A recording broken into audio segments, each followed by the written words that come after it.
Hello everybody, welcome. Let me just do some quick audio testing here.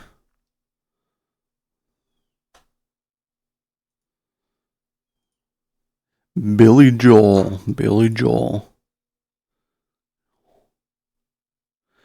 And testing, 1, 2, 3. And talking at like a regular volume here. Hello, testing 1, 2, 3, 20 volume. Yeah, it seems pretty good, even though it's exceeding the 0 decibel limit thing. Testing 1, 2, 3, hello. It sounds a little bit blown out, maybe. I think it always did, though. That's just due to the saturation that I have on the preamp.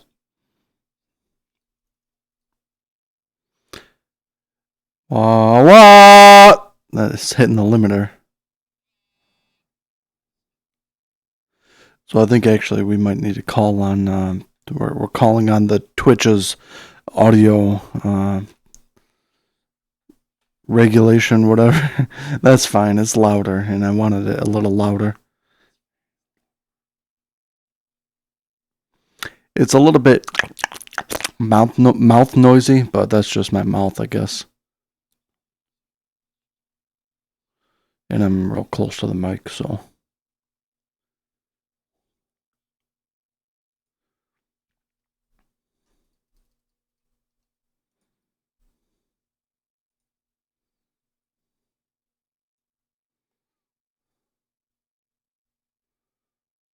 All right, cool. So now you guys hear the exact audio that I hear. Well, I mean, not everything. Just the audio balance is, it's what I hear, and it's not being reduced. It's actually the mic is being boosted by 6 decibels. Everything else I had at like minus 6 decibels because I was so afraid of exceeding 0 decibels clipping, but no, my preamp and interface combined, they're never going to clip ever.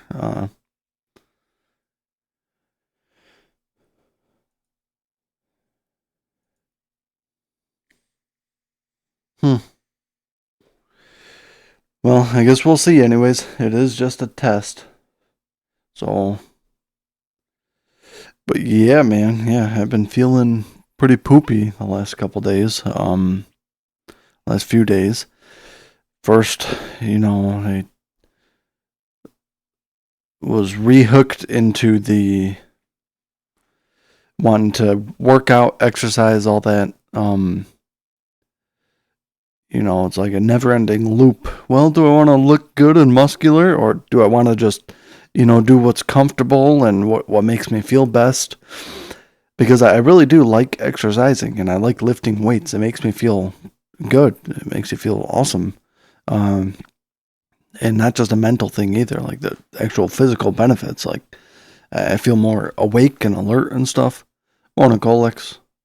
But I just don't. I can't sustain it. It's not sustainable. And so then it begs the question: well, do I just work out a couple days out of the week, or 2 or 3 days? But then it's too much of a chore. I want to be able to do things every day. If I want, not just have to limit myself. Then, of course, there's the question, well, would it always be limiting? Like, maybe a year of exercise and lifting weights and stuff daily down the road, or several days a week down the road. Maybe maybe my body builds up some like tolerance or endurance. But then I think back, I did that. I tried that before for almost a year, probably 10 months. I worked out nearly every day, and it was too much even then. And so I don't think I'm going to work out But then, of course, without working out, I still do want to have like some movement in my life, right? Movement is medicine. And um,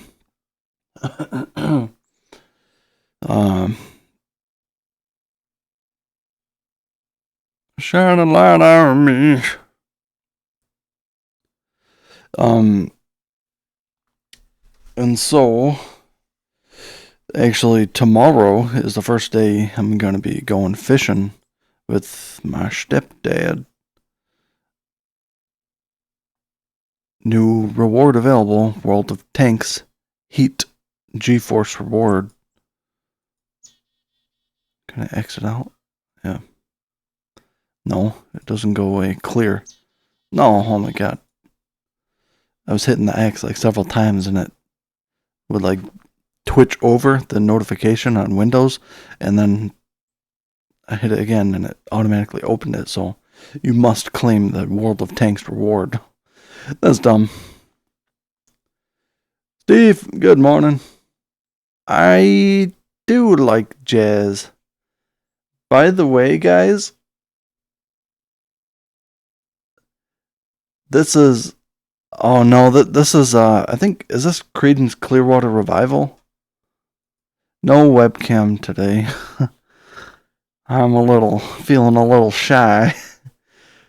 Yeah, this is Creedence Clearwater Revival. What year was Creedence Clearwater um, out there?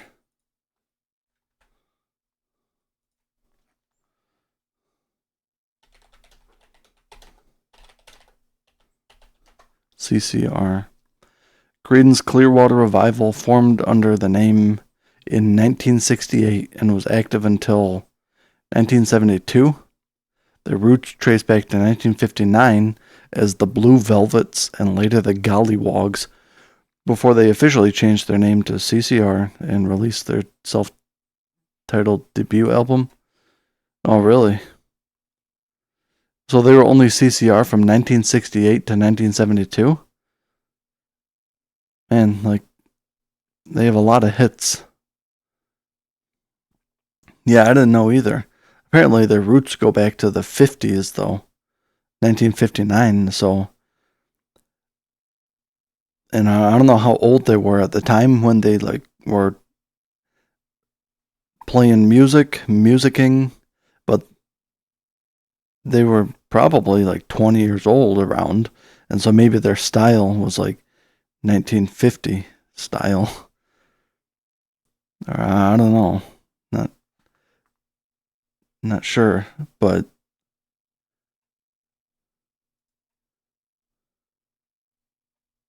this is the Google AI overview, so it could be wrong.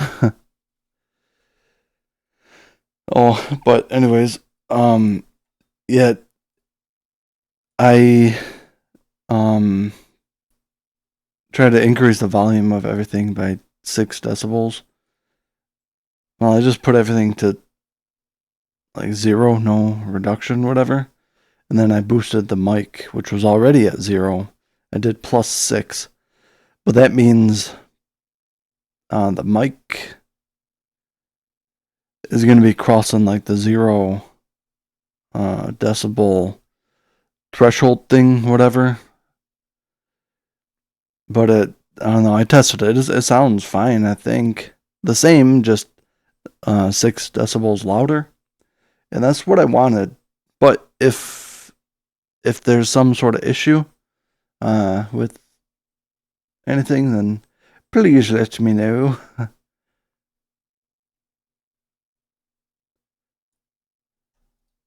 Yeah. Which song? This one that's playing now? What is it? Layla, Derek, and the Dominoes.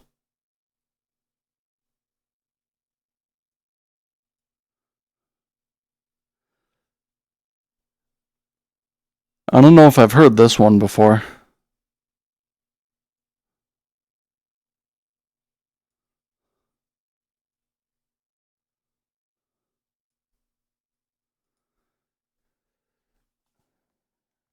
Hmm.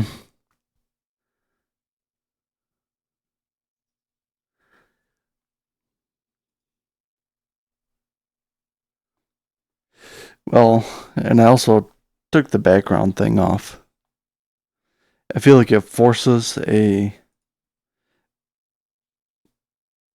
mood. If my role truly is only the sleep streams, then probably best not to flashbang the sleepers. Rock and roll, dude. Unreasonable beauty standard.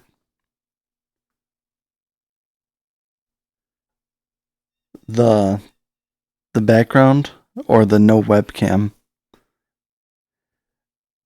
I all the background. Yeah, it forces an unreasonable beauty standard. It makes you think the world really looks like that. I don't know. It would be cool. And I was thinking, I could do whatever I want. I could put it up sometimes and find a new one. I have several backgrounds already, but I only wanted to stick on the, not playing a game for just like a couple minutes.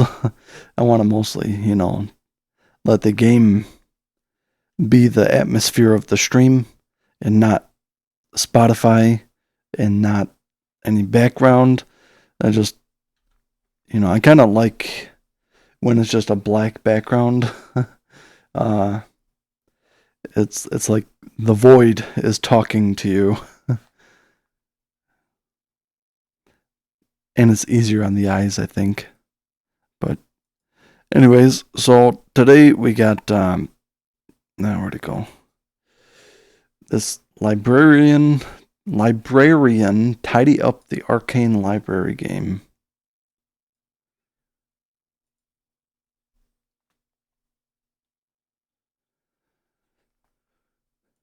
Oh, you guys are hugging each other.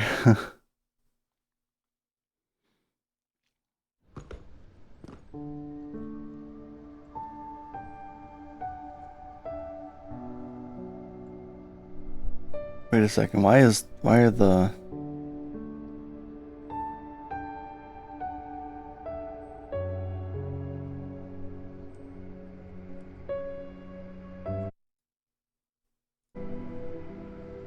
That's weird.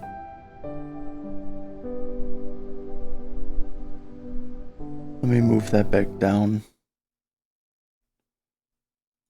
below the game capture. Okay. An arcane library? That's completely different. Yeah, I don't know. This is one of those games. I thought it might be something like Power Wash Simulator, and they have some other ones that are kind of like that, where the goal of the game is just to clean things, really. Yeah. And I always thought it might be fun to play a game like that. I never have. But we're gonna try this one. And also, it's only a 5-hour long game, apparently, according to Google.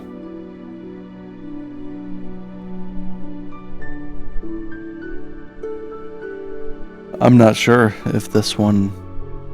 I haven't played it yet. I started it, but then I didn't feel like streaming that day. I was too tired, and then I pulled a muscle, of course, trying to exercise, and I don't want to exercise anymore. I'll just do other stuff to stay active. Like tomorrow I'm going fishing. Fishing. Alright, so let's go to new game.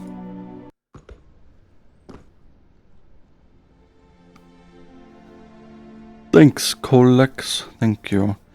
It was 2 or 3 days ago, and it was like my back a little bit under my armpit, right armpit, and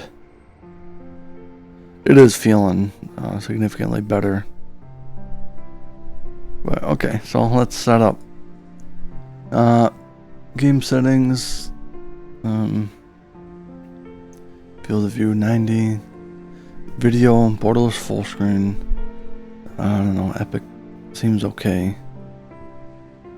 Motion blurs on. That's good. VSync is also on. That's good. And is it 1440 resolution? Yeah, it is. Alright, cool. Yep, so looks fine. You've been trying to mix more stretching sessions in there. Seems to happen to me when you start working out and get sick, pull a muscle. Yeah.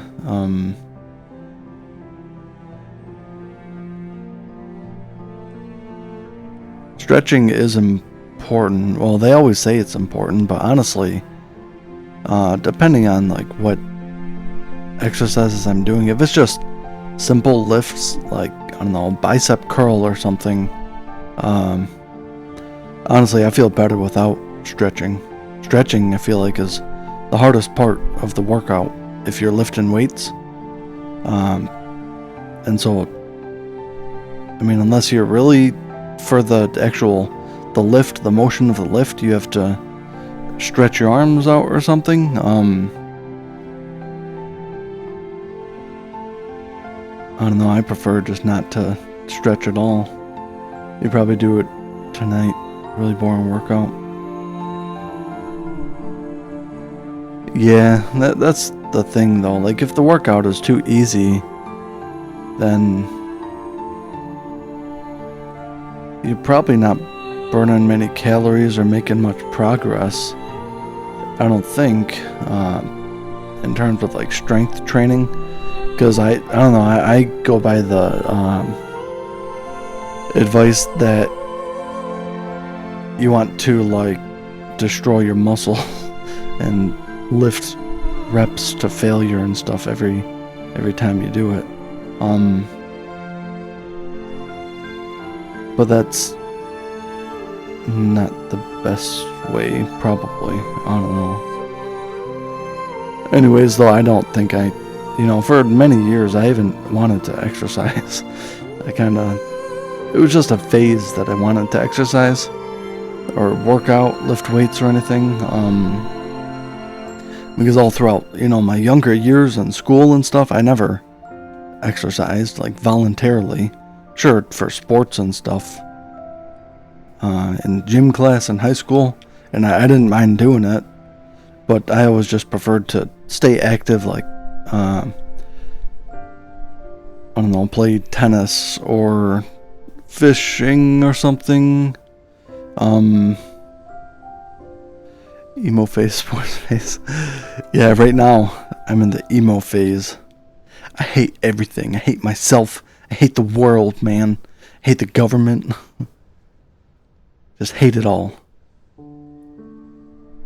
And I especially hate dirty, arcane libraries. That's why I'm here to clean it up. Sheesh. Yeah.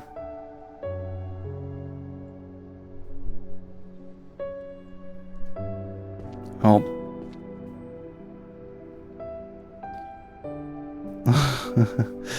In the end, it didn't even matter. Correct. I like Linkin Park. I guess they could be considered, emo music. Kinda like, what, 2000s or 2010s? More like 2000s, mid-2000s maybe?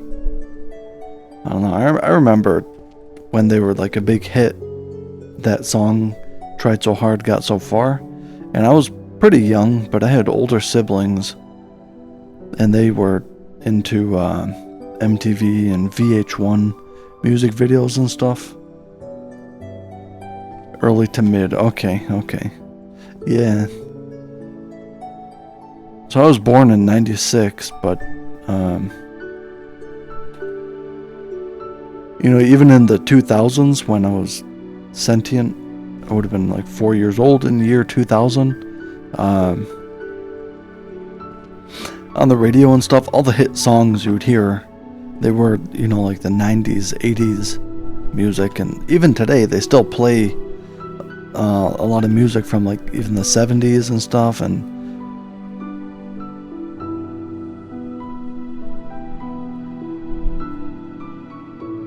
you were born in 98. Is that why your name is Supercolex 98? You can carry multiple books at the same time. Use, I think that's scroll up or scroll down to change the order of the books. 80s was the best decade for music. Me and my friend have an ongoing, unending debate about the best decade. 80s, 50s, then 2000s. Really? They're big on the 90s.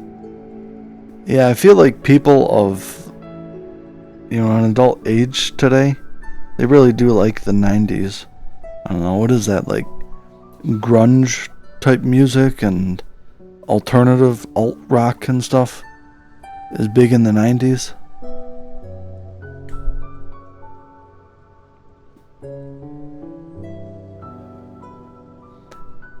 I don't really know what the current climate of the music economy is. I don't really know modern artists. Well, no, I take that back. I do know a couple. There are some that I like, such as what was the guy Hozier? I like Hozier. I don't care for Bruno Mars. Hozier's alright. And then there's I feel like Portugal the Man was later 2010s. I like some of their songs. Teddy Swims. I'm not sure what songs Teddy Swims has. And then I've always liked Taylor Swift, and she was really starting to get big in like early 2010s, I think, or maybe a little before that even. I don't know. I remember being in high school,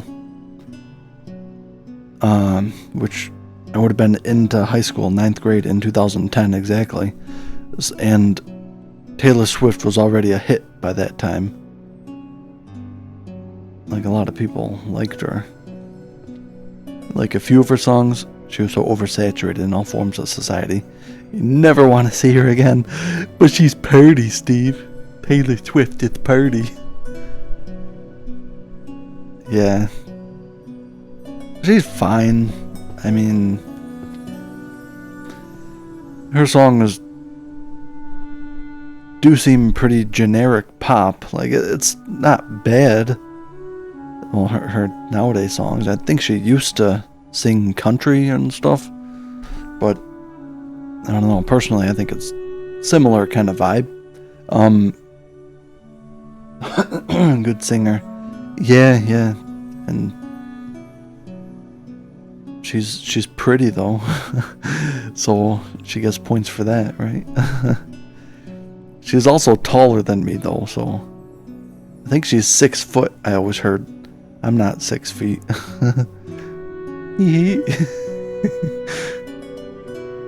I'm not even 5 feet. Not even 4 feet. I'm actually a gnome. I'm a gnome. I'm 3'6" in height. If you make me mad, I'll bite your ankles. Alright, so carry some books. You can carry multiple books at the same time. Yeah, this library is much dirtier than I thought. Does it look smooth enough for you? It looks kind of notchy. I think part of that is my mouse / mouse pad is so old and like greasy. And so the mouse doesn't slide very smoothly. That's why I put the motion blur on. In this game, the motion blur doesn't seem too horrible. But 60 FPS isn't enough.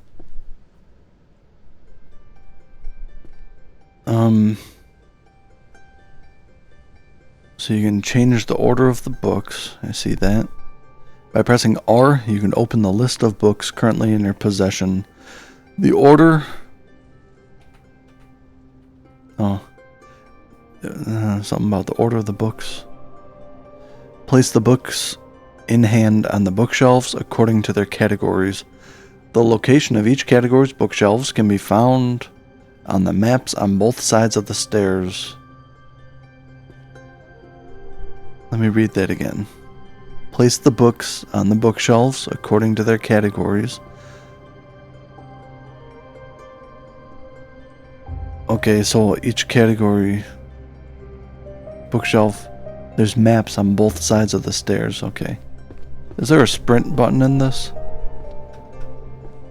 No, there's no sprint. There's no crouch. Dang, this library is very messy.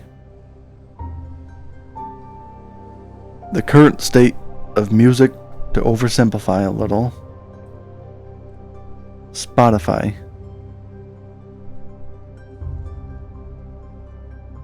Don't make creative albums, don't make art. Just make something catchy enough to get a lot of clicks, a lot of plays on the radio, only to be forgotten completely in 6 months. Yes.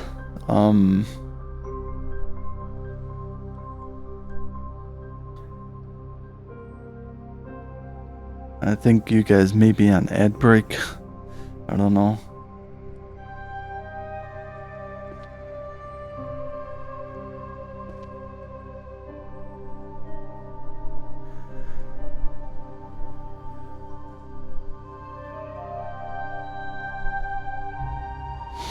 Two seconds. Alright, I think the ad is over. I agree with you though. In today's day and age, music and videos and articles, all that, it's just about clickbait, how clickbaity it is and how viral it's gonna go, how many people it's gonna attract. Sadly,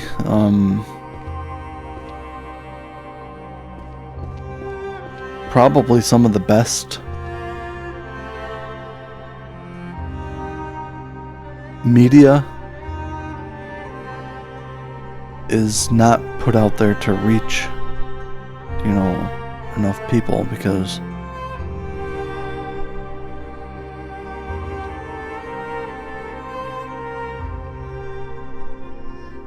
yeah.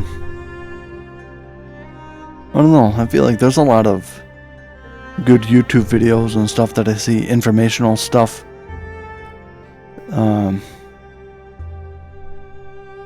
That isn't as viral as, you know, some other nonsense.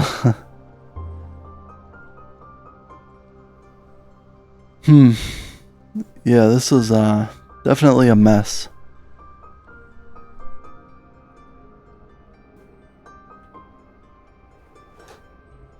Tutorial: how to arrange books on the correct bookshelf. The book is not placed on the correct bookshelf.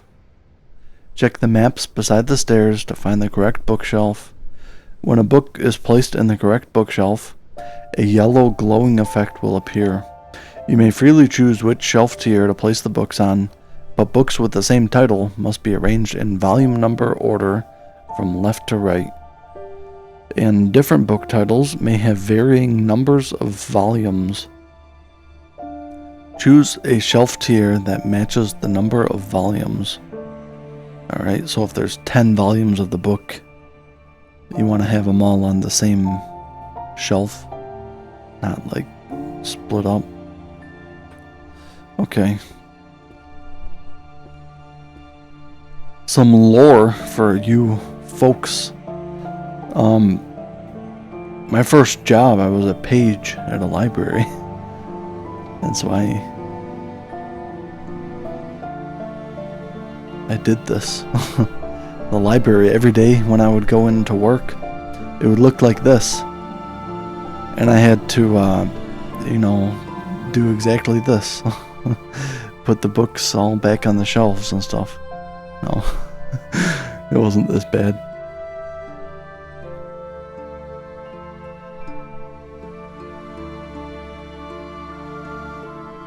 That's pretty cool.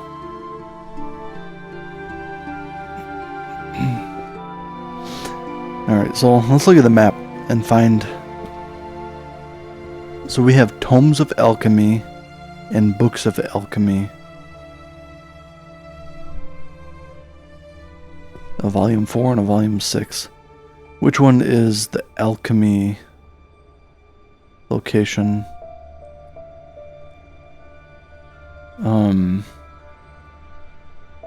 Jurisprudence. What is jurisprudence? Management, art, mathematics, daily magic, archery. Maybe it's on this one.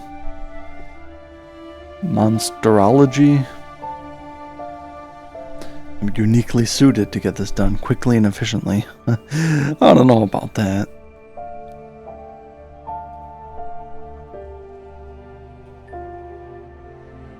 There's got to be an alchemy category. 1N. So it's kind of organized like a warehouse. Some more lore. I've also worked in warehouses that were organized. Like shelf 1E and shelf 2B and stuff. And it's kind of like this. It's 1N. So...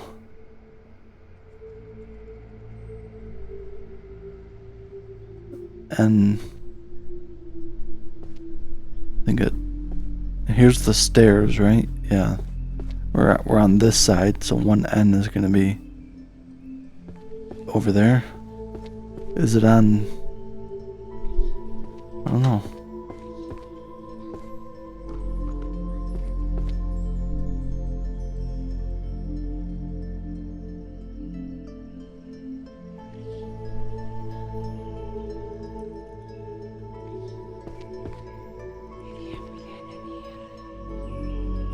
Yep, here's 1N.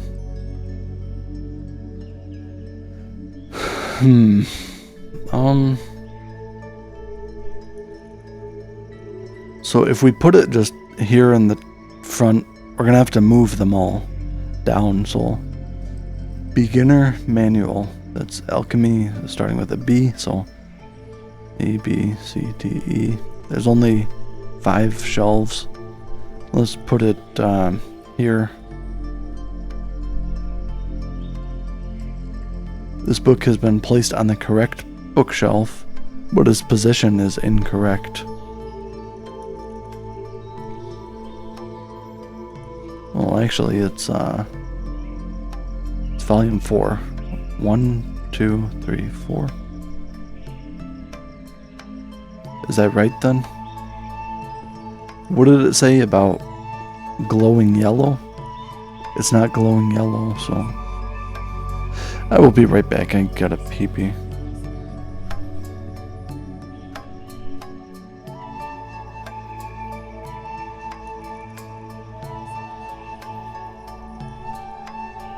Oh no. Guess I'll have to unbind the hotkey for the... That's the webcam border that's popping up. Yeah. Forgot about that. Hotkeys.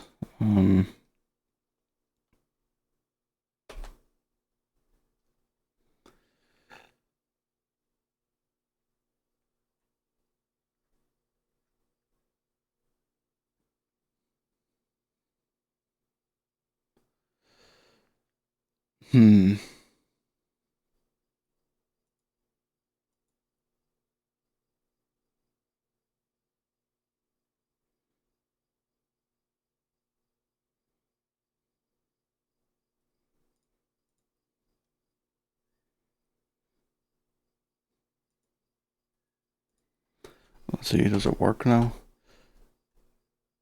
Alright, so I have to manually... There we go. Now it's good. BRB.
Sorry about that.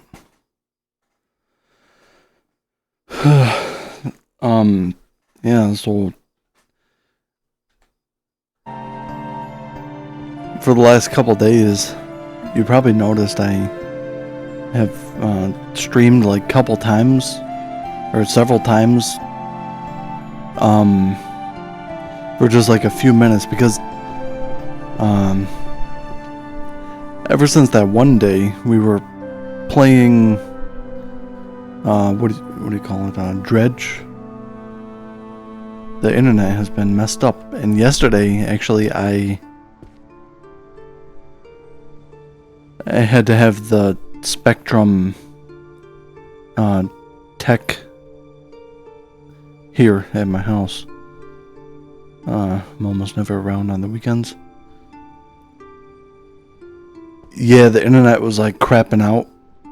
I don't know what day it was. Probably 3 or 4 days ago.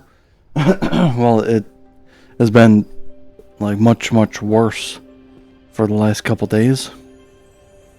And when the what the tech dude did, he just put like some new, more modern fittings on the coax cable, and then he tried to get me to buy, or he tried to get me to use the Spectrum modem thing, but I didn't want to because the modem router thing I got is better than the Spectrum one, and the Spectrum one didn't have, it wasn't a Wi-Fi router as well. Like mine's a modem / router. You can hook your computer up with Ethernet, and then it also puts out a Wi-Fi signal. His, I wouldn't have had Wi-Fi, and I didn't yell at him, but I was kind of stern because he I don't know, a lot of the texts and stuff, they aren't entirely maybe educated about network stuff. I mean, my qualifications are in 10th grade. In high school, I took a computer tech class, and so I'm way qualified. And I doubt he took a computer tech class in high school. No, it's just like he was saying, oh, it has to be in, maybe if we put it in high split mode, based on, because I looked something up, and it mentioned like the high split mode, and so he called the person, whatever, and he was like, yeah, we need to put it in high split mode. And I was like, oh, are you sure we should do that? And he's like, yeah, I think so. You're in a high split area now. Because what we read, I don't know if he read it wrong or or something, but the thing that we read said, no, you do not want to go into high split mode for like a coax cable internet modem thing. But he was like, oh yeah. And then so we tested it after he called in and changed the mode thing, mode 3 or something it was called, and then like it was even worse. And then he had to call in and change it back, and when he tested with the Spectrum modem, he was like, oh, see, look at that, it's way better, but it was like less than 1 megabyte down and upload better, and that's just natural variance. I was like, oh, it's about the same. Yet be thankful you don't have Comcast. Comcast was definitely kind of bad. I had that at my apartment previously. I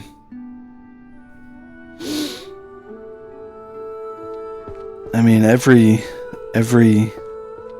time I would call, it would be someone from like India or a different country, and they just weren't that helpful, and didn't know how to, like, basic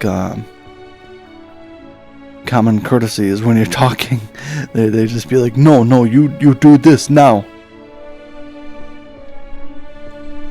and stuff, and it was annoying. I don't think you'd gotten confrontational, but would have had some pretty snide remarks toward him. Yeah, I mean, I didn't want to. He was a generally nice guy with a slight know-it-all attitude.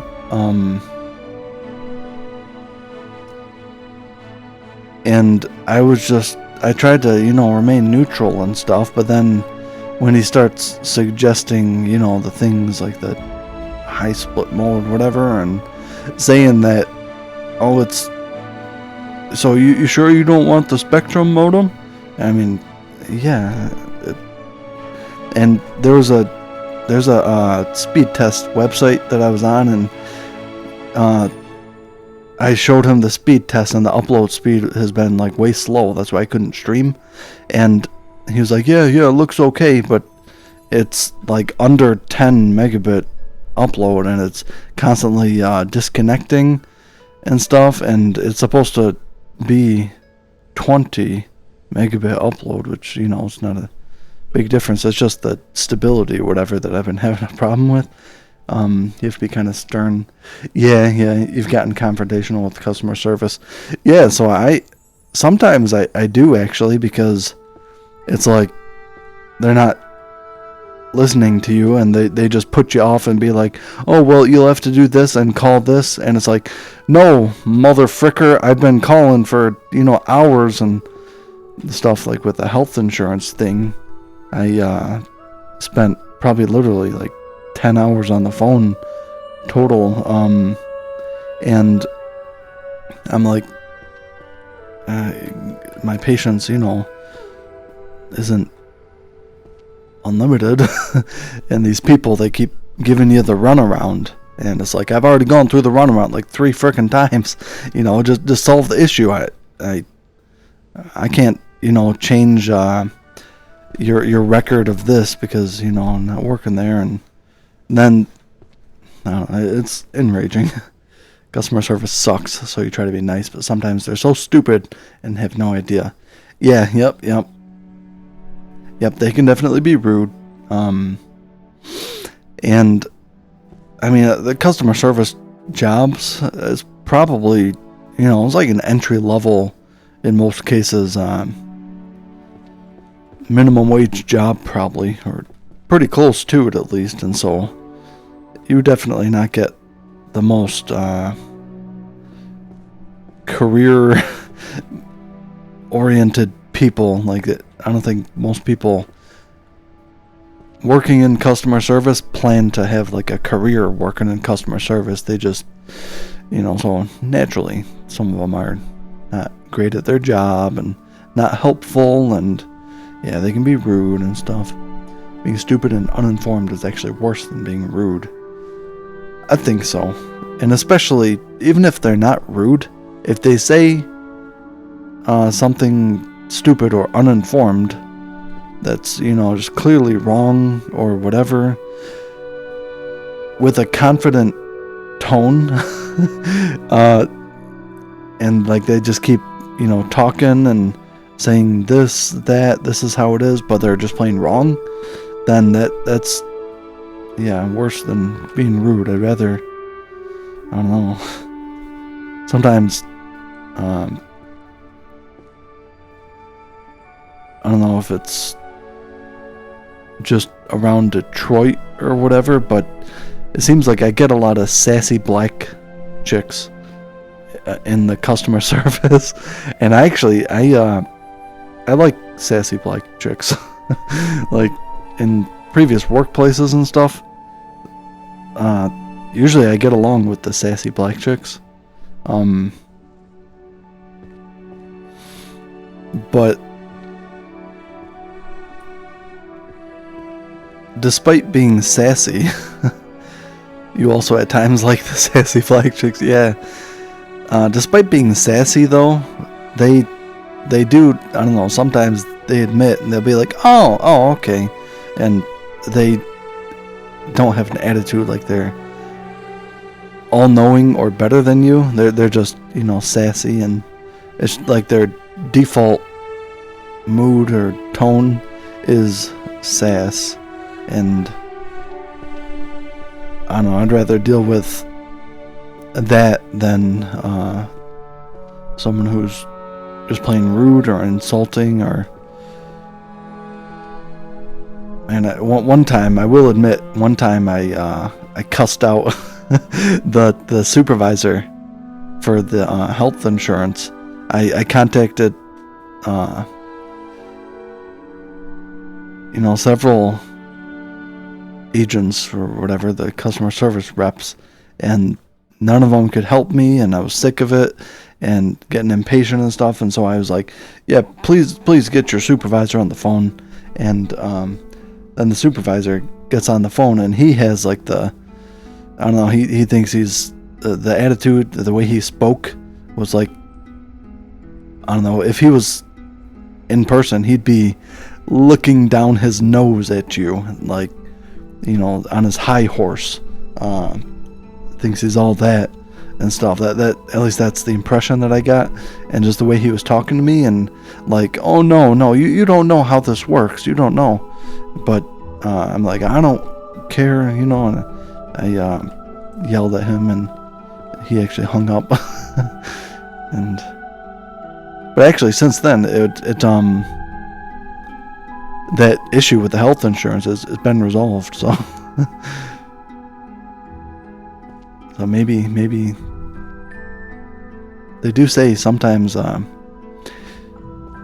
have to meet, when you're communicating with people, you have to meet them like at a level that they can comprehend and understand. And so, like when you're talking to angry ghetto people or whatever,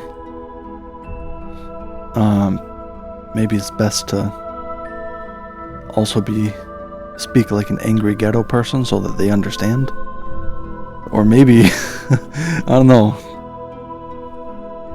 Probably not. I think in general you shouldn't really be too angry.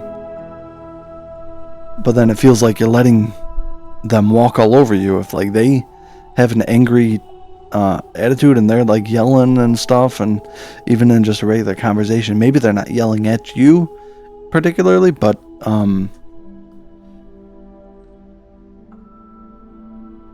don't know, I guess it all depends, I'm sure, but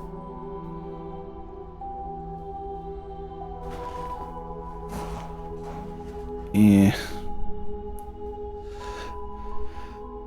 Alright, so admittedly, I'm a little overwhelmed by all these books. Kind of don't know where to begin. Let's see. Place the books in hand on the bookshelves according to the categories, the location of each category. Yeah, so this one, pick it up. Is it here, maybe? Or...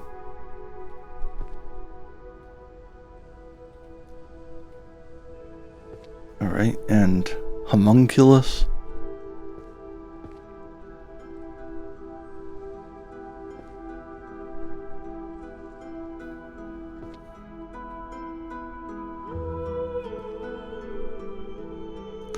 This music is really quiet to me. Oh, I had the volume turned down slightly. It's still pretty quiet, but how many books can we hold? A few. Any more alchemy books?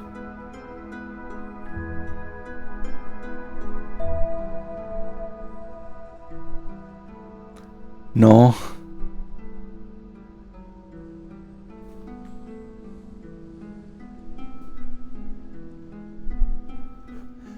You don't like reading? Yeah, reading is is a very tedious thing to do. It's for nerds. Hey, I like reading. Well, that's not entirely true. I think it's a pain, just like, a lot of people. I force myself to endure the pain of reading. And, sometimes it turns out I actually enjoy myself. But reading a book or reading something, it's such a good activity that, like it's something relatively passive and inactive, and you just look at the words on a page and you can sit wherever you want, go downtown to the library, read, or just read in your house. It's a quiet activity. It's, at least it's not exercising, am I right? And there are, I think, certain benefits to reading over watching a movie. People say the books are always better than the movies. I've had several situations that is not at all true. Yeah, I mean, some movies are better than books. I don't know if books are always, well, they're definitely not always better than movies, but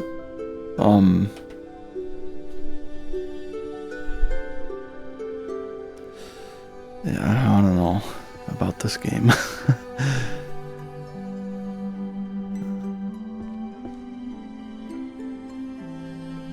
You have to memorize like where all the categories are and run back and forth every time.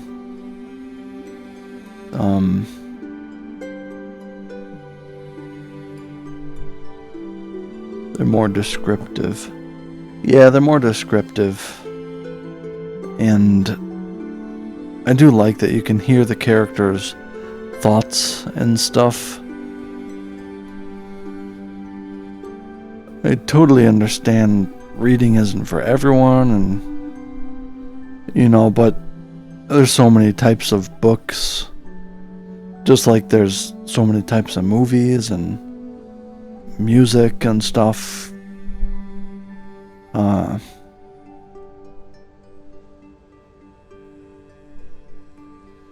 Master Shake says books are from the devil, and TV is twice as fast. So the TV is double devil. I think there may be an ad coming up.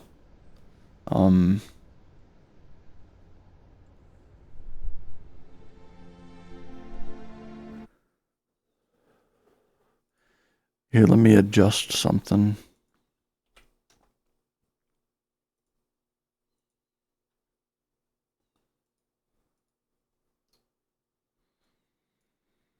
All right.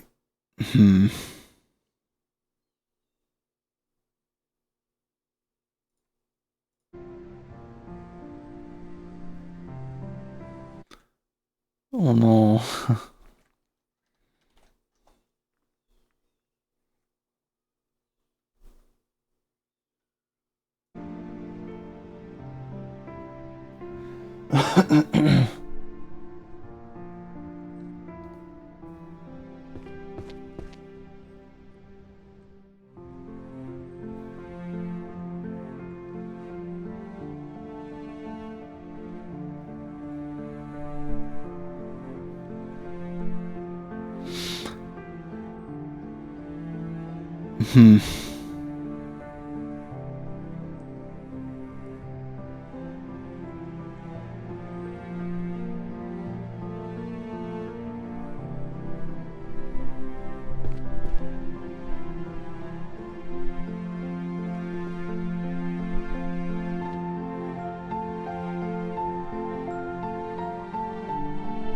Are you back?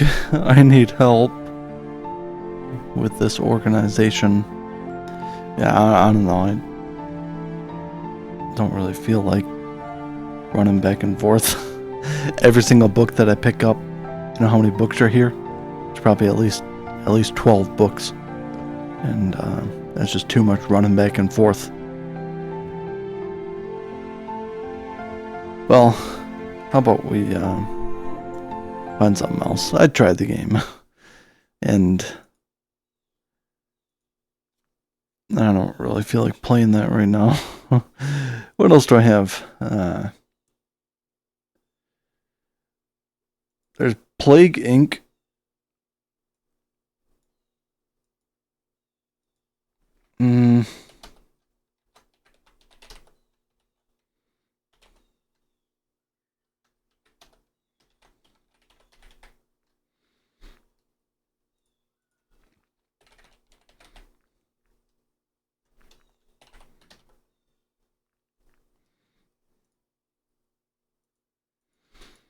Oh wow, there's actually 34 viewers at the moment for Plague Inc. Evolved.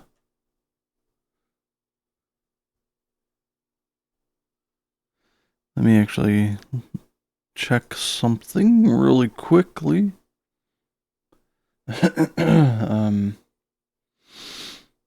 Loading, now loading.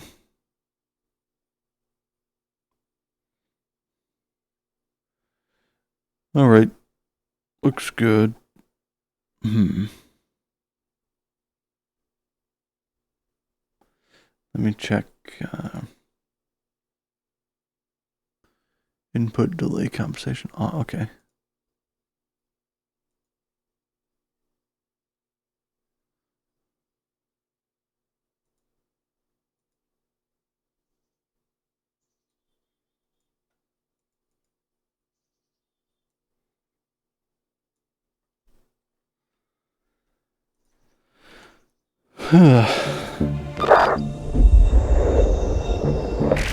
Commencing autopsy 3.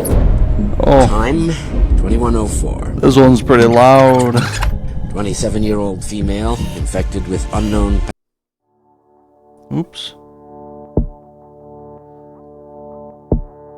audio.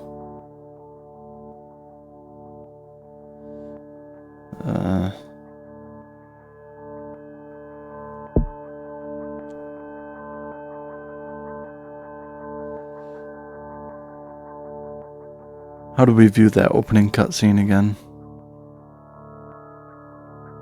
Hang on, options, video, 1440.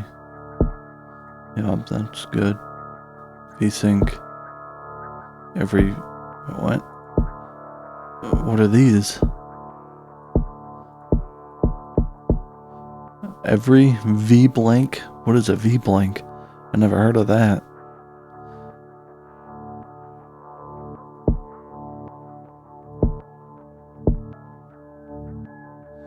Okay, hopefully looks fine.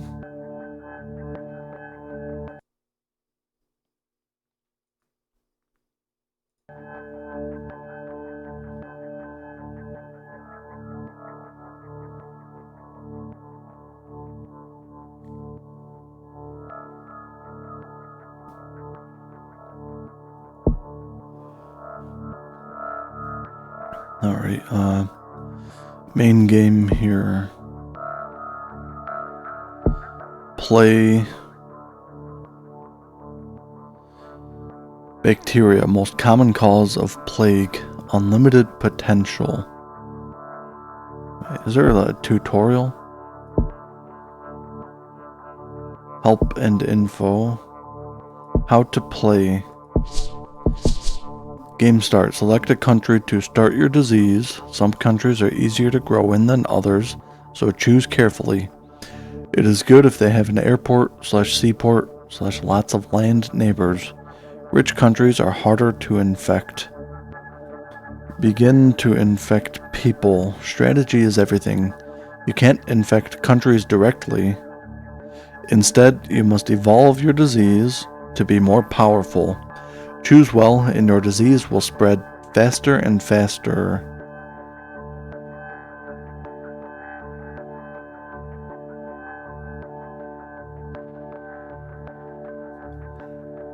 Collect DNA points. Well, I guess we'll figure it out. Alright, single player. Main game.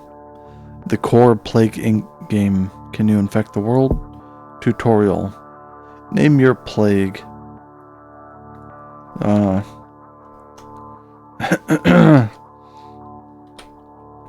Nix.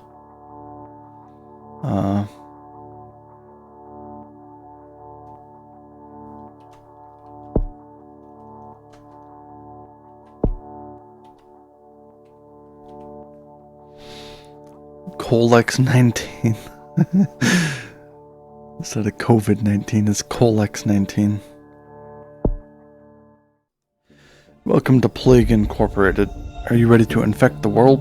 In this tutorial, we will learn the basics of Plague Inc. and infect the world together. Think of it as an infectious disease school. Cool.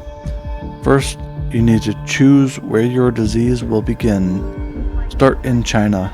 Click it to select it.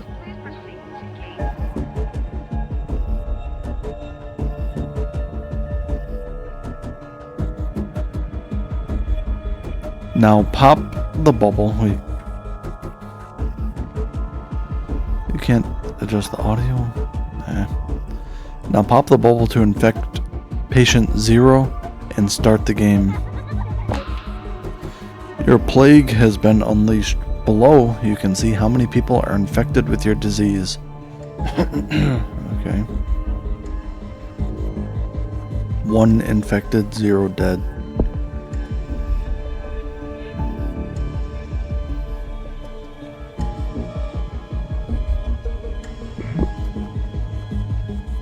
Red bubbles appear when you infect a new country.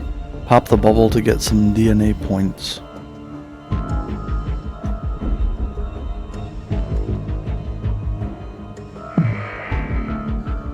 DNA points are very important. You can spend them to evolve your disease and make it stronger.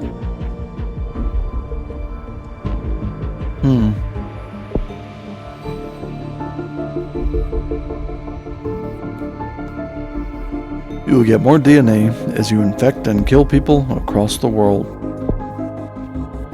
Alright.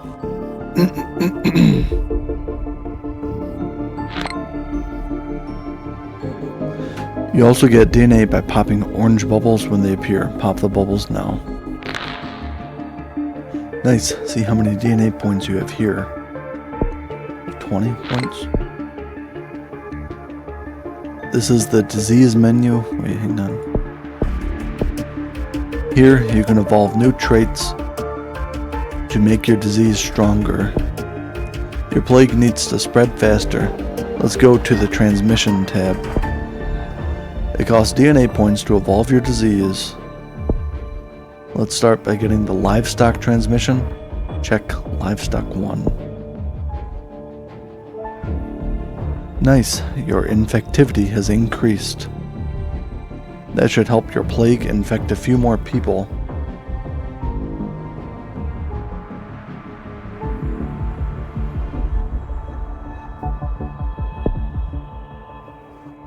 When you finish exploring your disease screen, click X or Q to return to the map screen.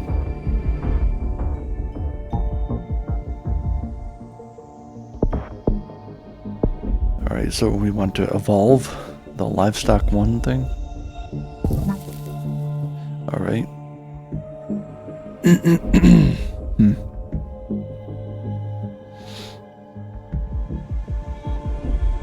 We can refund it as well. Alright. Symptoms, transmission.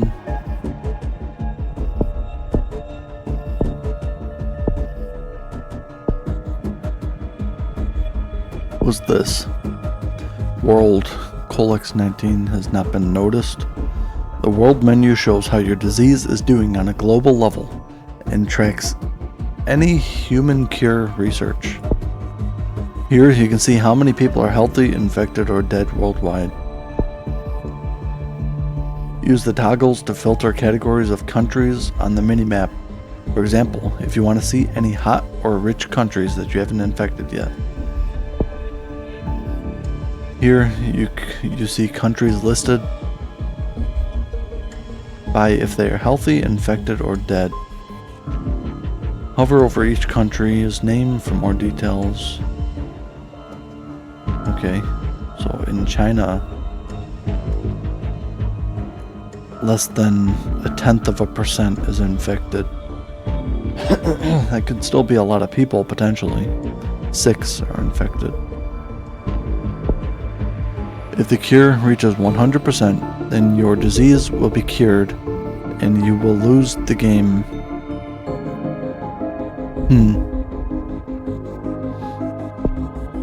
When you've finished exploring the world screen, click X or press E to exit back to the map screen. Alright, I think I see. DNA point.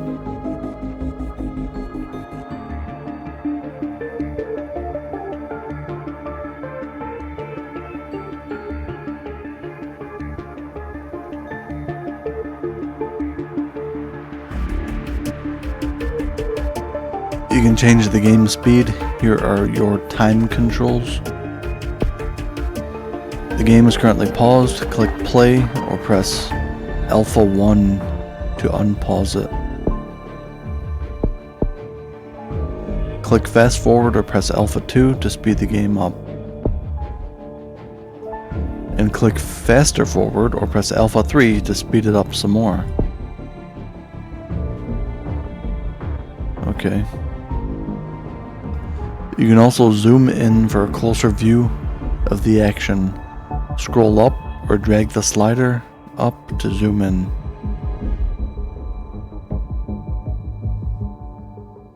Okay. Use the up, down, left, and right keys or the WASD keys to navigate around the map while zoomed in. Or you can just click and drag. When you're zoomed in, use scroll down or drag the slider down to zoom back out and see the whole world again. Okay. You can see any recent news, events here. Click here or press R to read more. Make sure you keep an eye on the news so you know what's going on in the world and can react accordingly. Click here or press R again to close the news window.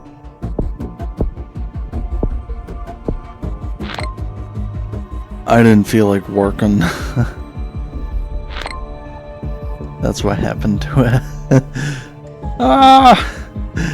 It was... I would have had to do so many trips back and forth. It was so mystical. I mean, do you really want me to play it some more? I can play it. It's just... it was so hard. Because... I don't know.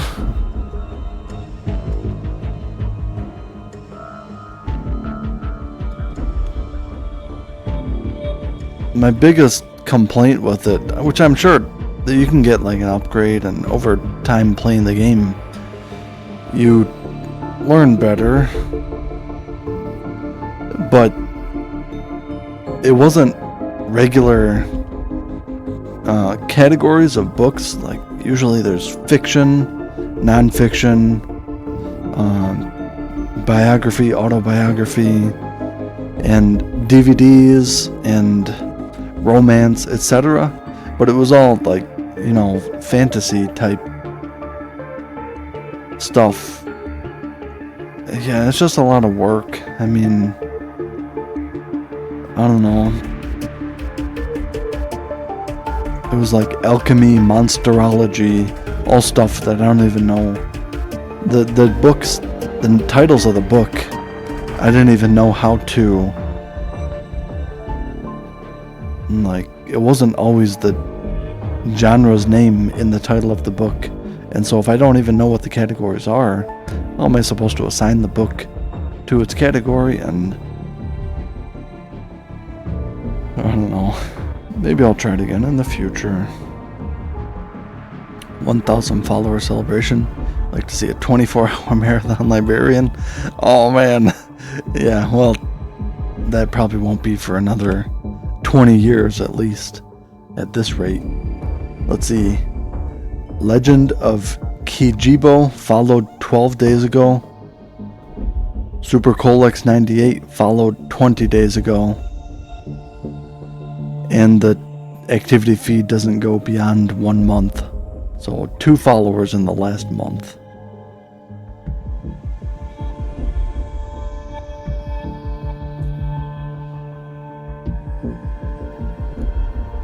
Most of the time that I stream, like I'm just playing a game to myself, and so you're right, I do have to play what's fun to myself. I mean, I checked it out, and it seems like, I don't know, I could enjoy the game if I learned it, but just, I don't know, I don't really feel like it's just work. I don't know, I didn't even really play it. I didn't figure out, I missed the one tutorial thing, like how you determine if the book is in the right position, and the bubble went away before I could finish reading it, and then I couldn't figure out how to determine if it was the exact correct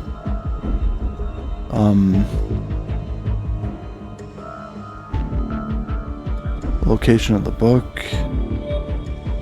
Somehow it said, when I looked on Google, it said the game was only 5 hours long. I don't know how, manually picking up each of those books, even with like skills and stuff. I don't know. Yeah, this disease. Let's see. How do I view the disease screen? Wait, your disease has infected another country. Oh, you can see the name of it right there. Colex-19.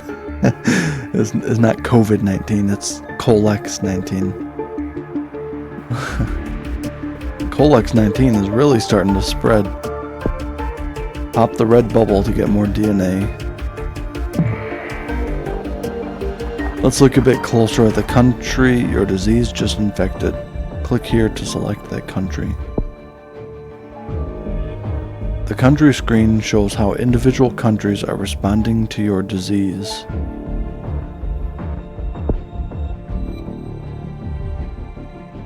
Oops. Don't want to hit that button. This shows if the country's borders are open or not. If a country has shut its borders, your disease will struggle to get in. Here are actions that the government is carrying out to try and prevent your disease from spreading. Here you can see how much money the country is spending to research a cure for your disease. Here you can learn some more about your country. Okay. When you've finished exploring the country screen, click X. Tutorial complete. We've covered the basics, and your disease is now ready to go global. Can you infect the world? To win, you must infect and kill the entire world without being cured. Good luck.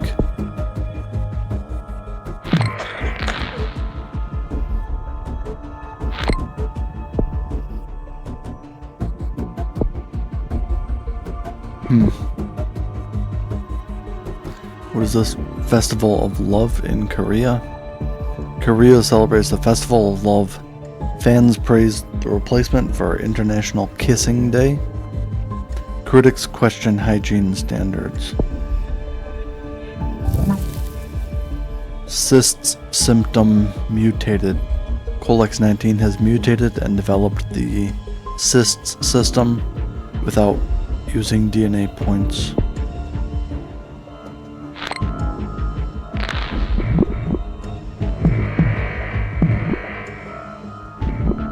Wait, so is it infecting all this?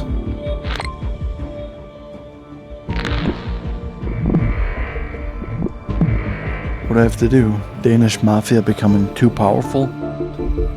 Recent events involving the Danish mafia have prompted the German chancellor to commission a new investigation into organized crime and antisocial behavior.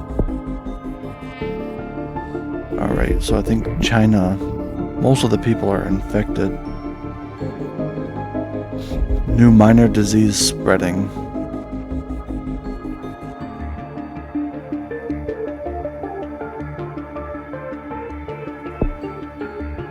Is it really a minor disease though, if it infects like 100% of a country?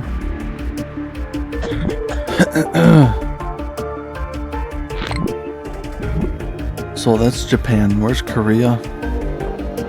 Oh, it's already infected.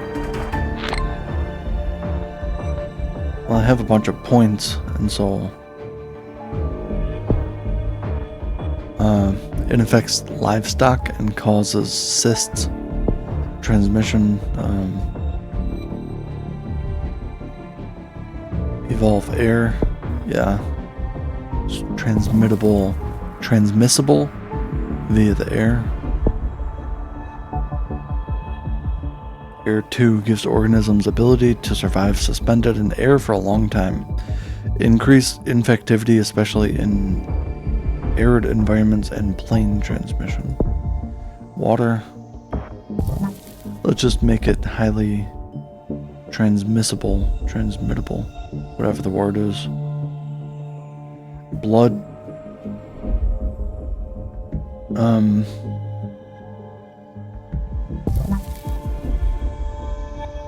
I have 45 DNA. Insects, yeah. Rodents.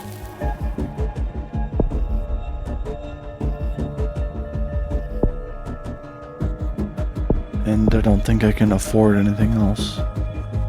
Symptoms. So it said we're supposed to kill the whole world.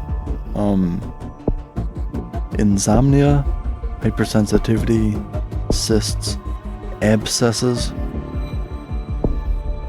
anemia, rash, coughing. Nausea. I guess let's evolve coughing. Sneezing. Pneumonia. Pneumonia can be deadly.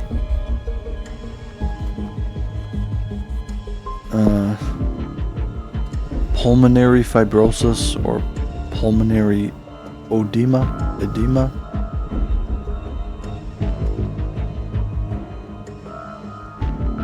Breakdown of respiratory system, releasing pathogen into the air.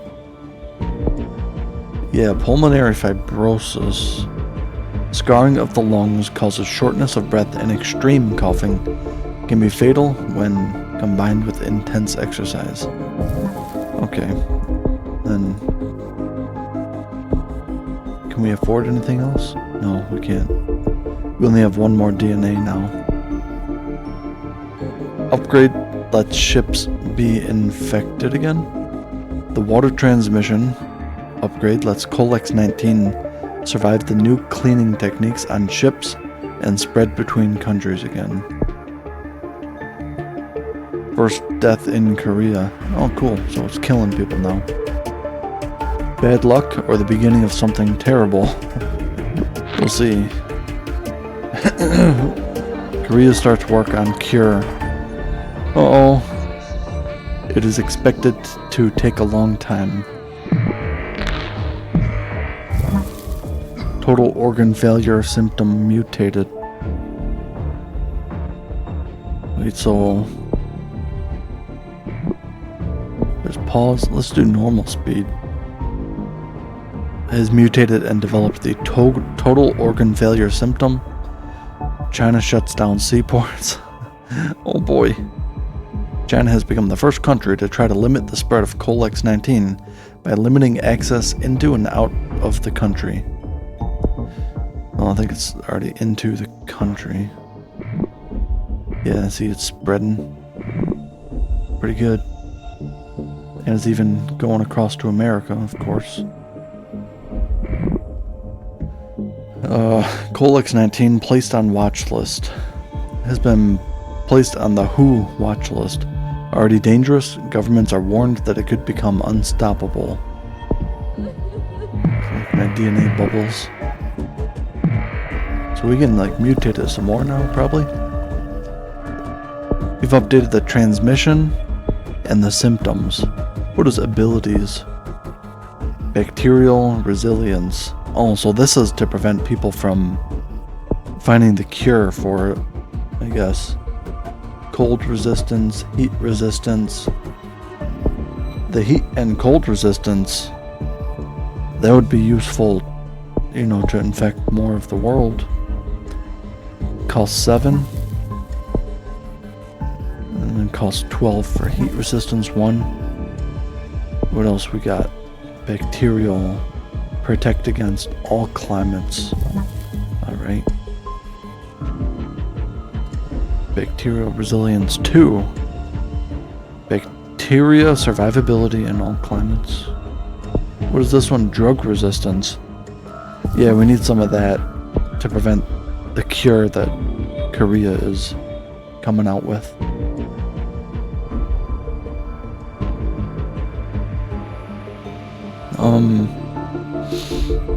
We can upgrade this one again. Decreases future research speed.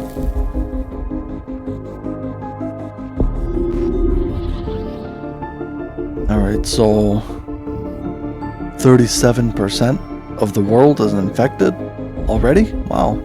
How long do these games last? I thought it would take like a couple hours to play through a whole game, but it seems like it only takes a couple minutes. Alright, so where is it not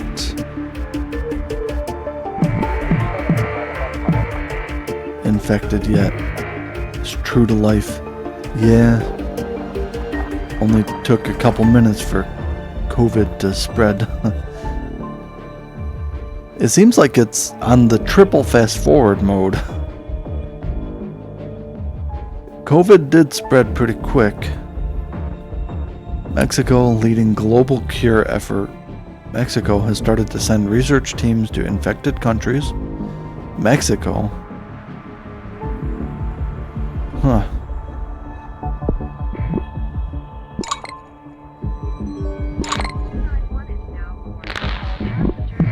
Yeah, just goes to show you how interconnected the whole world is. People traveling all over. Alright. Korea begins to break down. Normal life. Oops. Normal life in Korea is beginning to break down due to Colex-19. Cure research is starting to slow. Had to shut down the airports.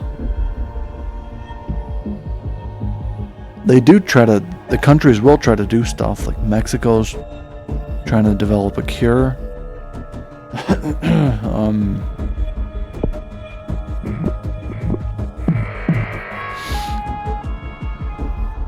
So, nausea symptom mutated. Colex-19 has mutated and developed the nausea symptom without using DNA points. Awesome. So this whole Russia and China is definitely... Oh, in South America, it's spreading.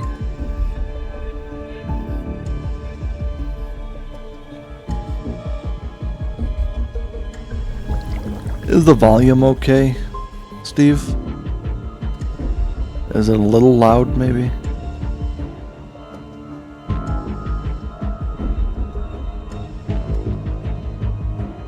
Seems okay? Alright, cool.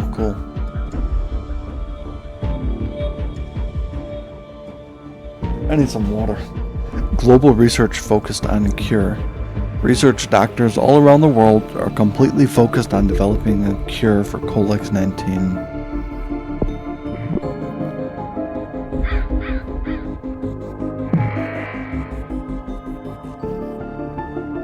Uh-oh.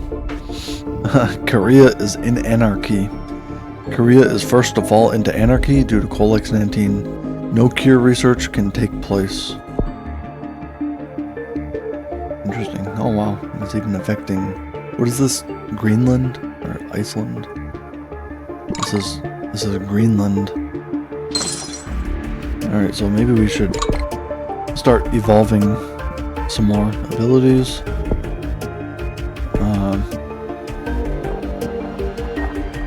Does not reproduce in lab conditions, sure.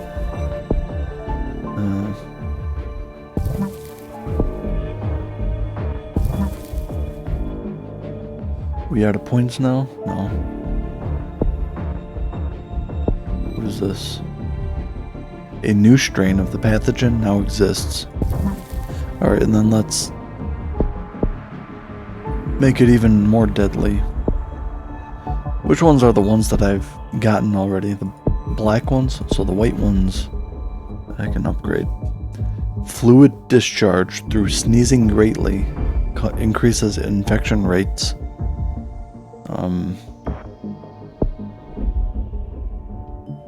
Pathogens attached to lymphocytes, suppressing immune system and allowing significantly greater. Okay, can be lethal. Fever. Skin lesions. This sounds like a terrible disease here. Anemia. Hemophilia. Preventing blood clotting. Infectivity increased.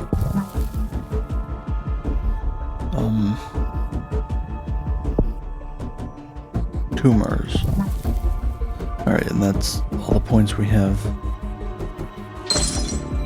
Fear slows economy. Fear of Colex-19 is causing the global economic markets to panic. Land, air, and sea trade is slowing as well as all economic activity. Huh.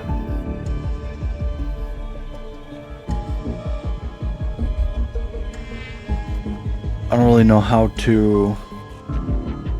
Like, how do we get Canada? Can we read about it? A land of vast distances and rich natural resources. Canada became a self-governing dominion in 1867 while retaining ties to the British Crown. Economically and technologically, the nation has developed in parallel with the U.S., its neighbor to the south. Canada also aims to develop its diverse energy resources while maintaining its commitment to the environment. That doesn't really tell us how to infect it better. What is the blue?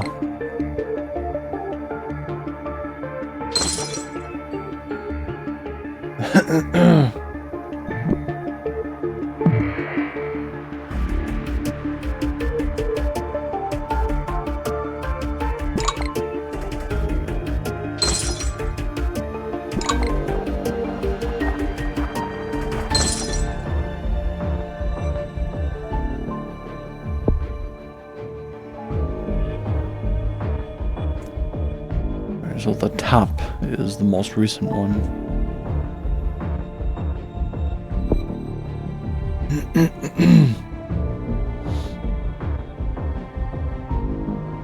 Extreme tsunami hits Madagascar.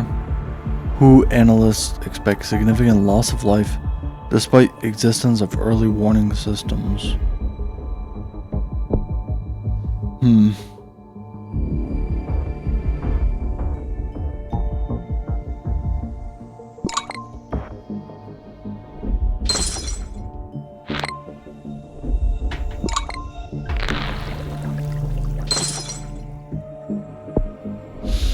I don't know what to do except... Why does this one have an X through it? Loss of consciousness and sometimes death. Significantly harder to cure.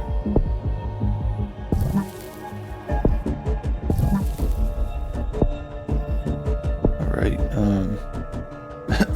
so if we want it to transmit to these other countries, we're gonna have to make it upgrade its transmit thing. Experimental cure for Colix-19 lethal. An experimental cure has been found to be 100% lethal in humans. WHO researchers say that this setback will damage cure efforts. Well, it doesn't sound like a cure if it's lethal. Infected, dead, over 7 billion or 6 billion. Colix-19 is mutated and developed in the sweating symptom. Okay. Well, this game seems kind of easy, doesn't it? I don't really have to do anything. Profuse bleeding symptom combo. Colix-19 far more dangerous. What are the blue bubbles again?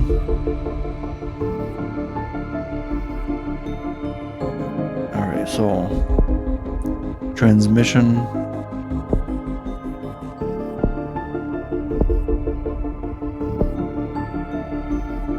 We can't afford anything.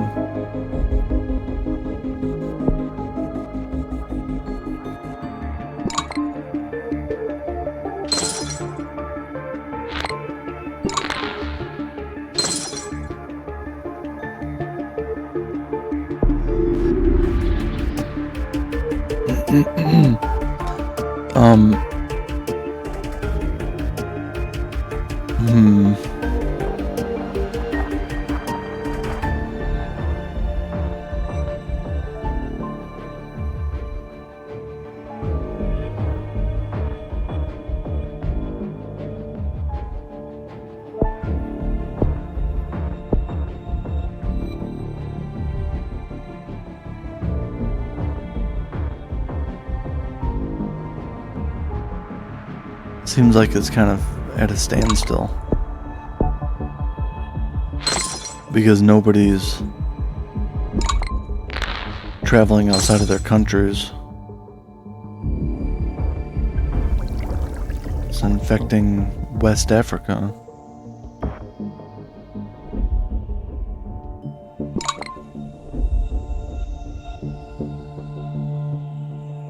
Canada the number infected is actually going down.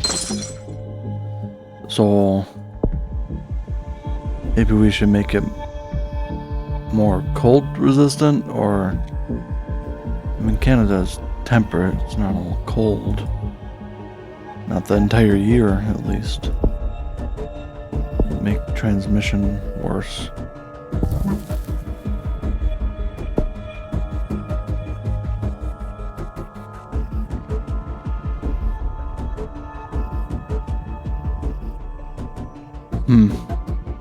Seems to be spreading pretty good.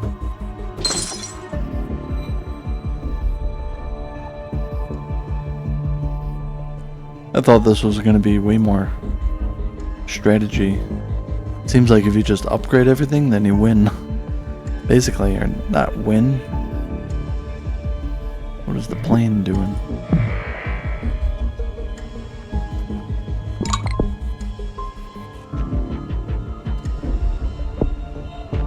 Botswana shut down water supply.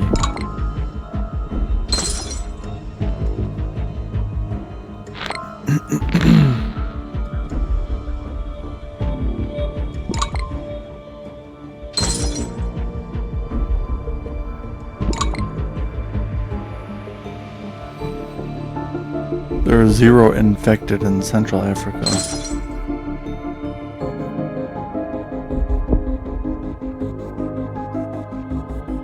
Cure ETA 2035 August.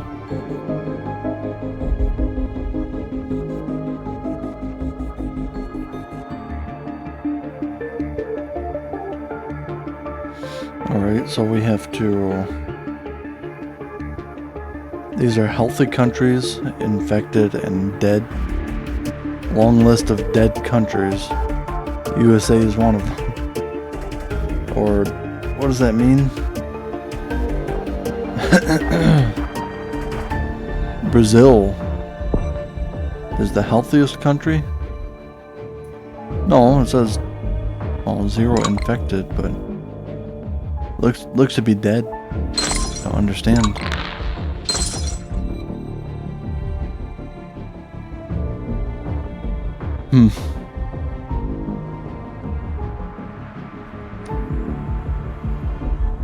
In terms of gameplay, what do I really do here, though?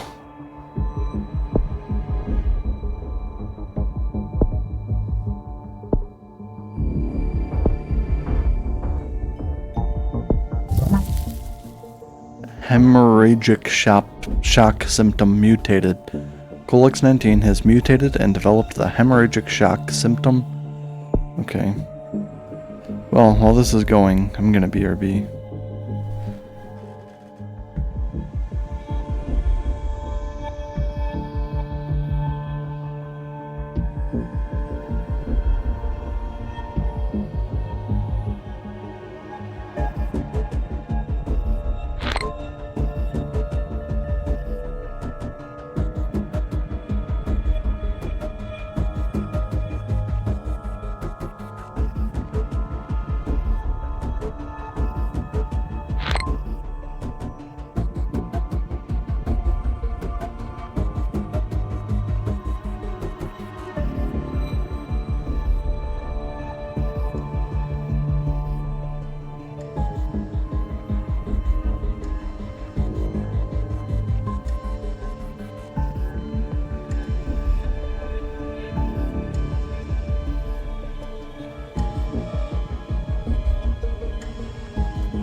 What the?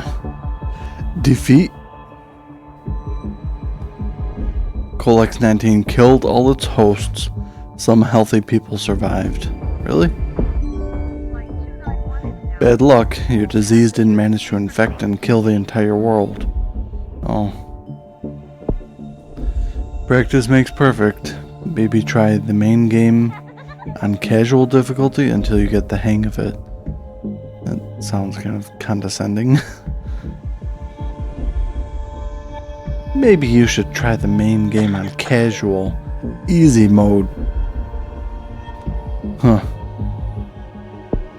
If you need any more help, check out the How to Play section for more advanced tips. You'll beat it next time. Will there be a next time?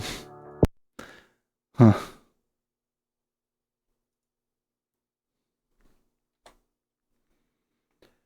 Alright, let's see. What else do I have? Do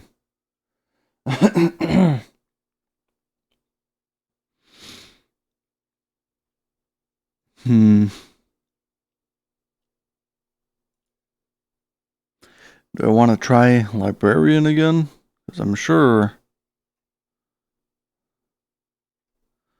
there's some upgrades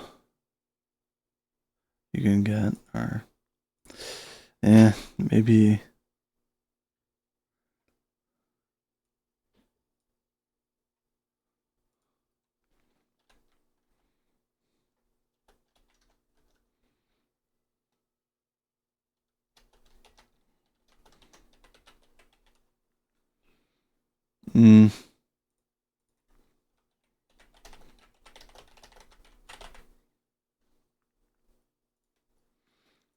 All right. Here, let's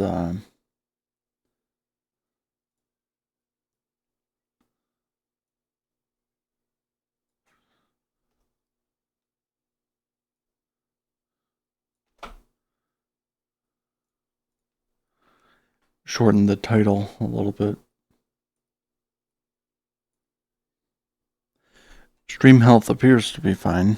It seems like it's been fine all stream.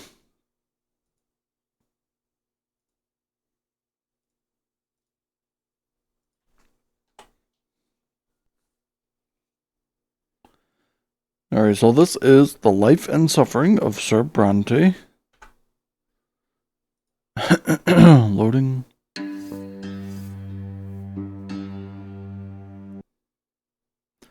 Ooh. Settings.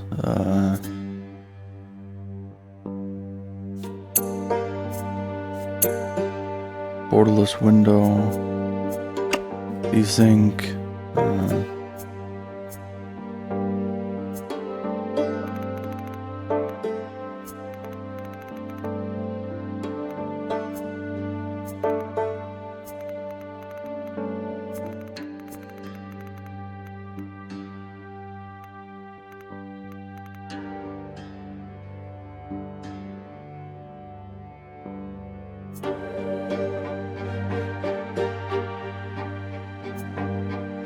Hello, sassafras.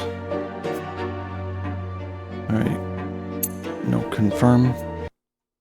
Why does it lag out every time?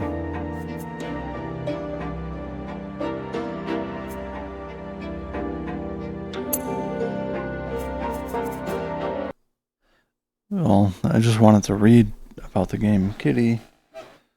You always gotta be up here in my face. Alright, store. Whoa. It's really lagging out. My computer.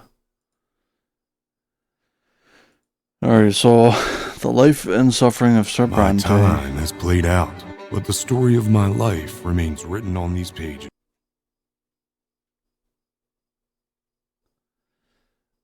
What is this one about this game?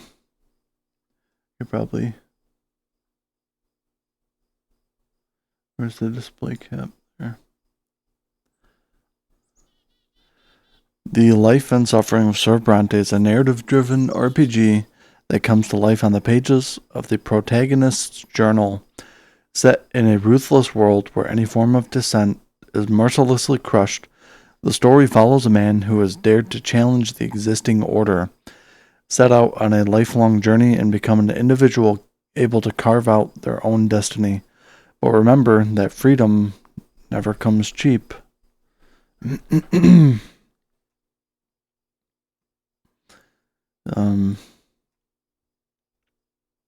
Your choice is not an illusion. Fight for your life. Find your own path. There and hereafter. Okay.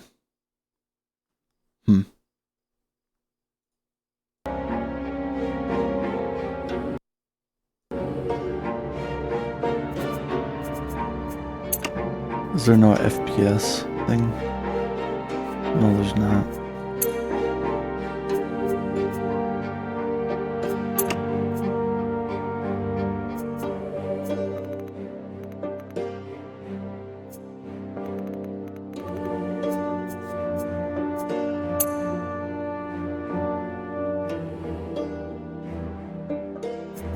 New game.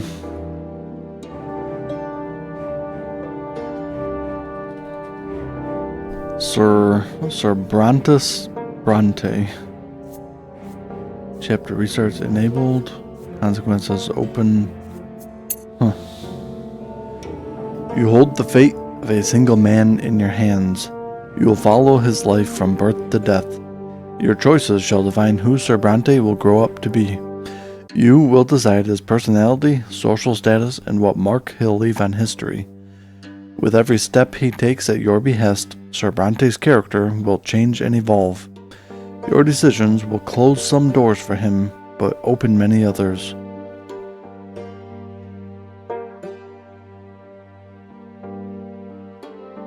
The world of Sir Brante's birth is a ruthless realm, where people are divided into estates. It is hard to be a hero here. Be ready to accept that Sir Brante cannot overcome every challenge in his path. Every hard choice will test his character and personal qualities. Often, you will not be able to make the choice you would like to. It may happen because you chose a different road earlier, exhausted your hero's willpower, or haven't earned the right position in society. Every victory will be a struggle, a path paved with bitter losses and gut-wrenching failures. Accept the tragedy. This is how you will create a gripping and unique tale for your hero. What will become of your Sir Brante, his loved ones, and his world? It all depends on you. Oh, I skipped it one.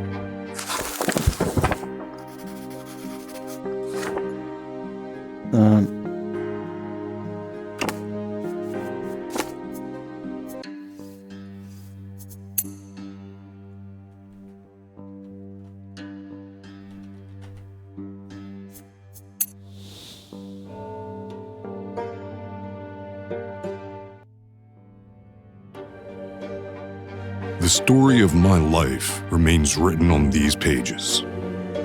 But my fate has always been my own. Every deed, every choice, every person I met made me what I am. Could I have taken a different path? Could I have found a different calling? Altered the very course of history? And what price would I have to pay?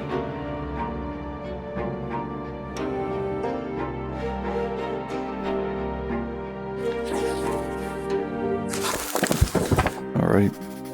At the end of time, your fingers are stained with ink, your breathing grows ragged, your hands are shaking, yet the words begin appearing on the page before you, one by one, clinging together to form a chronicle of your own life.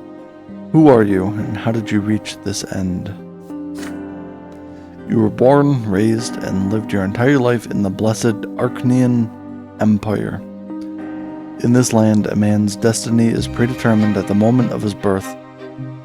Whether human or Arcanian, nobleman, priest, or low-born commoner, all bend to the divine will of the twin gods, and each life is naught but a single cog in the universe's immeasurable machine.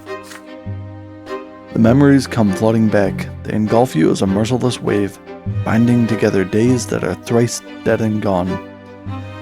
The dreams of your childhood, your adolescence, your youth spent in the capital, years of peace teeming with life, and a war drenched in blood. High ranks and lowly deeds, opulent palaces, secretive city backstreets, fields of battle, and faces, so many faces of the people you held dear, the people who walked this road by your side. Such was your life, now all exposed by ink erupting onto the page. With your every step, you sought to change the world as you saw fit. The choices of your upbringing, the path you carved in your youth, the fruits of your struggle, the consequences of your sacrifice, all of it led you here, to the end of your time. And every choice had a price. Now, years and years later, the crossroads of your life echo in your memory, the pain and joy inextricably intermingled. Could you have taken a different path, chosen a different calling, found a different place in the world? You had the power to alter the very course of history. Now, on the verge of death, you struggle with doubt, seeking answers to the last and most crucial question of all. Your life, of all the paths in life, why did you walk this one? Did you choose your own fate, or was your life shaped by forces beyond your control? What determines a man's destiny? The man himself, the world around him, a higher power. There is no destiny. The world around him.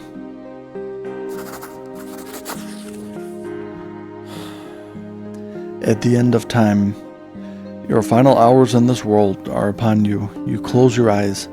In your mind's eye, you see them once more. The faces of your family, your friends, your foes, your underlings, your rulers, one after another. You recall the events that changed you forever. So is this game like all reading? Oh my gosh.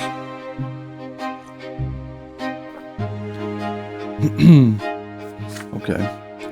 And in that moment, you know the truth. You are part of this world. You are its flesh and blood. Your family, your hometown, your empire, they all made you what you are. Your destiny was the sum total of your upbringing, your social status, other people's choices, and the age in which you lived. But are you right about this? Is it all true? To learn the truth, you will have to return to the very beginning, remembering every step you took along the way. On these pages, the story of a man named Brante will live once more.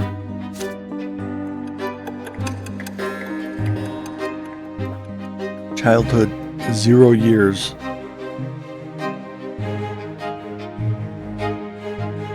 Who Nelly? Alright, continue.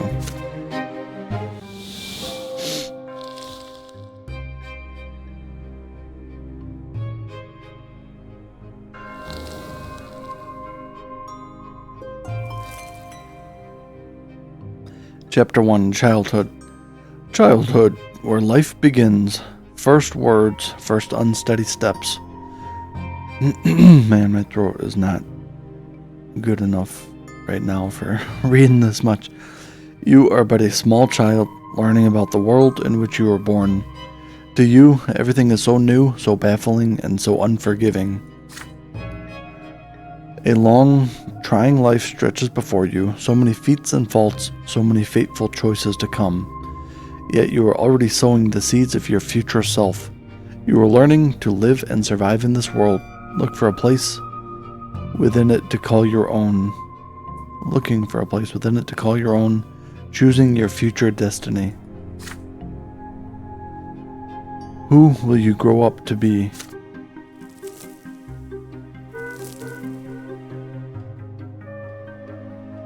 Prologue, Growing Up.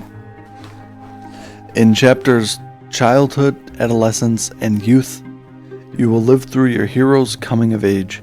You will shape the protagonist's personality, his qualities, and relationships. By the end of Prologue, you will determine the estate and future occupation of your hero.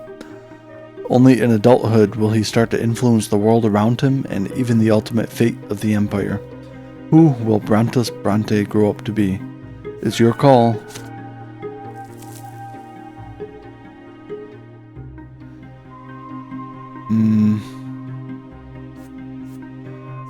Personal life. Who will you grow up to be?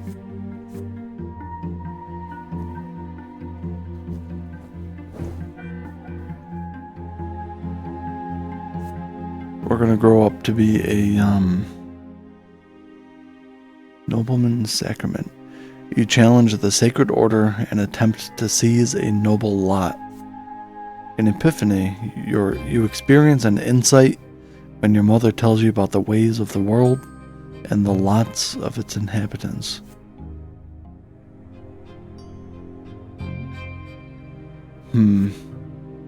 Events in the personal life of the hero that can happen in this chapter.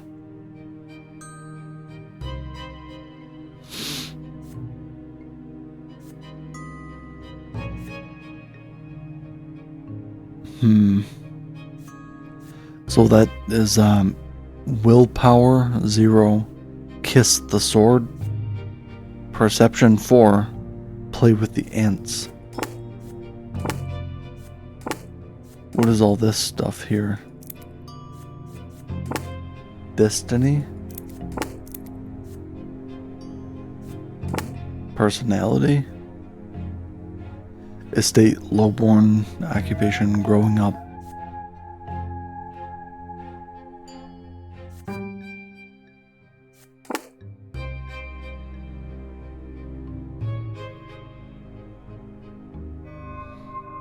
What is this then? You can't adjust it. Stephen Brante? Stephen? Okay. Year 1118.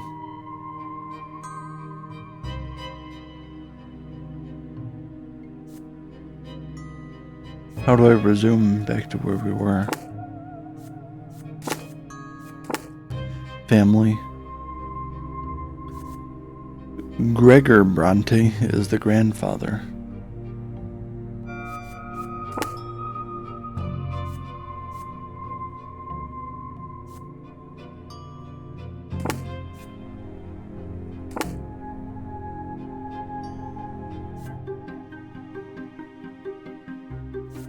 This one? Oop, back to scene. Alright, so as a young lad, you suffer your first death and rebirth. What does that mean? Wait a second. Oh, events in the personal life of the hero that can happen in this chapter.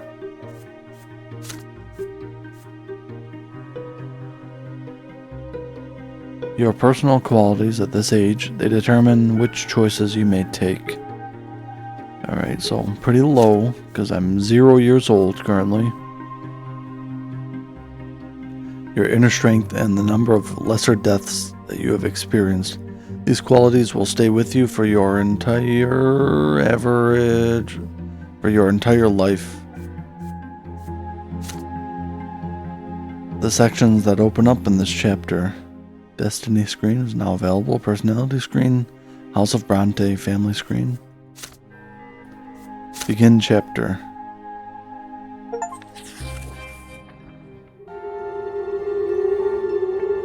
Birth. At first, there was nothing. No time, no sensation. Nothing but darkness and void. But then a will breathed life into nothingness.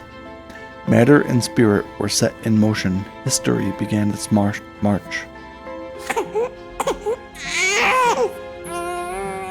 It was your turn to enter this world. Your first memory, you're lying on your back, blinded by a bright white light. You are not alone. Above you tower the colossal figures of those who created you. You are a part of them, and they are a part of you. Between you and them is an inexplicable connection, a strong, unbreakable link. They will always watch over you, guard you, and protect you. It hurts to breathe. You let out the pain in the form of a desperate scream. Your creators extend their hand toward you. There are two of them, the ones who made You are formed from their own selves and brought you into this world. They are united, yet as they lean closer, you begin to see how different they are. Are these the twin gods? You can already feel their differences within you struggling against each other. The first figure is soft and emphatic, wise and merciful. The love that emanates from it wraps you head to toe like an invisible blanket. The warmth from it is never ending. The second figure is strong and powerful, commanding and noble.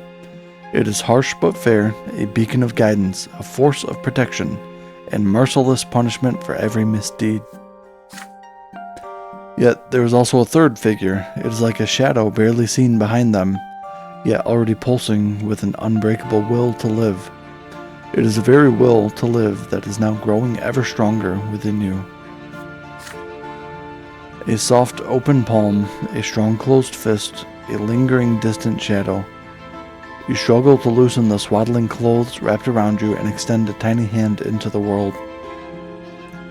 Reach out to the palm, the fist, or the shadow.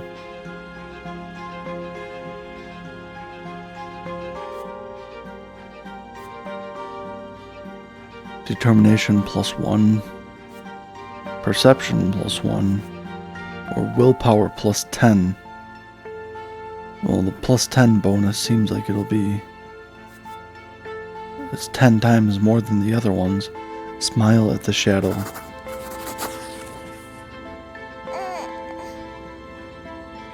Your first smile appears on your face, awkward yet genuine. Your mother and father exchange looks and start talking. You know no words yet, so all you hear is a sequence of booming sounds, but the stranger behind them has no need for words. The stranger's look is all it takes for you to feel the will to live and act that now burns within you. The shadow brings a finger to its lips, as if to say, There, baby, don't cry. This is our secret now." And then the shadow melts into the light. Willpower +10, full of power.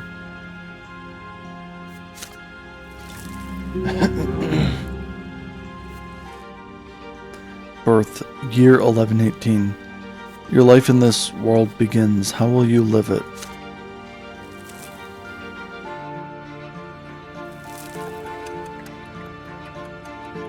Now we're 1 year old. 1 year old.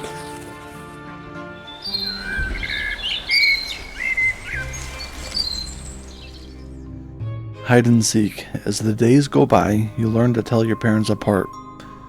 You recognize father by his heavy breath and strong, cold hands. He visits you rarely.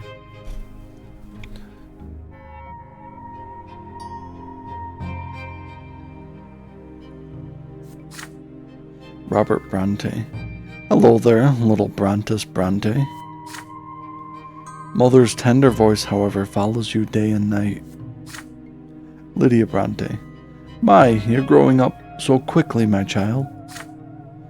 There are 2 more children in the family named Stephen, and Gloria. Gloria sings songs to you. She often dresses you in tight clothing and gently holds your hands as you learn to take your first steps. Stephen likes to sweep you up and pinch you and toss you into the air. Oh look, this is your brother and sister. Yeah, you're my little brother. We're gonna play together, but I'll always be in charge because you were born a commoner. Be quiet, you. He doesn't understand yet. Come on, baby Brontus. Let's go play in the yard. It is hot outside. You grip your brother's hand with one hand and your sister's with another as they help you walk down the giant stone stairs. Then you sit on the ground and start exploring the sparse blades of grass with your fingers. It tickles.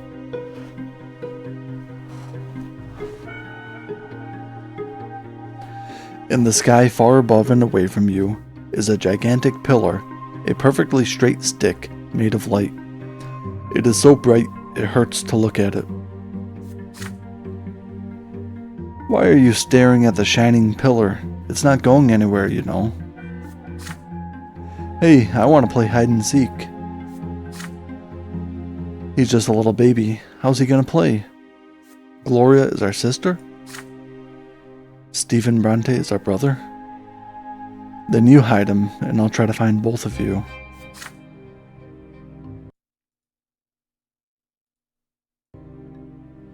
You have no idea what they're talking about, but you support them with happy cooing.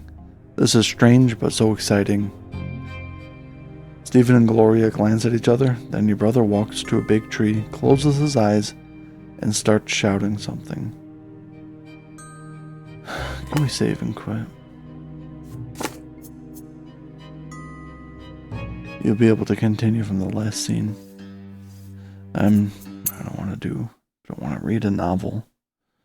What other games do I have?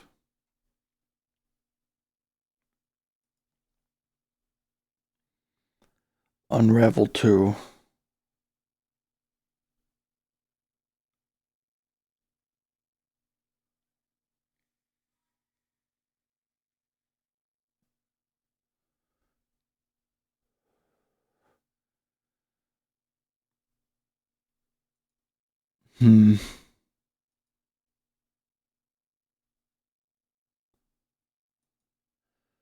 Installing the EA app. Oh, crap.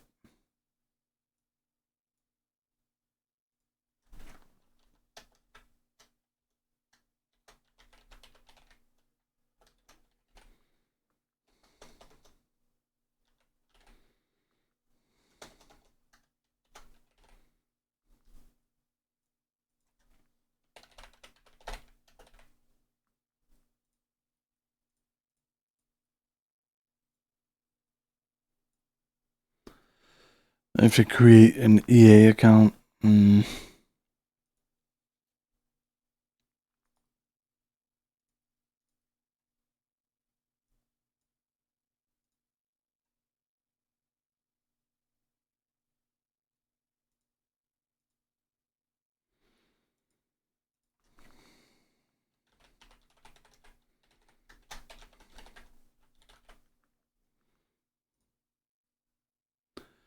All right.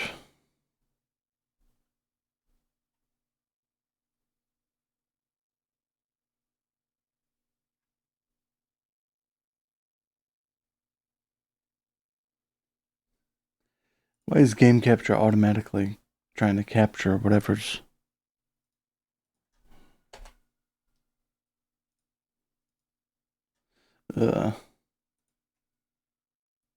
Wait, oh, it's not game capture, it's that.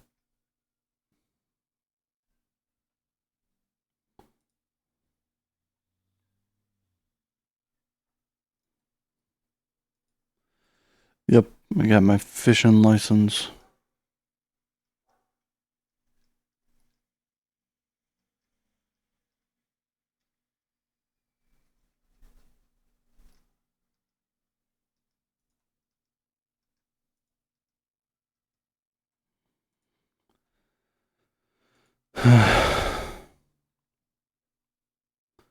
Oh my gosh.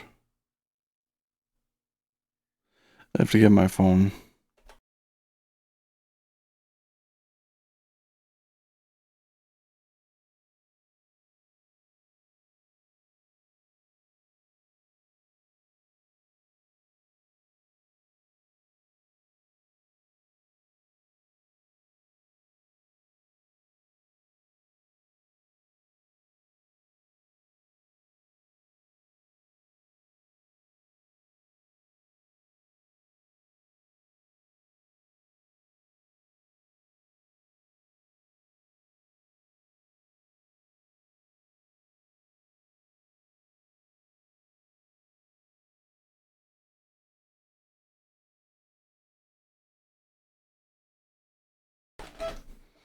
Mm.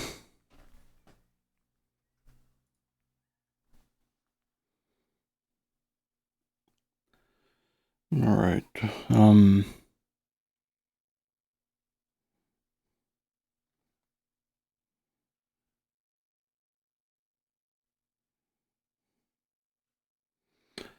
Verification code.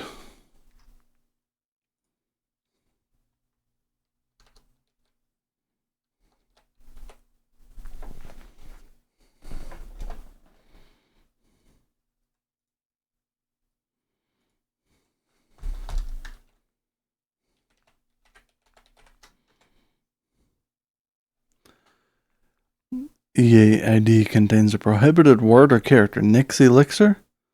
What do you mean?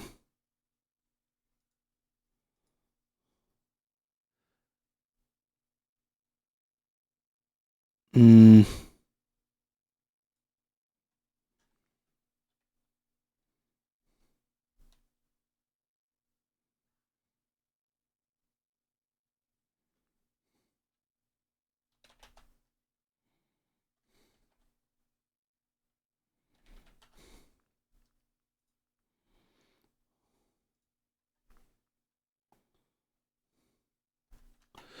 I don't know. What should I? Um.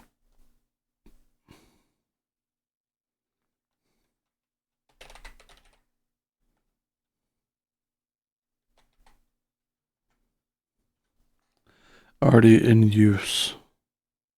Really?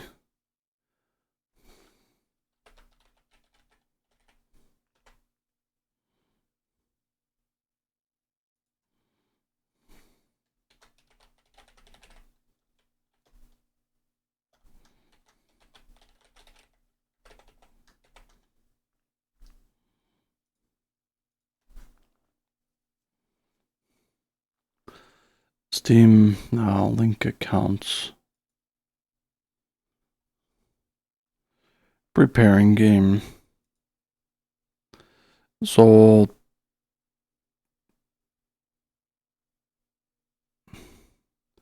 I don't want to have to exit the EA app every time. That's annoying. It's just like the Epic Games launcher.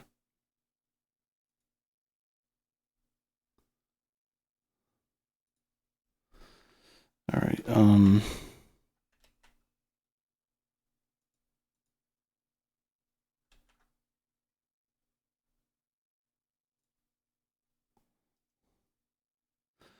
Settings.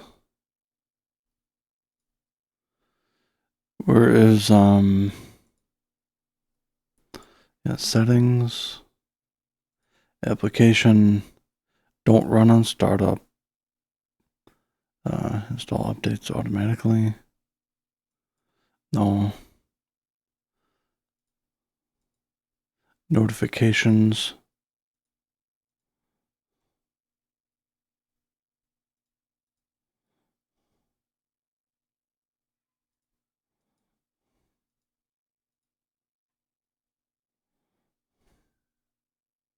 In-game overlay. No.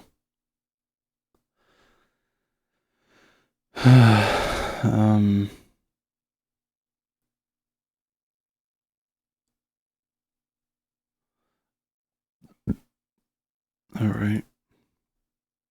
So do we have to keep the app open? Exit. No. Or yeah, you have to keep your app open.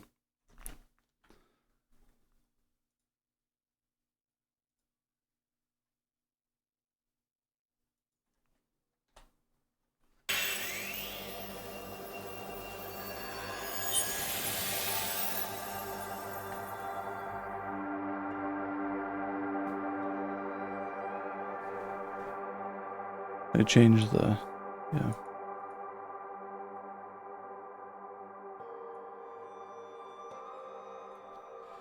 Press anything to play.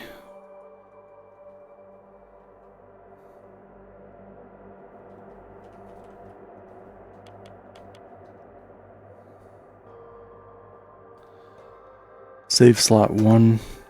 Start anew. Chapter 1, Foreign Shore, in which we lose everything. Starts anew. Is there a settings?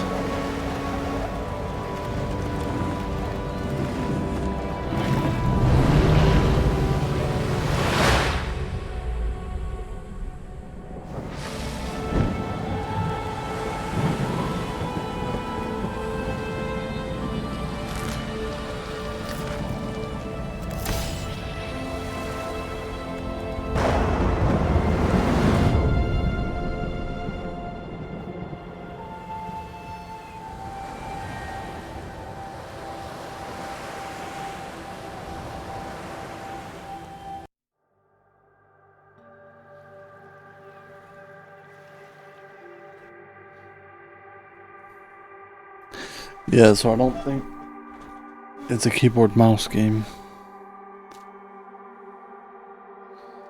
Or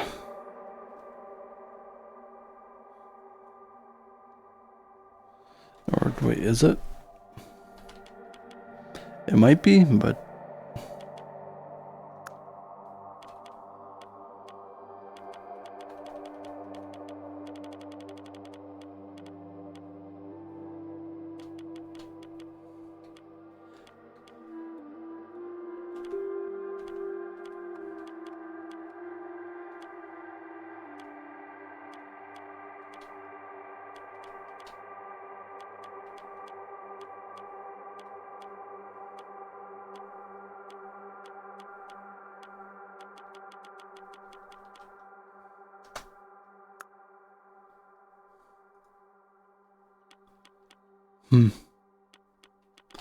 are those all the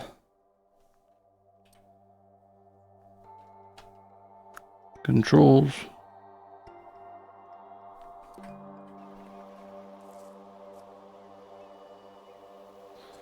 Do I have to enable Steam input?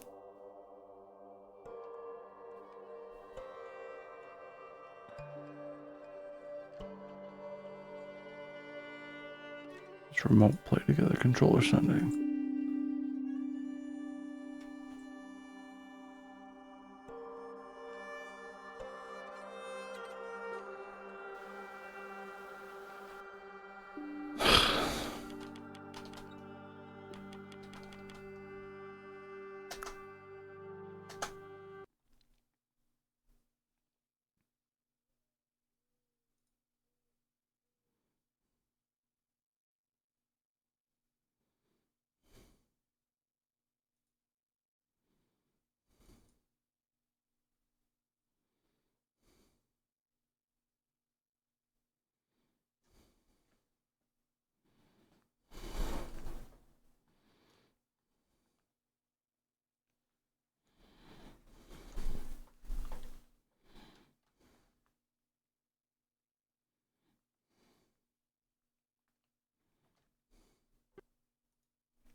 Alright, so controls working.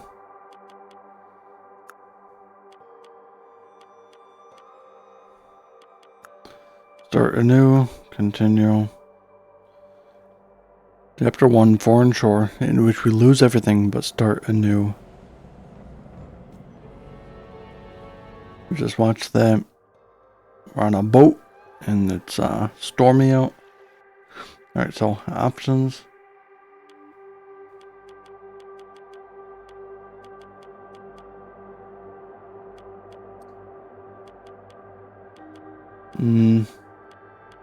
Appearance.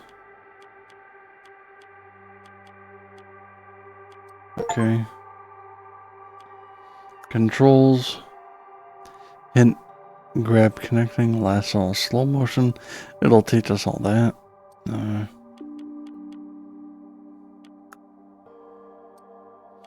There's no way for PlayStation glyphs to appear. Gameplay settings. Assist on slow motion speed.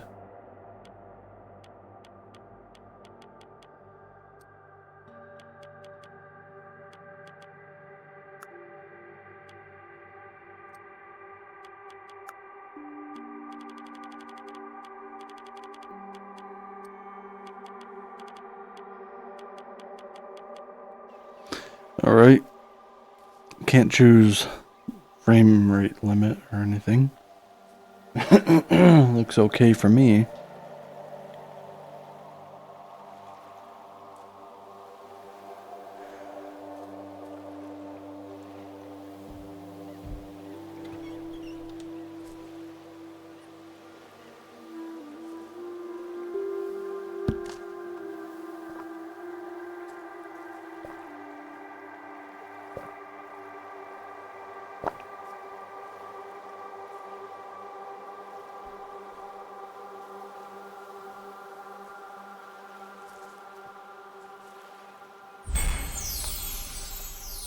You know what?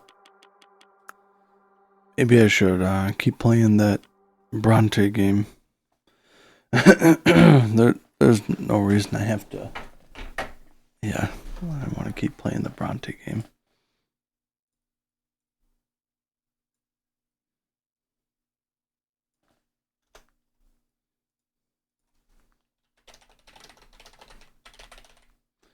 Seemed okay.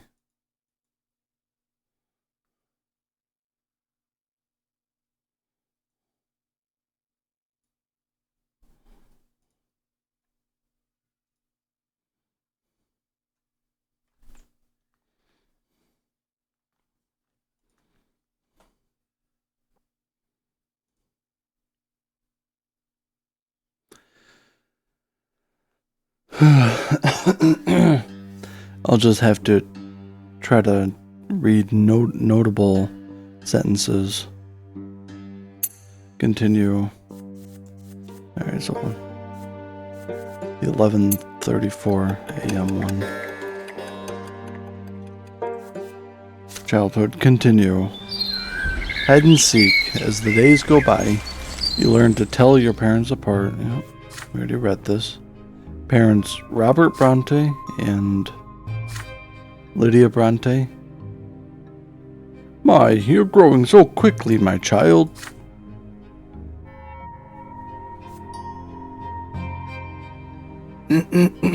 Stephen and Gloria. Our brother and sister.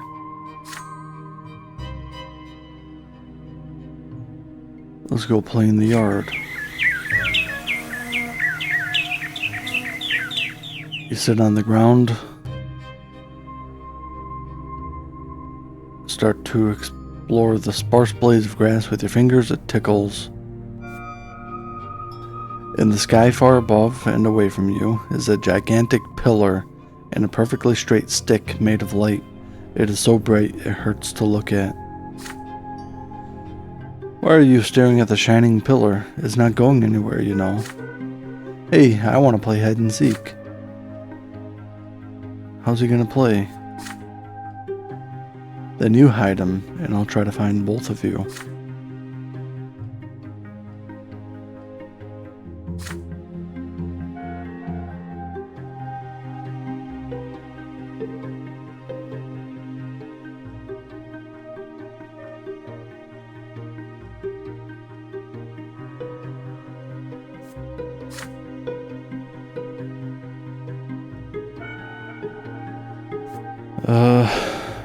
You can no longer hear Stephen's voice. Gloria is nowhere to be seen. You feel colder.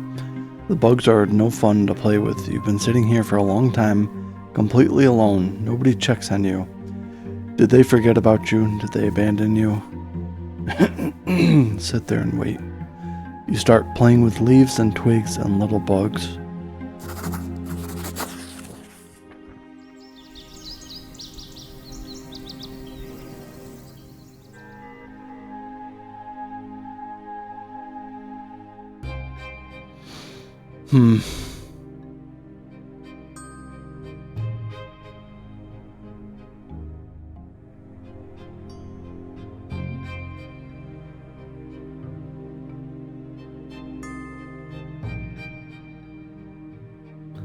I don't know, I kind of don't feel like playing that. What do I feel like doing? I don't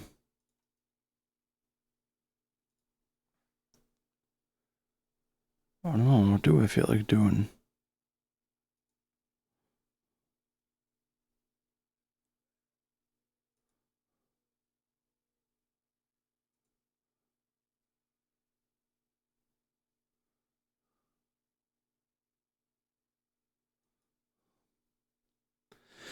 I haven't played Rocket League for a long time, but do I really feel like playing that?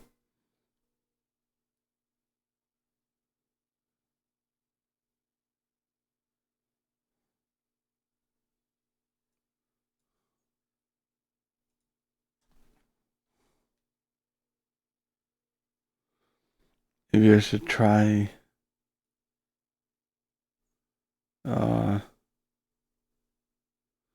Unravel again.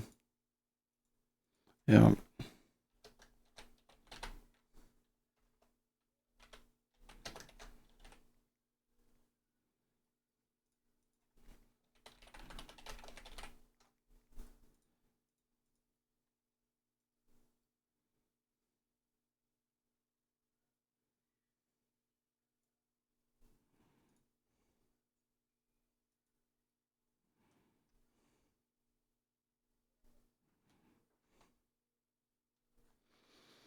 Hmm.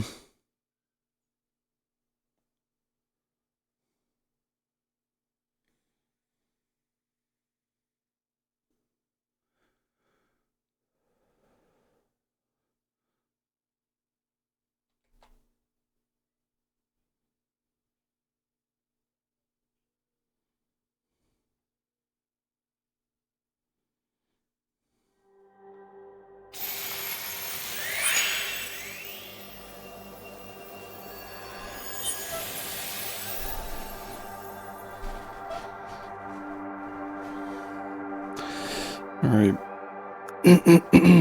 Continue game.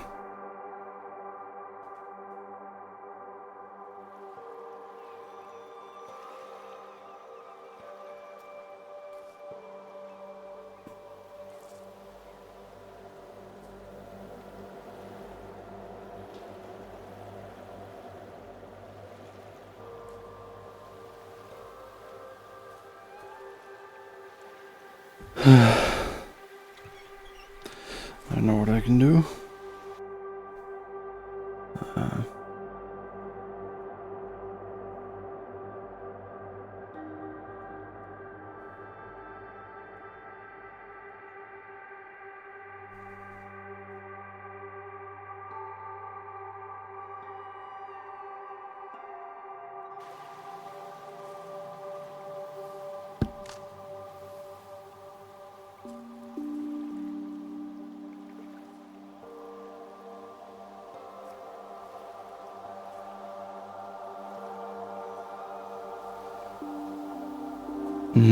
So if anyone wants to play this with me, maybe we could, or I'll just play the single player.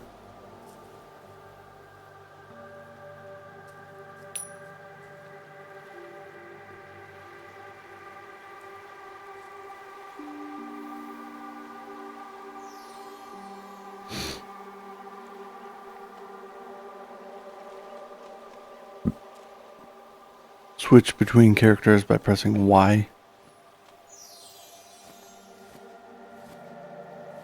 So you can jump. Stand close to the other character and hold Y to carry them. Okay.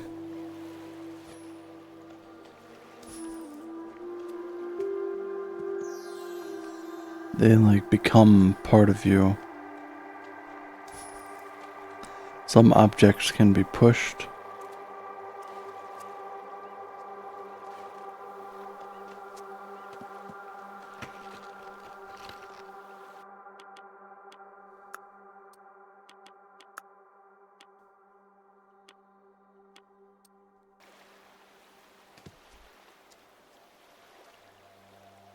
Press Y to drop the character you're carrying. So you hold Y to carry them, and then you just press Y to drop them.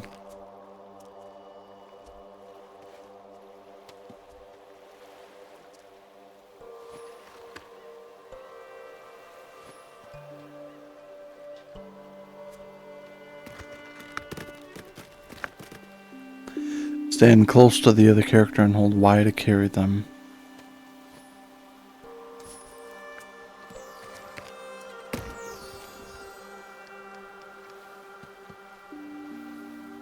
You can barely hear this.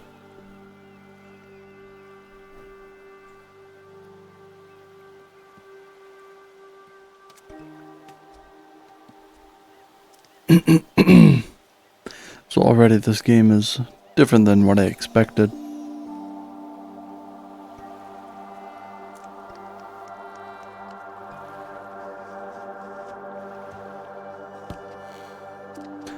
You can change the way your character looks in the menu. appearance.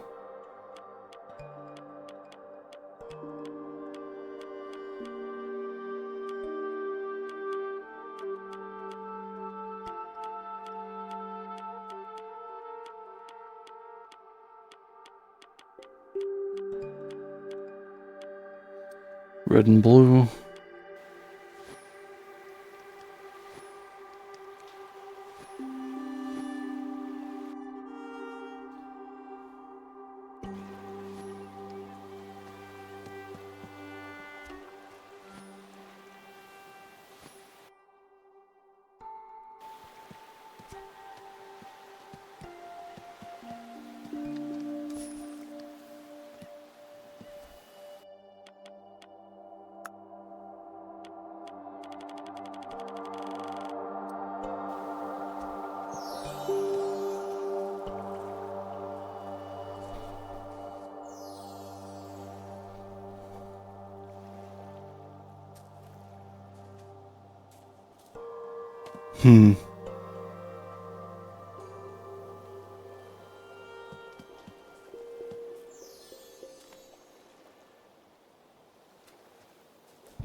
Hold A to jump higher and further.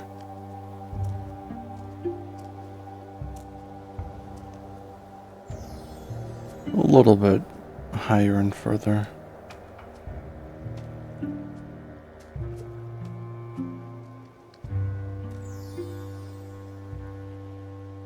Press left to say hi. Try right, up and down. So that's high. That's sit. That's clap is up. Down is no.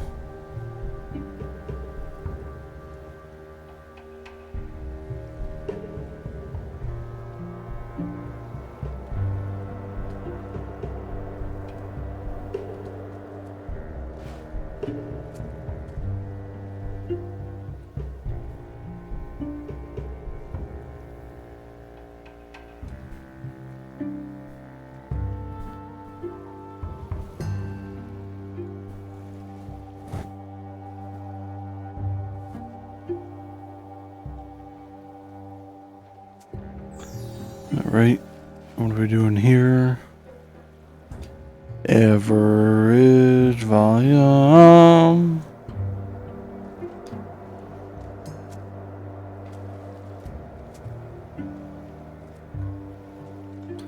Game is pretty quiet.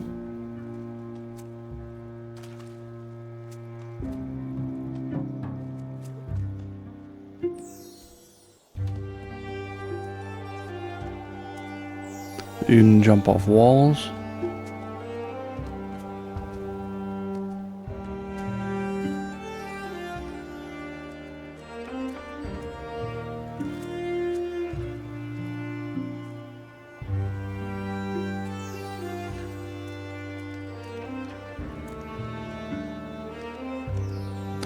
If you jump onto a wall, you can slide down and jump off at any time. Cool. It's like Mega Man.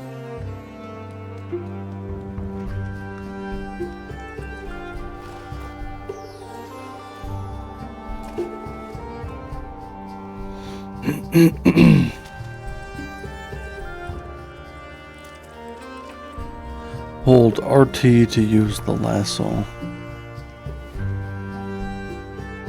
I can hardly see.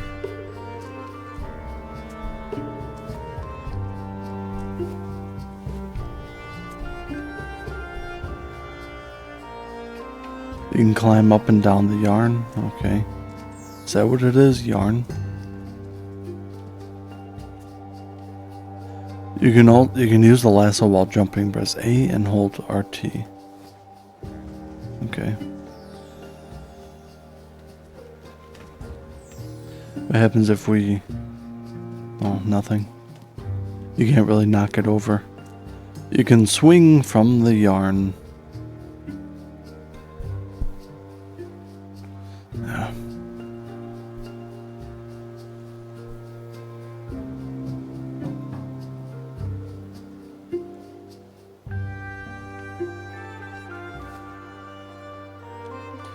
he gets some good distance there.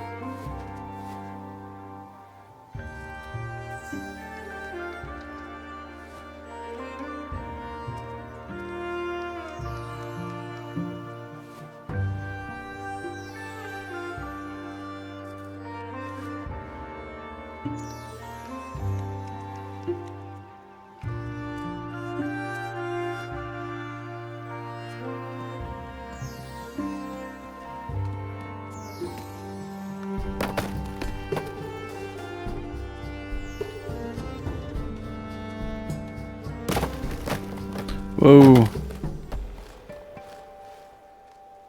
We fell.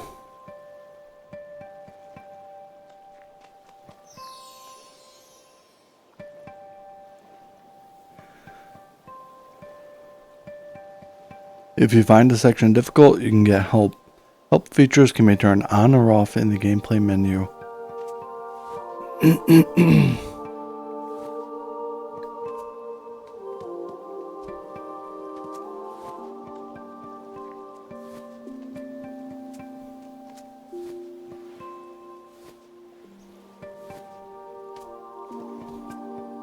You gotta time it right.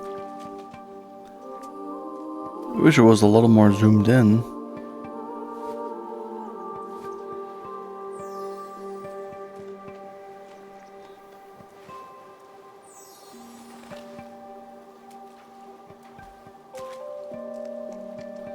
You can use the lasso to pull objects with knots.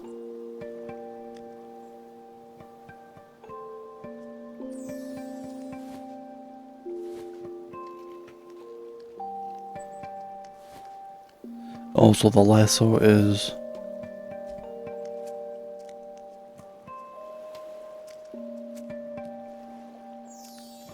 the rope thing that we pull.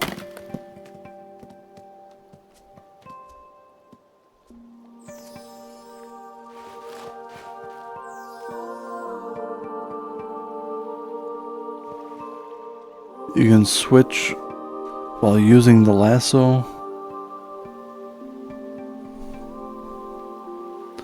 Hold RT when you switch back if you want to keep hanging.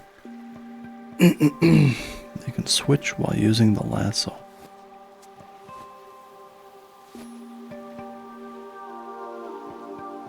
So you can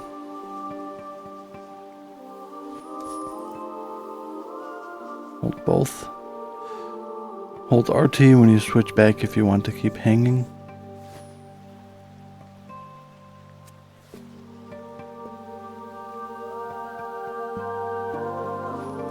Wait, let me see that.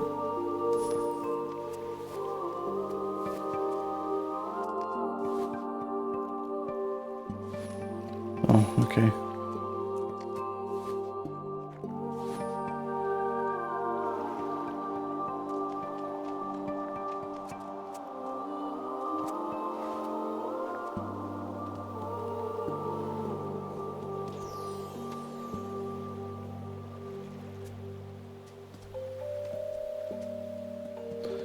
Wait, so are you always connected to your teammate?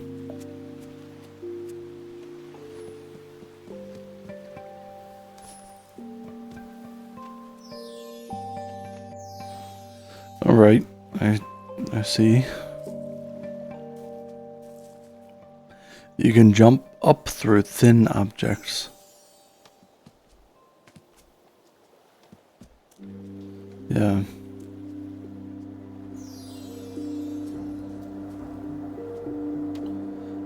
Hold L and A to jump down. Okay. Pretty standard controls there.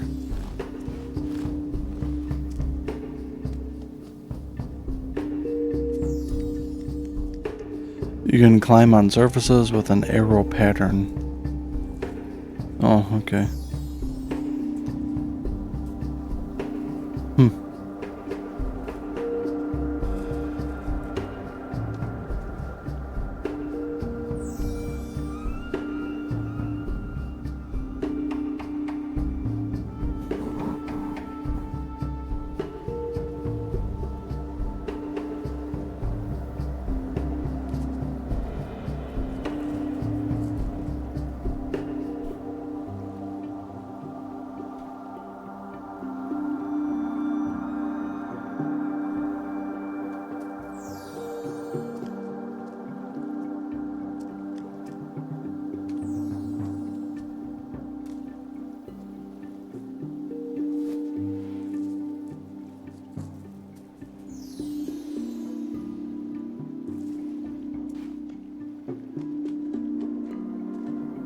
Press X at an attach point to tie a knot. Bridges can be tied between attach points.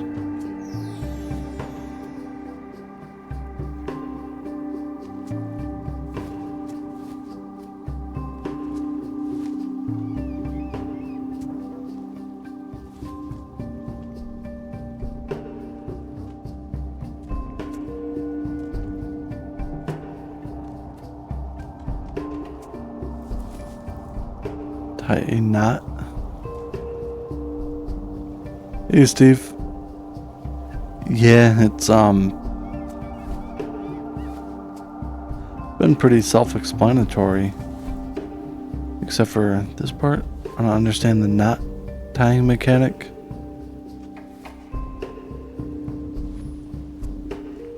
Oh, okay. So you can create a bouncy platform. You can jump twice on bridges for a bigger bounce. Only twice?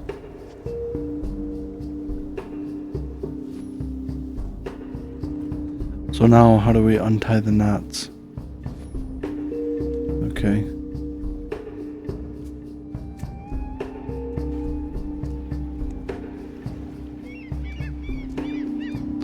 Press LB for hints.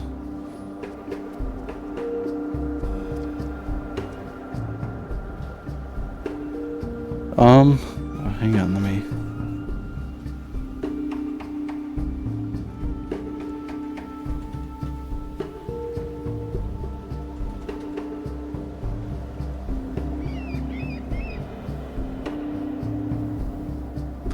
A story to this one, or more just a creative puzzle game? I think it's more just a creative puzzle game. I don't think there's too much story involved. Why am I going back down? It's because the knots are still tied, but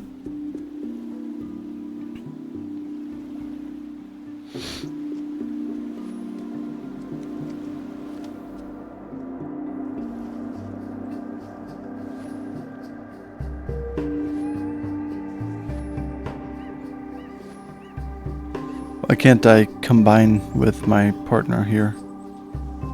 I can only switch. It's because these knots, or...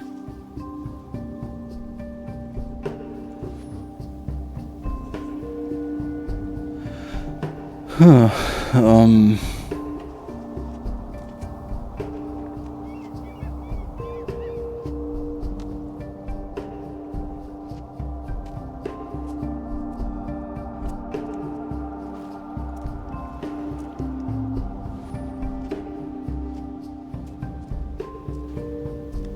Press LB for hints.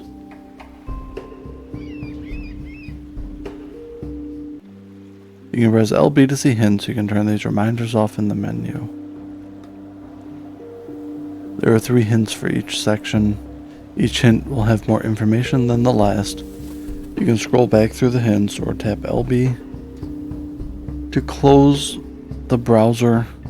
You can turn assists on or off in the gameplay.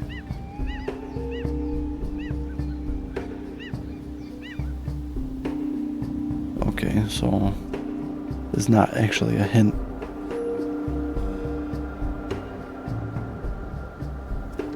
Yeah, see, I can't go any further here.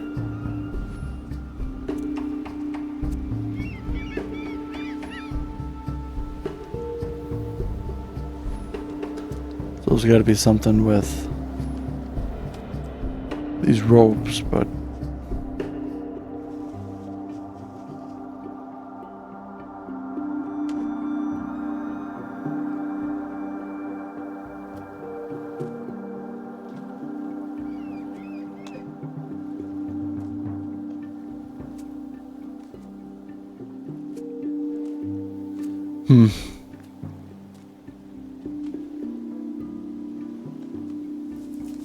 it didn't tell me that circle button was cancel the rope thing. Oh, you can press it at any time. Okay.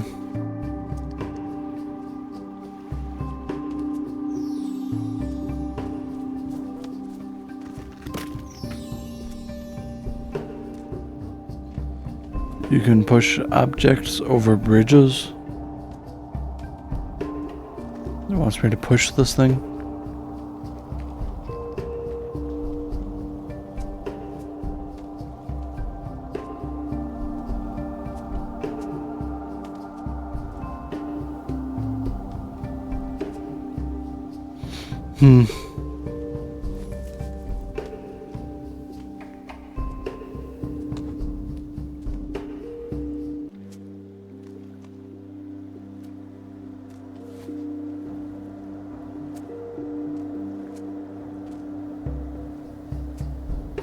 What does LB do again? Or LT? L2?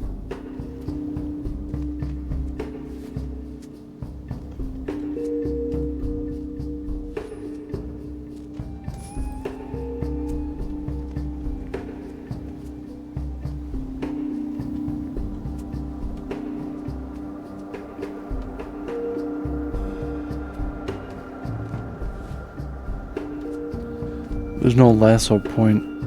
Wait. There's a lasso point here. You can push objects over bridges. What bridge?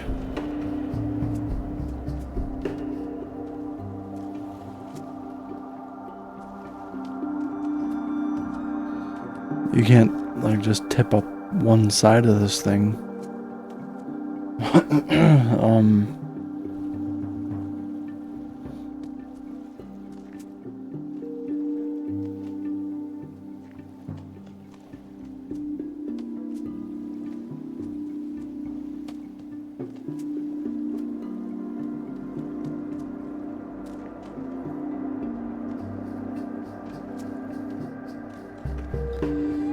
If we make a bridge with our knot tying,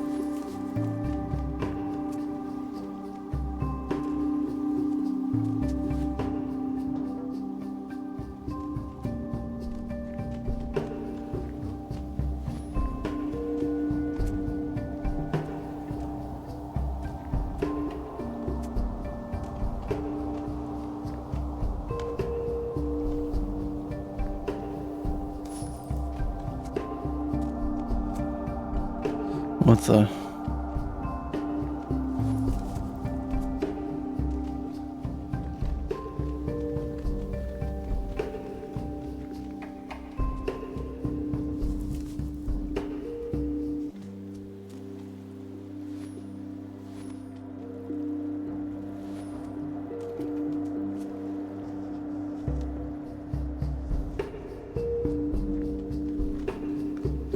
Alright, I think this must be it.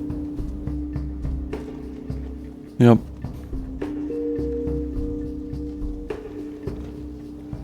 You can press LB to see hints. Yep. Alright, so now if we...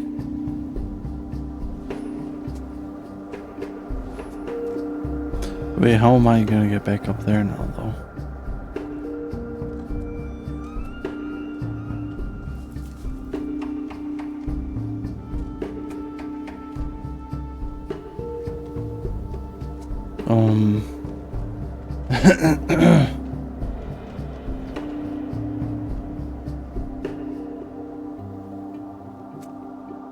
How do we get back up there? Can I reach it from here? Untie the knot.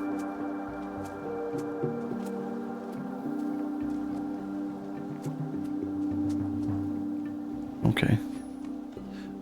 Just do that then.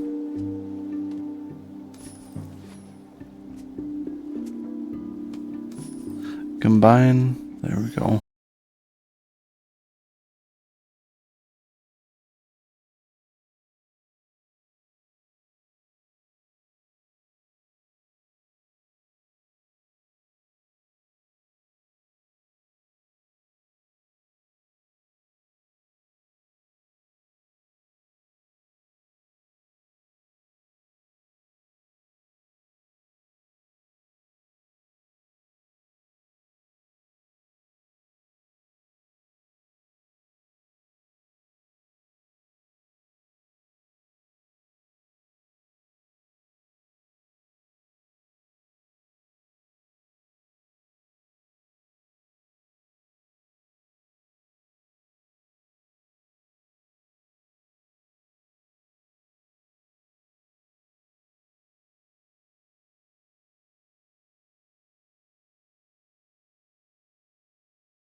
Even half the speed, so.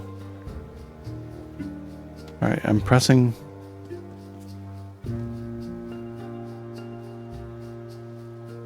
I pressed right like 40 times, but.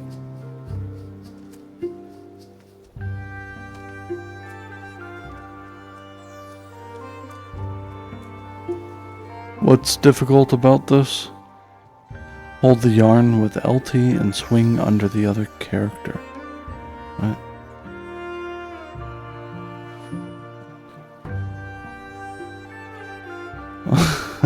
Yeah, it was like glitched. It wouldn't activate the slow-mo. Hold the yarn with LT and swing under the other character.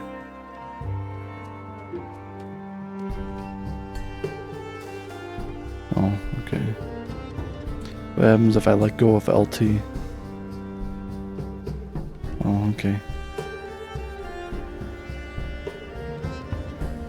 Swing under the other character?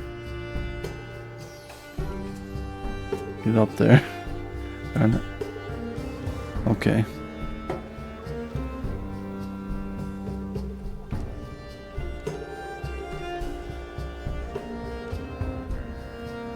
Try it again. And so now, how does the... That's right, you can climb it. Yep.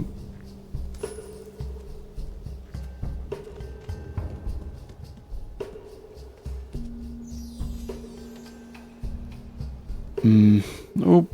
Oop. Are we dead? Oh no. Why does he look sad now?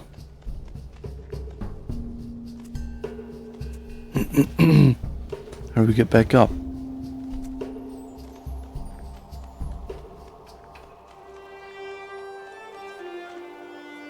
Okay.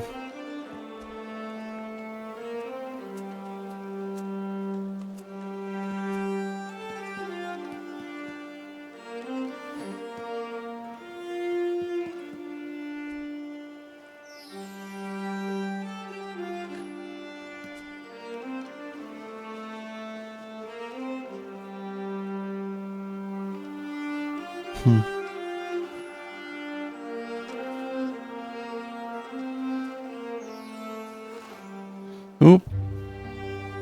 Don't fall back down. You can swing the yarn when it's looped over an object.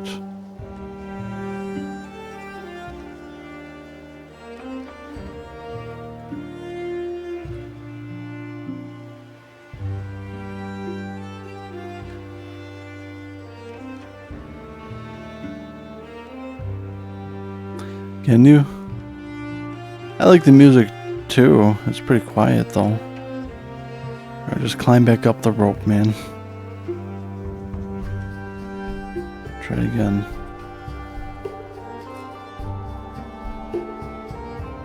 Alright, there we go. But he keeps falling down right there.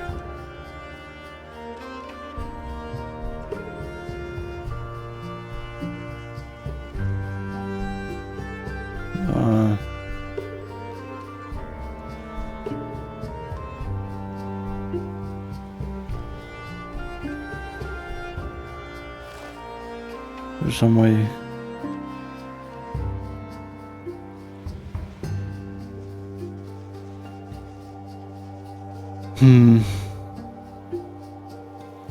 Oops. You can't just jump across.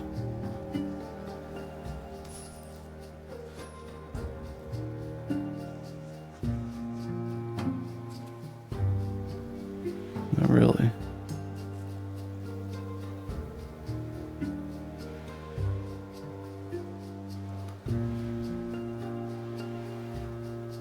How am I supposed to?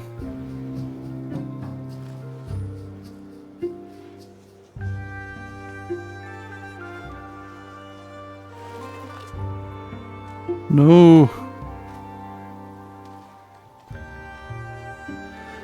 Huh.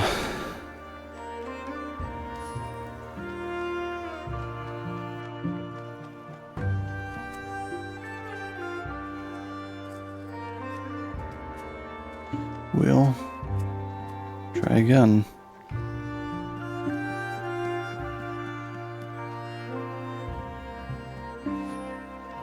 separate into two. How far does this thing go? Oh, not that far.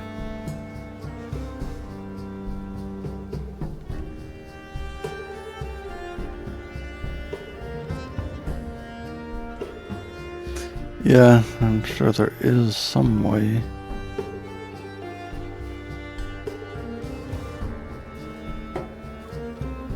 See, he slides down.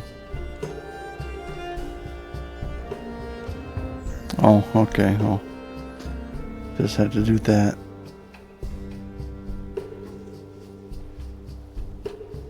Climb down the rope a little bit and then fling up.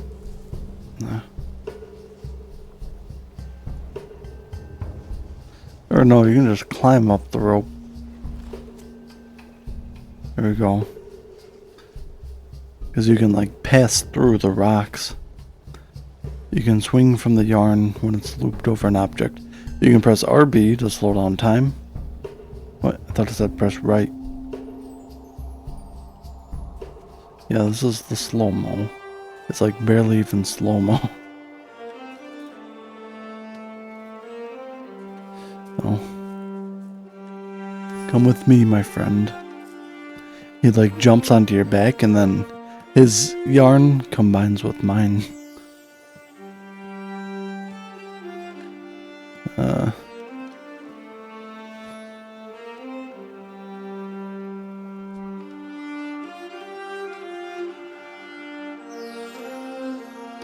Okay.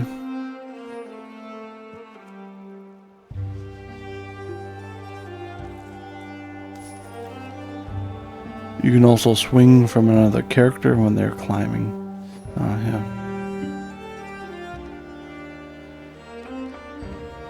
Woo.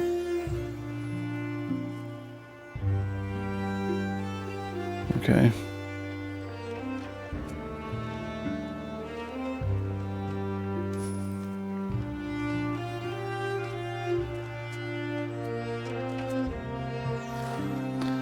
Climb up and down the yarn to adjust the length of your swing.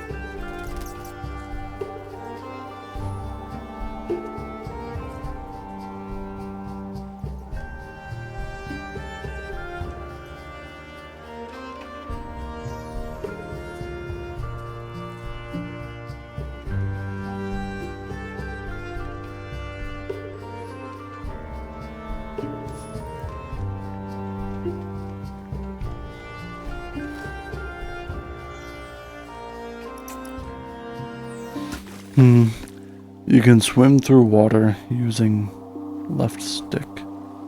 Okay.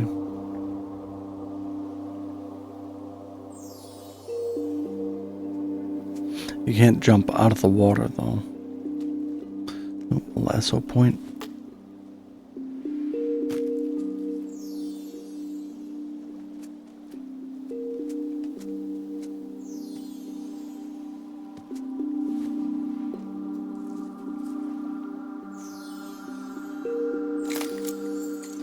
Oop, the tutorial thing helped me.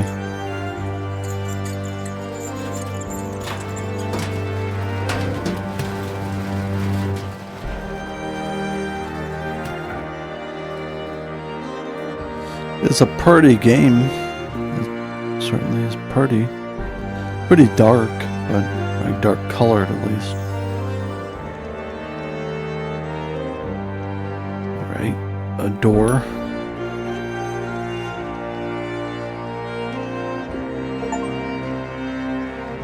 Loading hub, the lighthouse. Got a Steam achievement and it made me install some EA game app. It's just like Epic Games, another launcher. Okay, so we went into the building. Bongo cat. I think that's a bongo cat, isn't it? The orange one? Methinks. Alright.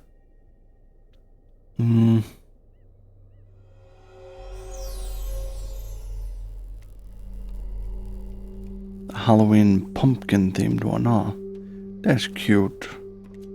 Uh-oh, there's levers and buttons and stuff in this game. Oh no. These puzzles are probably gonna get real complex.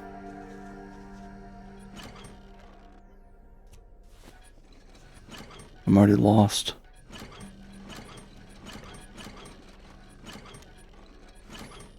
We separate into two people.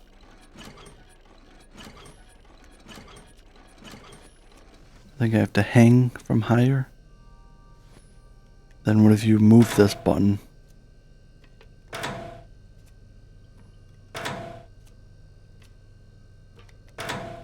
Oh, I see it. It's trying to move upward.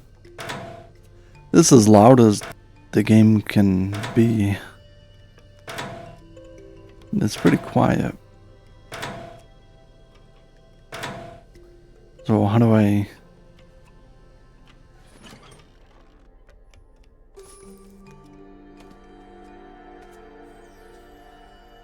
Oh, no, I don't want to go back to the previous chapter.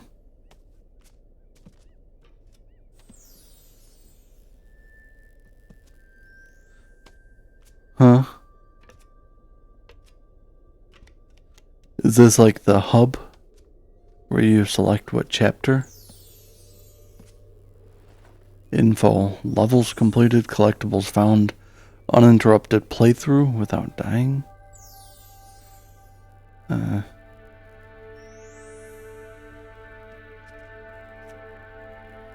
Oh, you have to jump through the portal.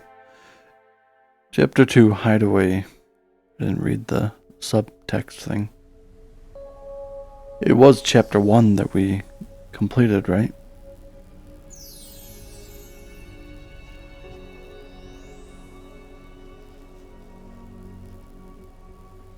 How do we get here?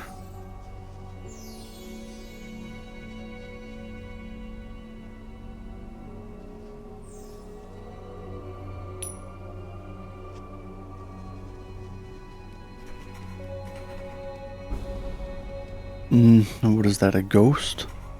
Is this a spooky game? I think it's just a memory.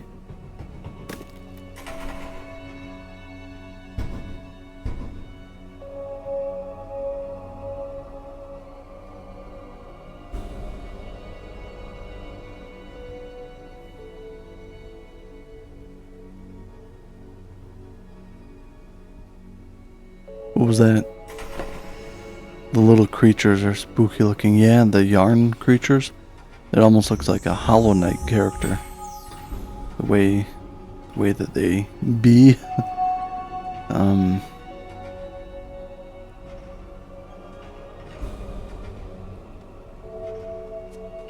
What do I gotta do? Oh. I couldn't even see where we were. We're in the very dark corner of the screen. Alright, so do I have to... Is someone coming in there, trying to come in the room to beat this girl up? What's this? Combine?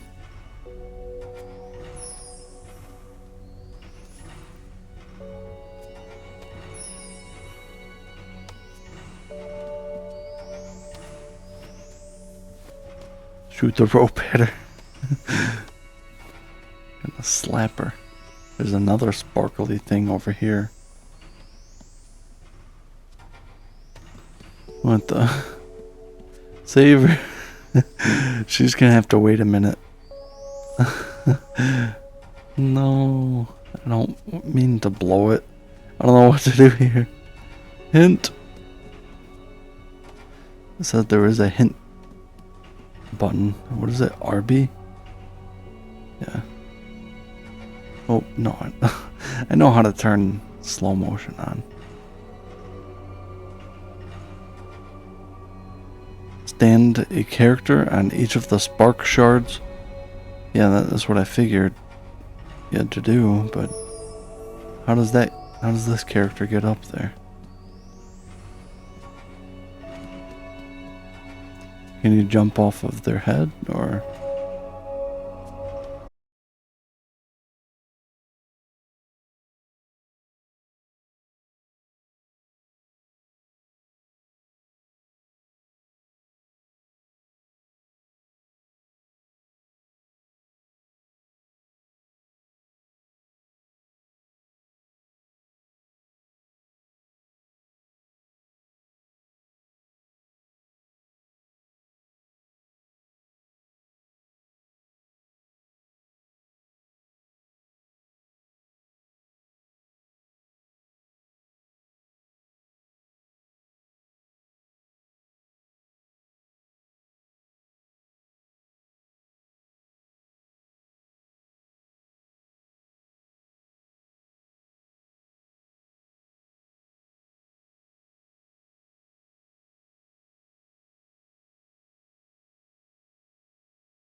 Gotta be just the right distance. There we go. Oop.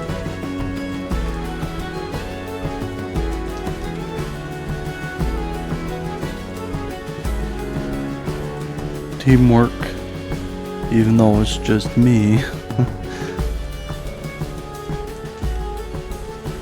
I'm my best teammate.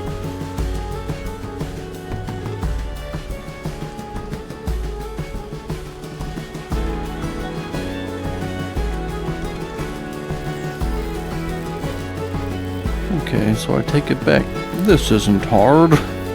Oh no, electricity. This very hard.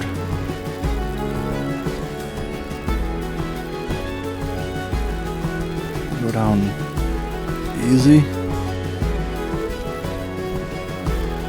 Alright.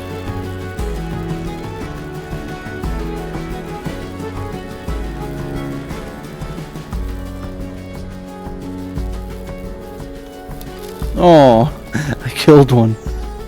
Oops. Happens.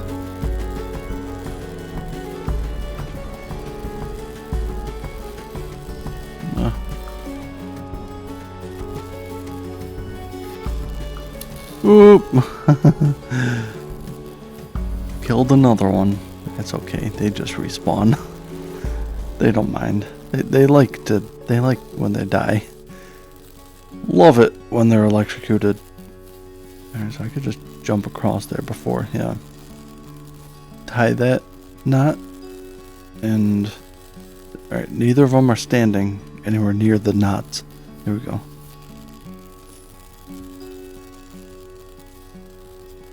Oh, is that an optional collectible? I kind of want to try to get it, but it's too late now, I think. I probably have to use the, yeah, KMS. Okay,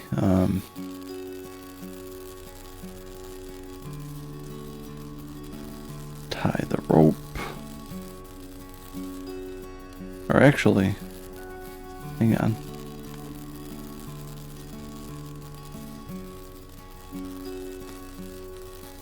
Get just the right distance to be able to swing up there.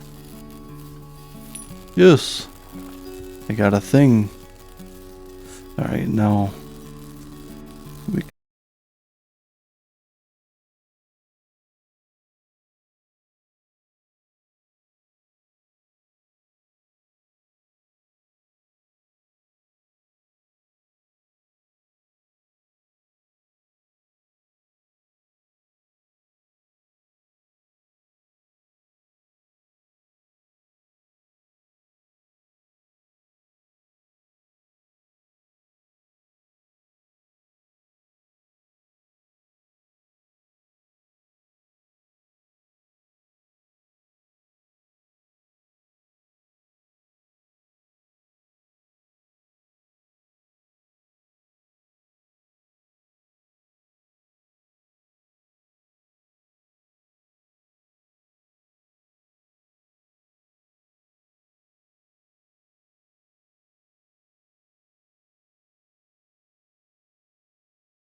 cold here. It's 73. For some reason it feels cold. Colder than it is, though. Probably because there's already a breeze outside and it's like partly cloudy. Maybe a little less humid than it has been. The humidity adds like 10 degrees onto how warm it feels. It's pretty comfortable, like ambient temperature to just exist, I would say. Oh, I think the rat got us. Oh no. Oh, it's not even a rat. It's some infectious entity. Nope.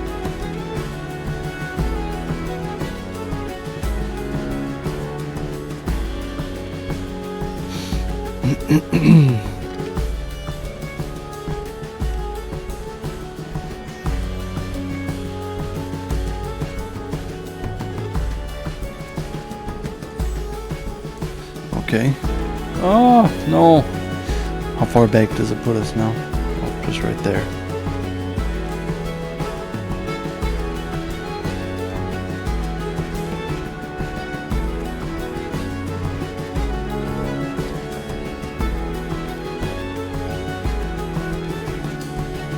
There's adventure and danger that awaits around every corner.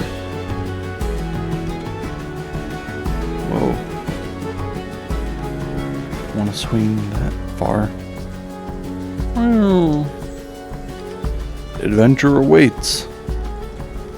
It's like those books. The one type of book that you might like is the choose your own adventure ones. The ones for like first graders. You have to, it'll say turn to page 50 to turn in the gold or whatever is going on in the story of the book. The best books ever. I wonder if there's any adult books that are like that. Because it's a good mechanic of the book genre. Ah, that thing almost got us. Okay, let's split into two here. Can we pass through this one? No, we can't. Swing over there. Switch to this one. Climb. Alright. Yeah, because if there's like an adult book where you can choose your outcome, the outcome of the story, it would make readability better. Kind of like replayability in a video game. What's this tube? You gotta change the tube.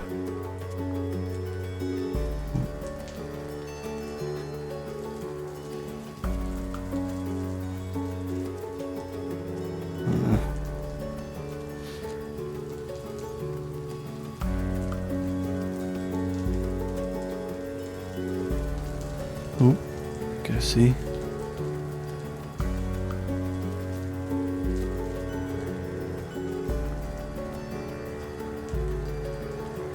Maybe not. You can't gain any height when you do the wall jumps, so. Split into two. So what happens if we,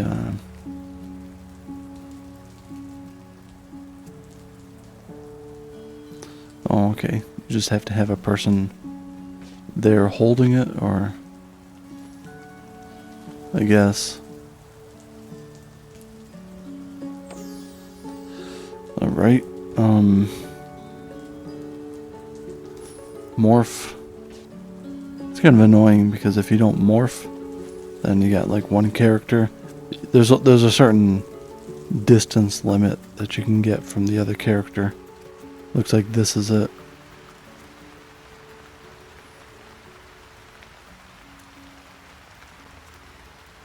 It's raining.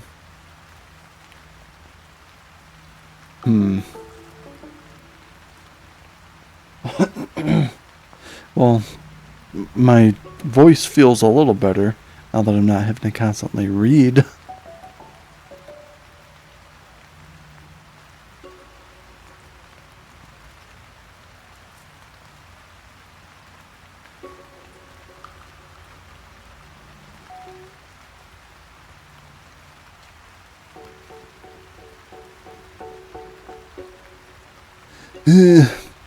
I just choked on water. Good thing I have the mute button on the controller.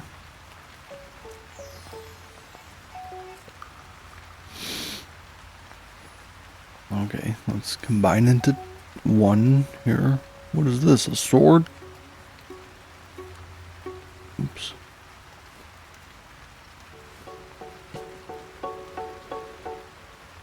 How fast can you spin in a circle? Not that fast. Oop.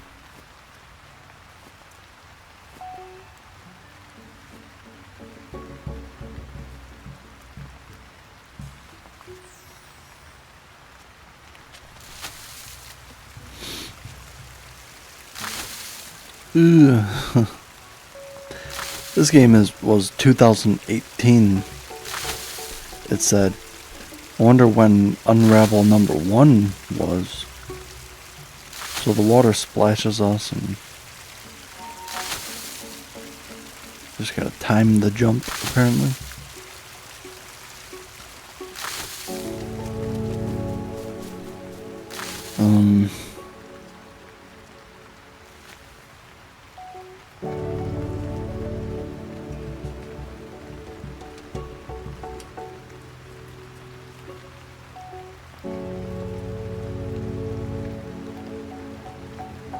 Where are they going? What is that thing? Is that a cat? That gray thing? I think it's a cat.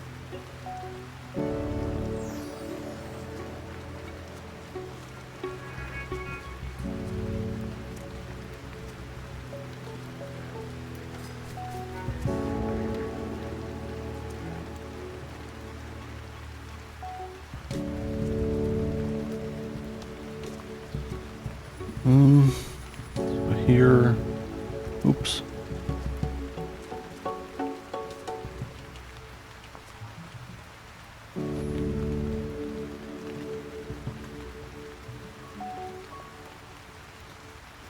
Oh.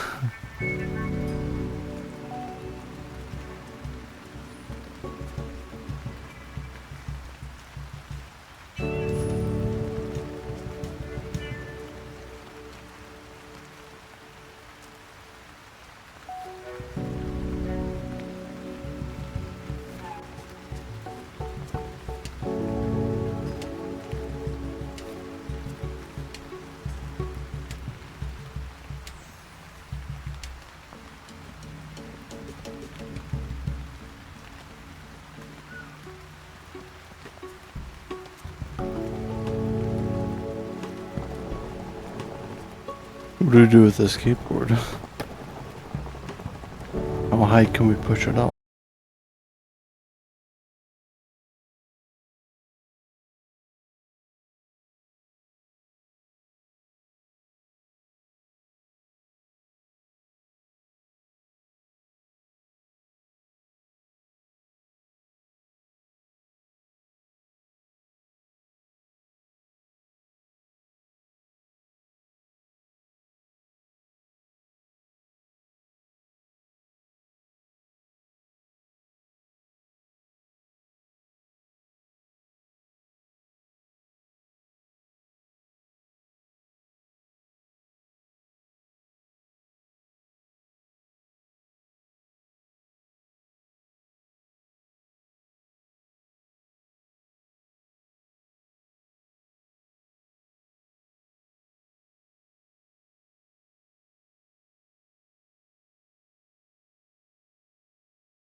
How does one get up to that second lasso point?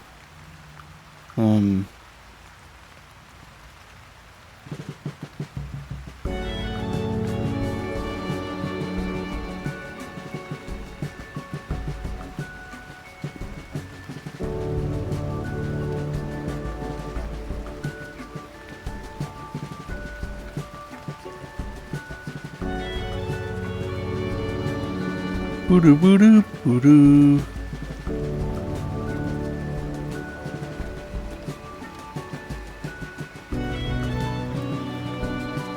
So it's just barely out of range.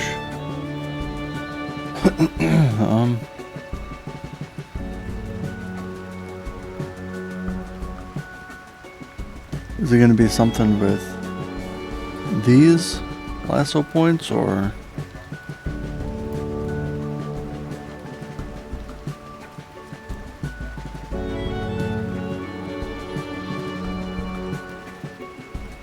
Oop.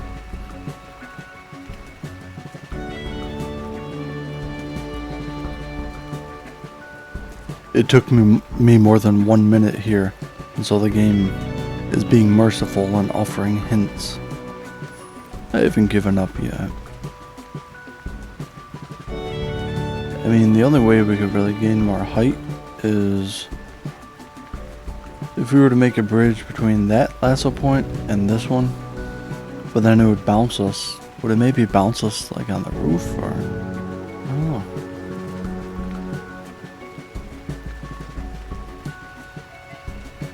Hang on. Do I have to secure this lasso point first?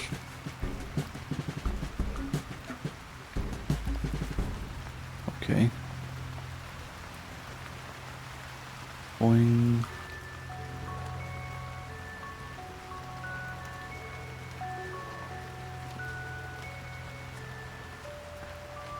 Oh, the yarn can only be a certain length. I don't think that's the solution. Untie those.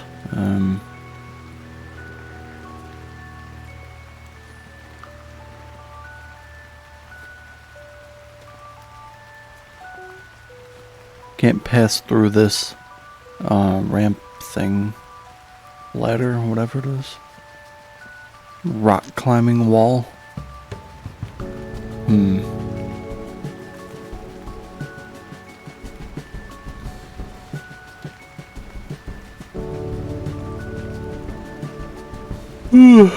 Well.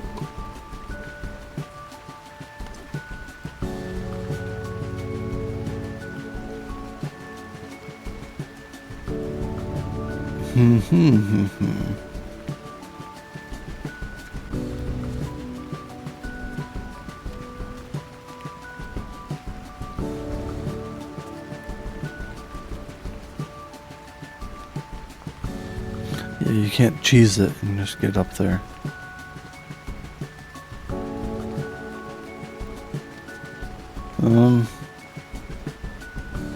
Let's see the hint. You can push objects over bridges. What is the pushable object? Is it gonna be that, this thing? Yeah, it is. Okay. Eh.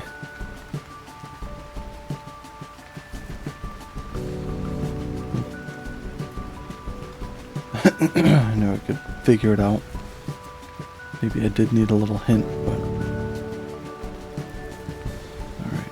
Push it over the bridge.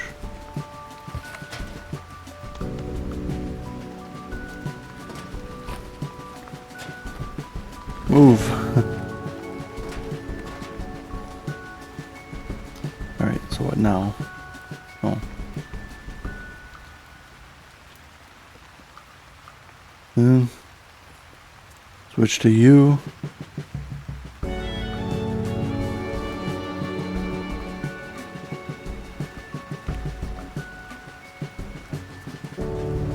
And now how does one get up there?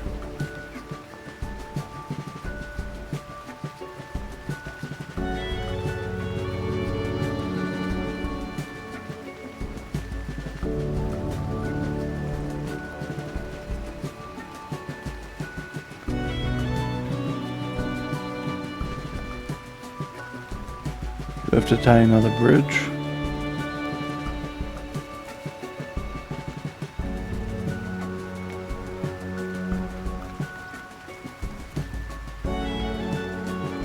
And then push.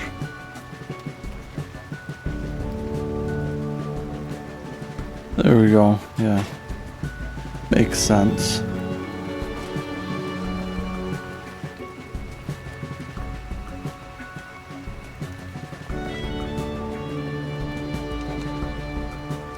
Untie the knots. You can climb the rope now. Good job.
Music is pretty cool here.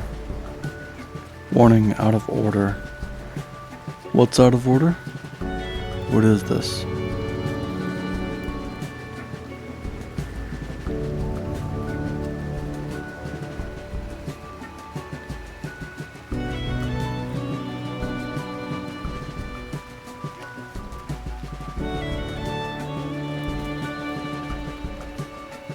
Makes you a bit sleepy.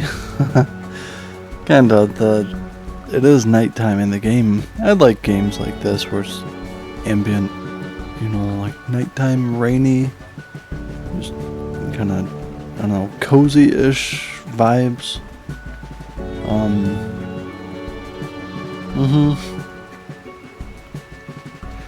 More relaxing than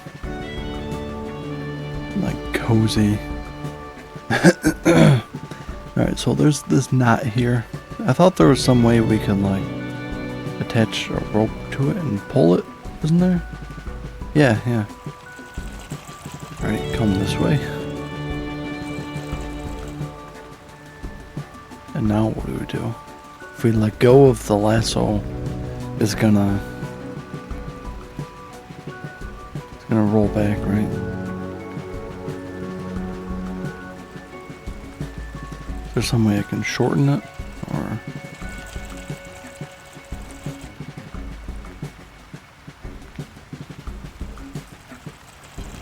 whoa. I think I see. We gotta time it better. Bring it up and then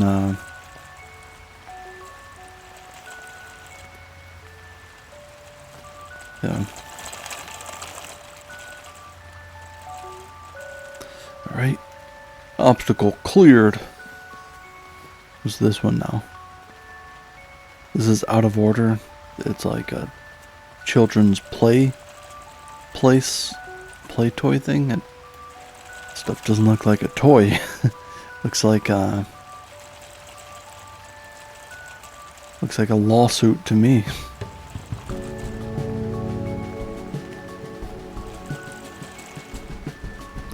Swing.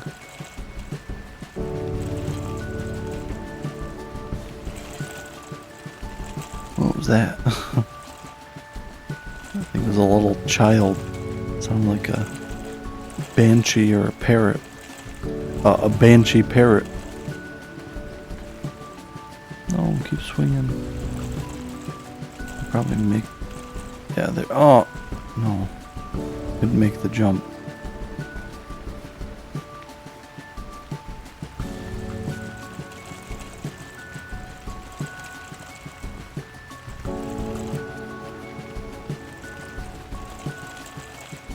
So can I not extend the rope more? Yeah, I get a little more distance so that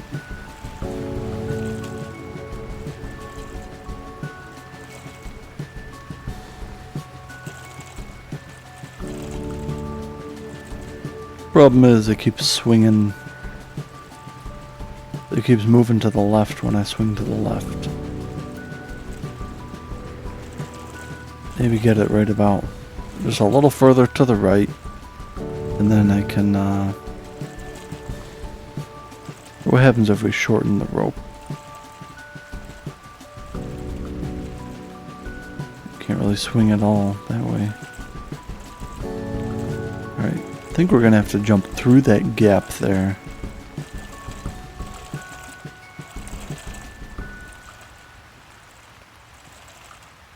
Come on. Push.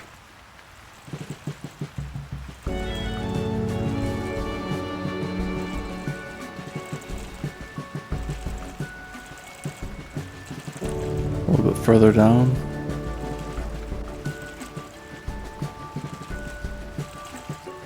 That should do it. Ah! No. Darn it. Come back. Weird ball and rope device. I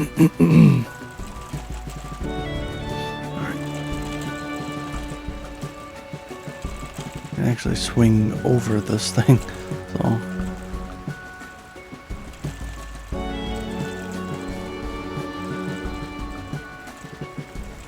No.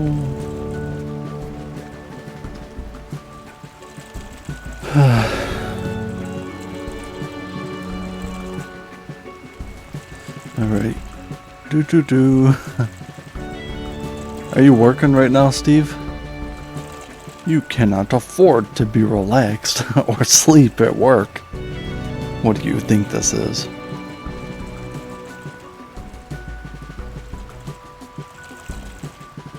Let's see if I time it just right.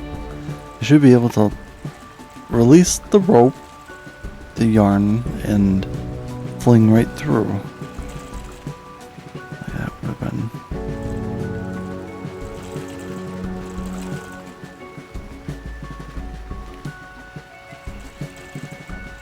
Oh, really? Yeah, your boss is cool then.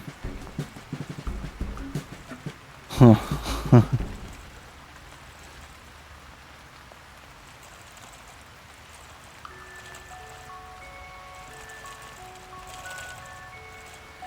was almost it, I think. Oh, I think there must be some other solution. Slaving over a hot keyboard. Is there no air conditioning in your workplace? Or it's just, like, not very effective?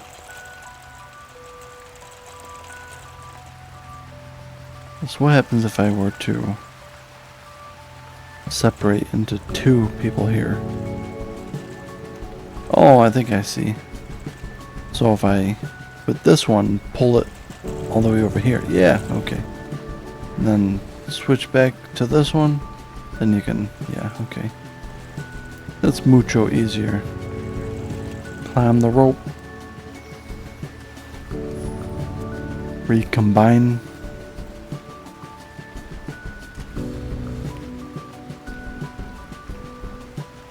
Whoa. Alright, we just make it.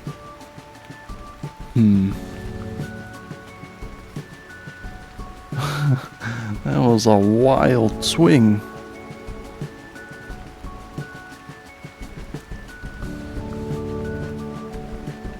Hey, birdie. This street with the lamps on it, that's cute.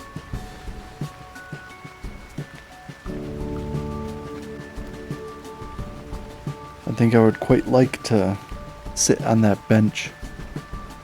That is a nice bench. Excuse me.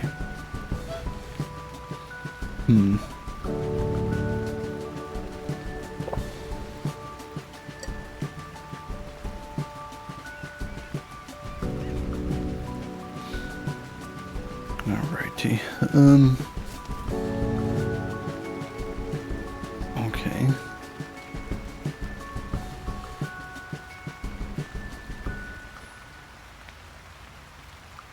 Stand at the edge and then down a little bit, and then you'll have to. Woo! Alright. Let's switch back. Climb.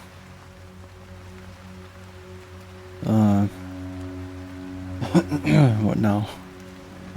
Swing forth. Switch back. Climb. Alright.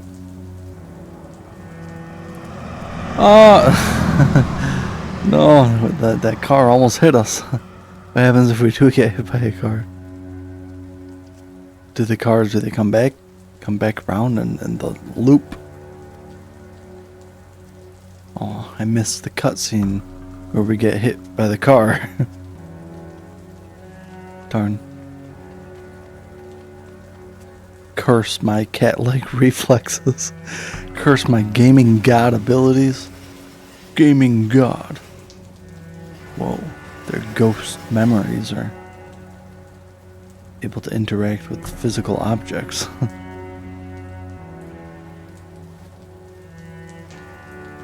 No, I'm no gaming god. I'm like a gaming pleb. Gaming plebeian.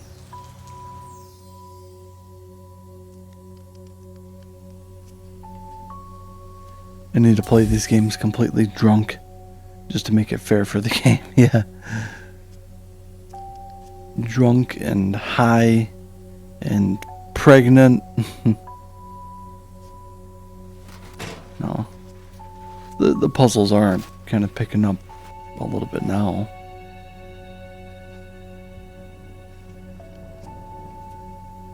At the start of the game, I was wondering if it was primarily just like a storyline game, or... Alright, so I have to climb the rope over that thing, I think. If we go into the cannon hole, barrel, I think it flings us, right? Yeah. Okay, so if we stand here, then can you do anything?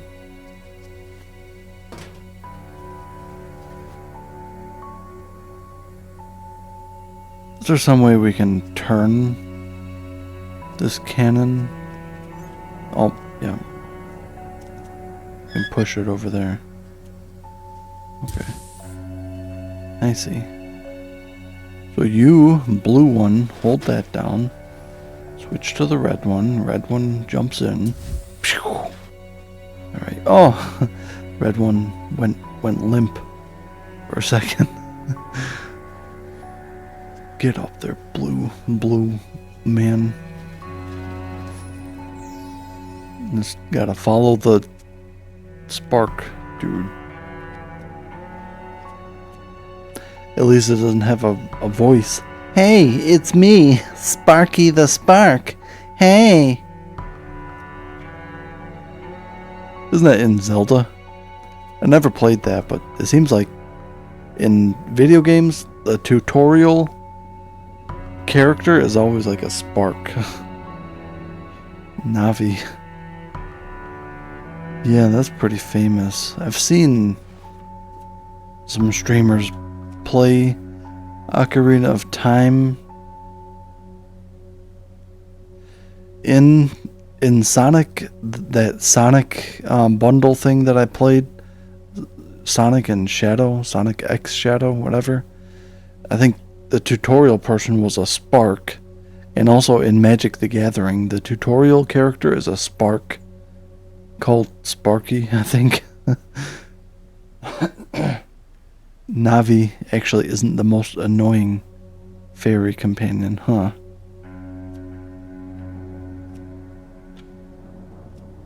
In Skyward Sword, there's one called Fi, and I wished her a quick but painful death. Oh man.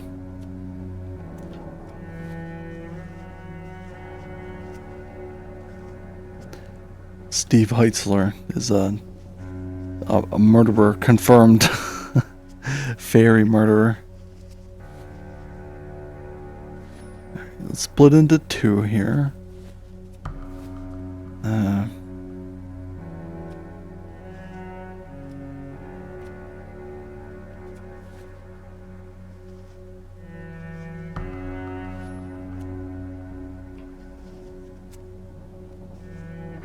We can't swing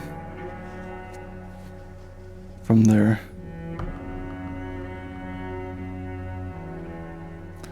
Can we stand on that scaffolding? No.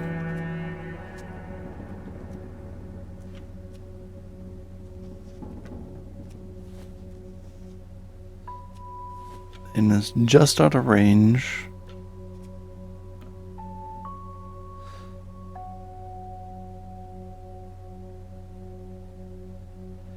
A game called The Shenanigans of Cherry and Tricks. It was another RPG Maker game. A fairy guide called Clue. It's supposed to be like Navi, but louder. Huh. I don't think Navi was intended to be annoying.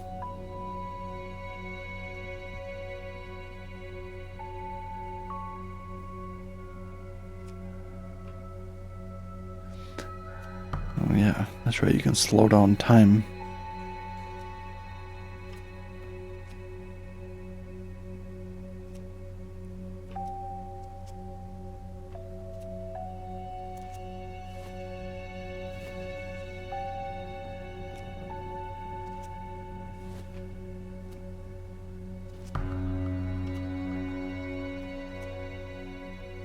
Does the music also slow down?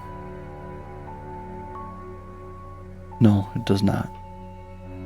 The most annoying character I've come across in games.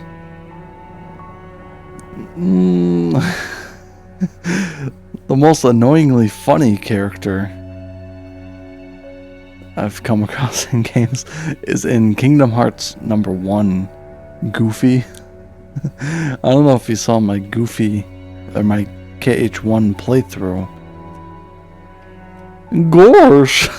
And when he gets hit, he's like, whoa!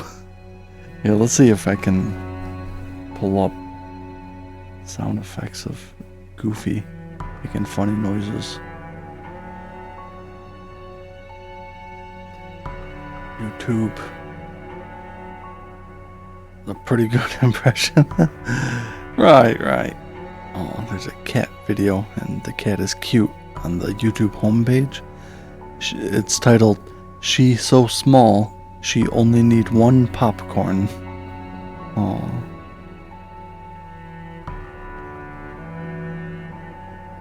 Here, let me switch accounts. Alright, Goofy, weird sound effect, comp, KH1, is that gonna show? Alright.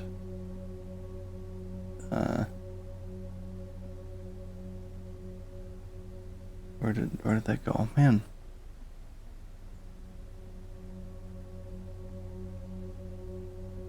There it is. You played Kingdom Hearts, so you know. Okay.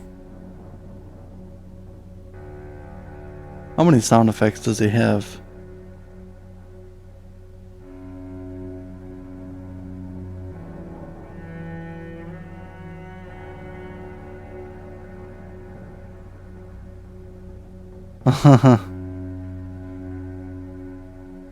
Huh.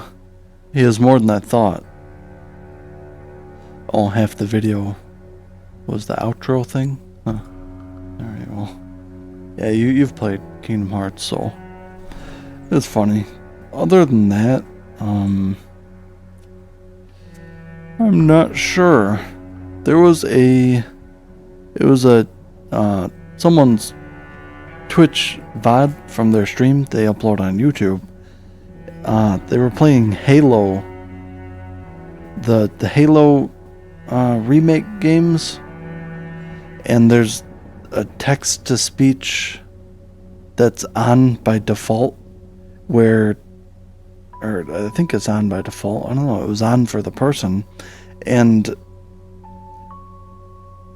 it was really annoying. I actually had to turn off the video. Well, I didn't have to, but I did turn the video off because it was a cutscene, and every time he moved the mouse, it would pull up the little tooltip thing that said press space to skip cutscene.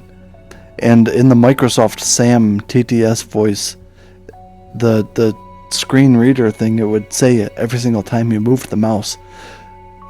Space, skip cutscene, space, skip cutscene, like 40 times. And it was every time he would like see a weapon on the ground or something, it would auto announce. I think that, I don't know if they even realized, but that was annoying. That's not a video game character. The Microsoft Sam.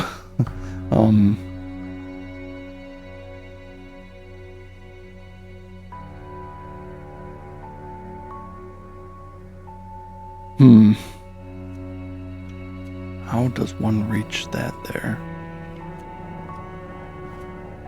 I don't think I can get back up that direction.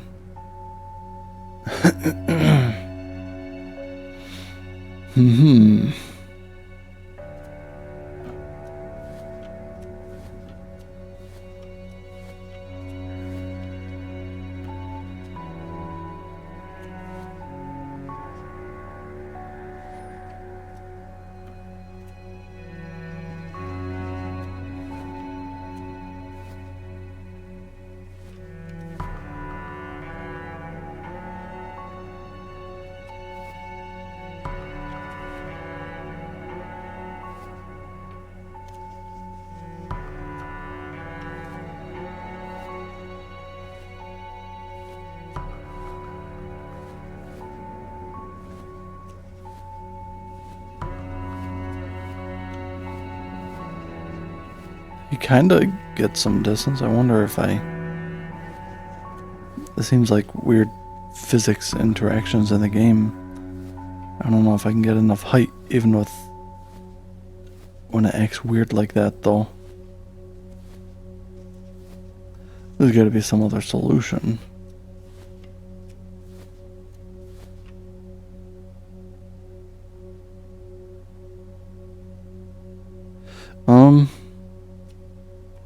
And Donald Duck is pretty annoying in Kingdom Hearts 1 too. I'm not even gonna try to do a Donald Duck impression.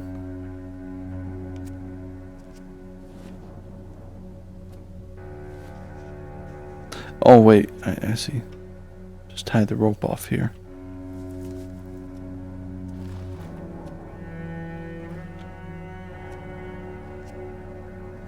Donald Duck, even if like because I've tried it before. I mean, probably not on stream, but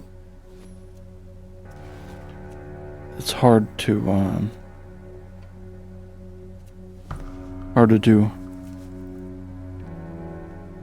Okay, so now there we go.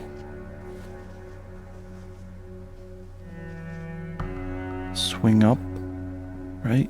Switch to the other guy. Clear the knots. And swing up. Woo! Through the vent. Retro game starring Donald Duck. Quack shot. Huh. What console is it for?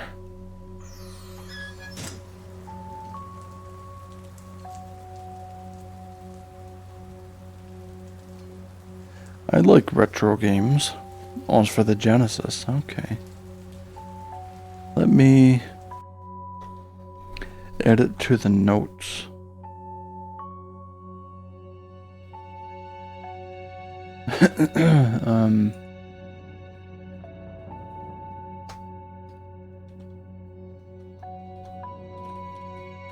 Quackshot, Genesis. All right. Oops. Cool. I really like. I guess that's the Windows 11 notepad. You don't even have to save the notes. It just automatically saves it.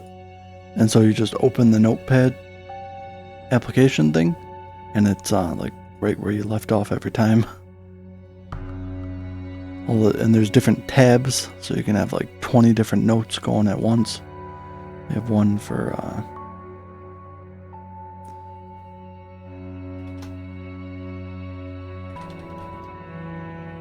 the stream games.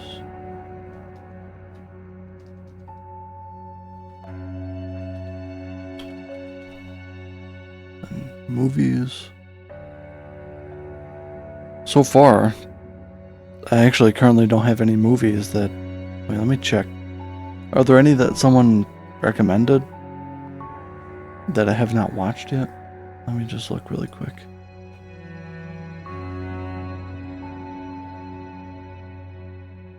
No, it's all... Well, actually, yeah, the Super Mario Bros. 1993 one.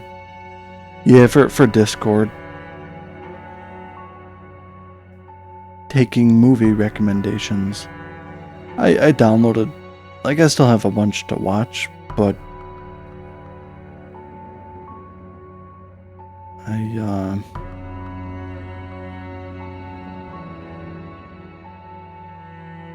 It's like just a mild interest in some of them. Oh yeah, so Super Colex wanted to watch all 3 volumes of Guardians of the Galaxy. I downloaded them, haven't watched them, but the first Mario movie from a few years ago. Oh yeah, we watched the second Mario Galaxy movie. Alright, Mario movie from a few years ago. Chris Pratt, I remember. I don't know what it's called. Super Mario Brothers movie or something. Okay. And Rob wanted to watch the Super Mario Bros. 1993 movie. It's like a live action one with real people dressed up in like the Mario and Luigi costume things. And that's supposed to be a classic. I've heard that referenced all around the internet. You only have Discord on your PC. Don't have it open all the time.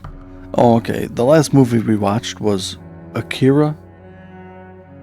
Or it's actually Akira.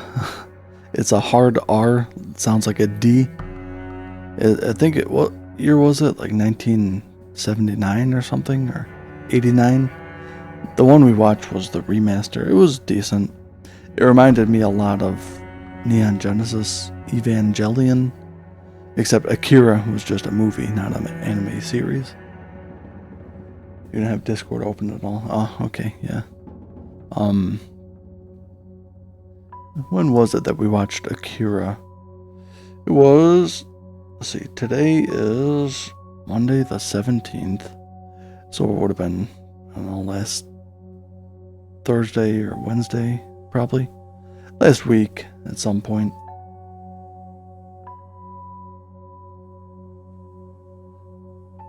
But yeah, and then I have various other ones. I don't know if... Oh, a recent one, maybe you have an interest, is Backrooms. It's a 2026 film. It's based on like those Backrooms video games. I was never into those games or nothing, but it's just a hot topic online. And apparently the movie was decent. It's like a psychological horror thriller type movie, I guess.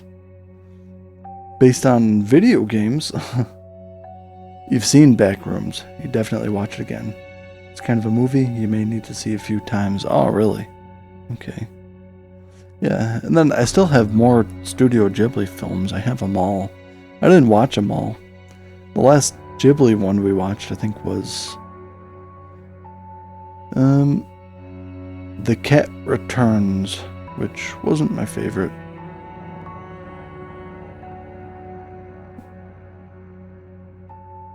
You watched the explanation movies, gave you a new appreciation. Okay. Yeah, I mean, I don't... Like I said, I never really played any of those Backrooms type video games. And based on what I know of them, they don't follow a storyline. It's just supposed to be a creepy environment. I know the director or producer, whoever, of the Backrooms movie, he's like a 13-year-old or something.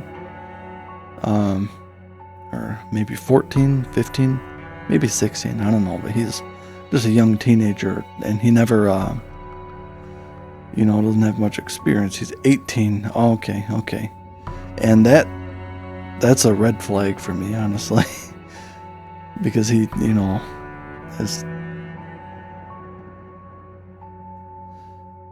For various reasons, but,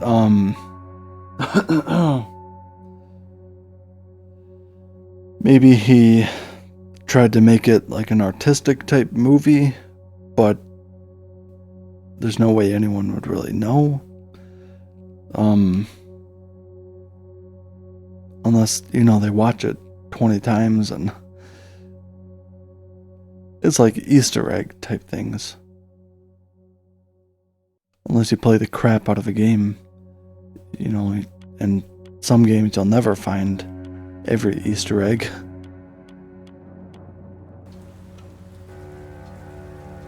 The pacing was questionable at times. He really spent a lot of time building the characters and setting the scene. Isn't necessarily a bad thing. Yeah, I mean, just because he's 18 doesn't mean he doesn't understand that, those Backrooms type games, it's mostly a psychological type horror experience. Yeah, I'll probably watch it. I mean, I have it. I just, haven't really been interested in watching it too much recently. I haven't been interested in really doing much at all recently. And then, I did actually, honestly, I tried to stream the last 2-3 days, but the internet was pooping out, so...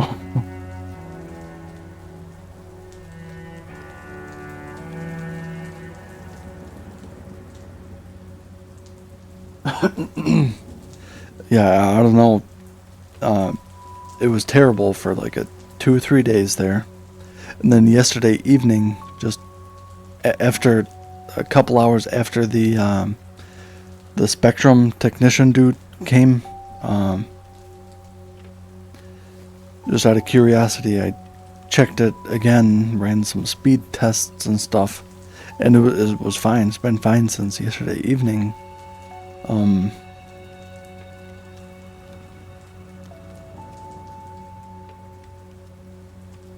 not sure, because it definitely was not anything the technician did when he was at my house. Because I ran tests like immediately, speed tests at least, after he changed the fittings or changed the cable hookup things, etc. And it was actually working worse. I had to like go into the settings, whatever, and hack into the mainframe for the router after he put in the test one, because he didn't like re-provision it or whatever he called it, provisioning it, where they activate your equipment. He didn't redo it after he set up the test one, and so I had to do that. And then even after I did it, it still wasn't working. Several restarts of the computer later and restarts of the modem and stuff. But then, I mean, judging off of what I did see, and I looked at the signal to noise ratio and stuff, the same exact thing happened to me at my apartment with Xfinity, and it resolved within a few days, just on its own. And what it is, in a Wi-Fi network, there's, I guess the tech term is nodes. There's Wi-Fi nodes, which is, I guess, different buildings where there's the servers or whatever that are networked with the main Spectrum server, and all of the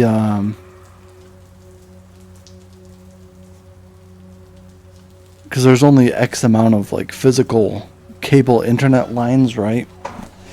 And so if someone upstream or downstream of you is having a problem or causing problems, then unfortunately, unlike fiber internet, from what I read, the cable with a regular coax cable internet, like your neighbors and stuff, if they have something, if they cut the line on the cable, or if they're uploading or downloading a ton, then it'll like slow the traffic for everyone else that's downstream of them on that particular cable line. And I think it was something like that, because he did say there was something going on in one business in town. And then he also said, I think Eddie or Ed, another technician, I assume, was working on some other line downtown. And I mean, I called and asked them if anyone was doing maintenance, and Spectrum told me no. And there's no other people who are affected in the area, but I don't know, I find that hard to believe. Maybe it's just because people in the area, no one streams. I mean, this speed, as you probably know, it's crap anyways. I mean, it's like just barely able to eke out 1080p stream. And 2K, I tried even just this morning, I think, no, I don't think I did, since the internet has been better. I didn't try to do a 2K stream, but that I don't think it would work well. I tried it before, but the signal speed, the upload speed, it's like too jittery. It fluctuates too much. What is this here? A lot of these, it's not really a puzzle.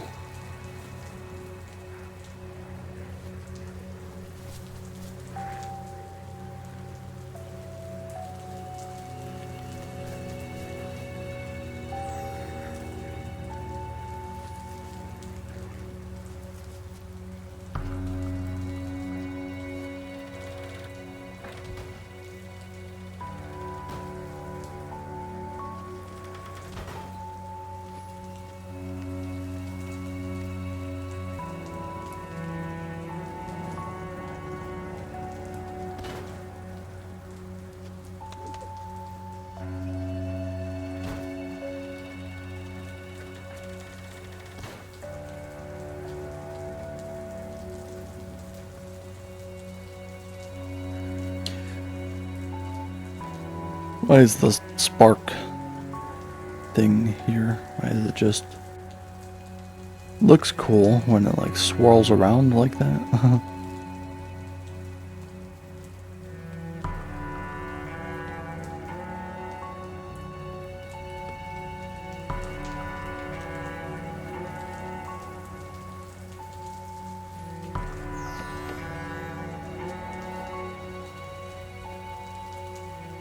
We have to jump in that window?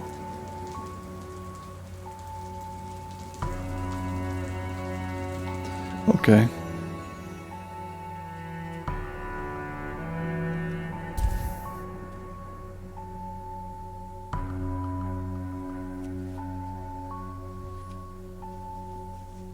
Oh.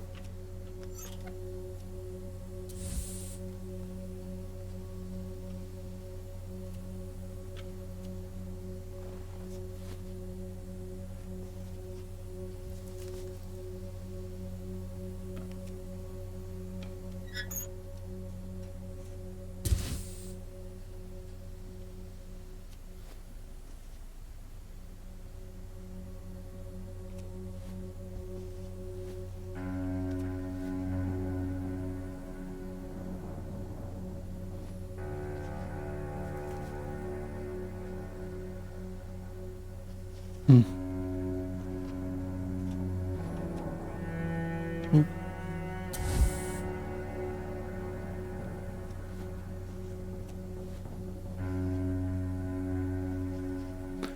Swing up a little bit. Hmm.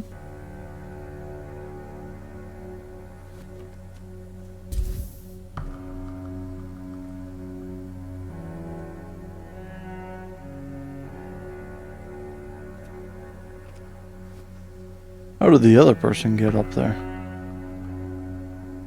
I maybe gotta go up from this side, or...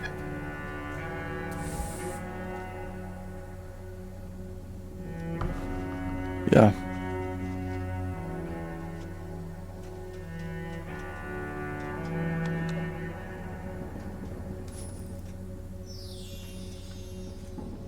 Oop. More of these. Bad spirit things.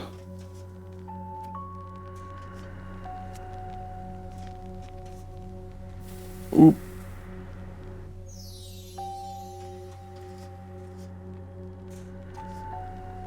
Is this still the chapter 2?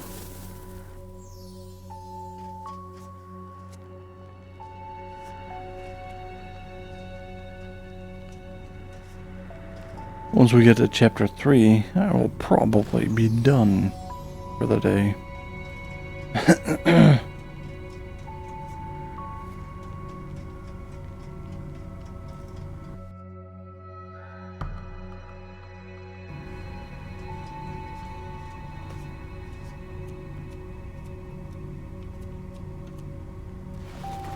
Oh, darn it.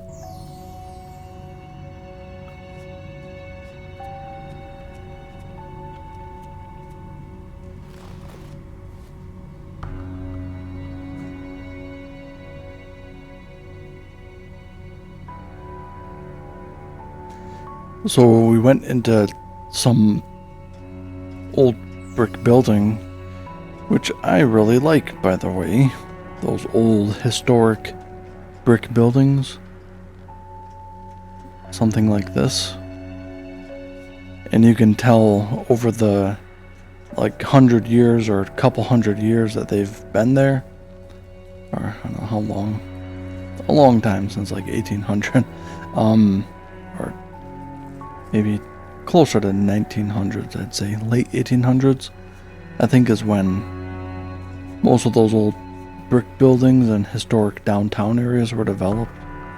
Over the years, they get retrofitted with modern plumbing pipes and modern duct work for climate control and stuff like this, and he thinks it's always interesting to see. Alright.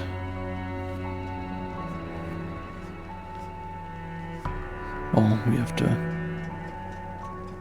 hang, that's right.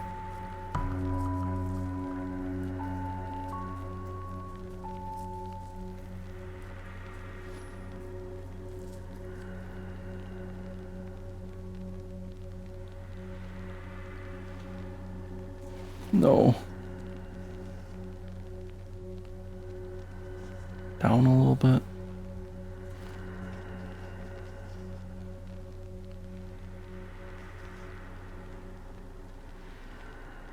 Woohoo.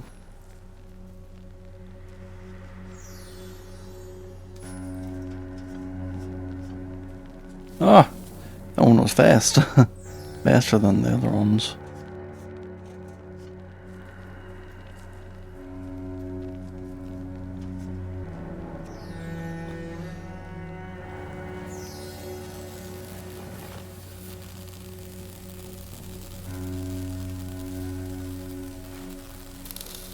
Oop.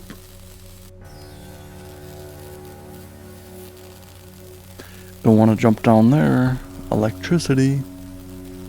Get shocked. Alright.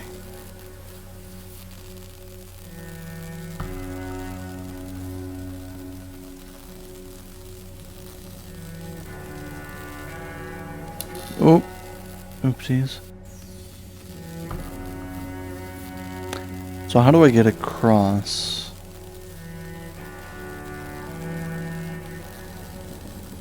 Do I need to go to the one on the right first? Tie this knot, then jump in here? Yep, okay. We Gucci.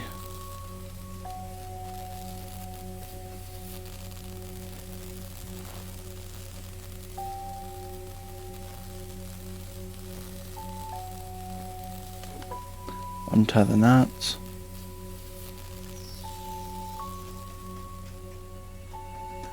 So I guess the spark thing, it's pretty much always there. Oop. And of course we have to do something here. How do we turn that other cannon?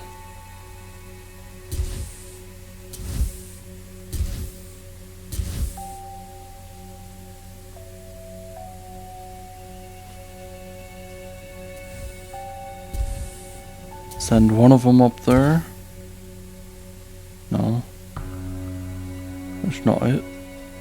Oh, okay. Over here. Pull the lever.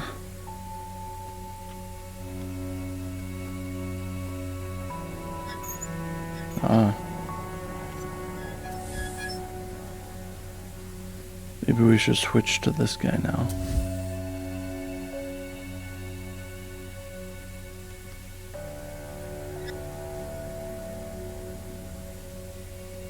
There we go. So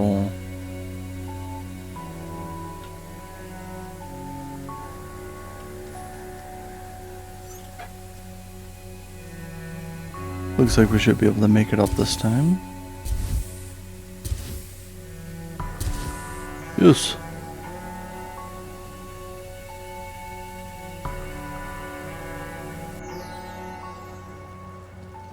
Follow the spark.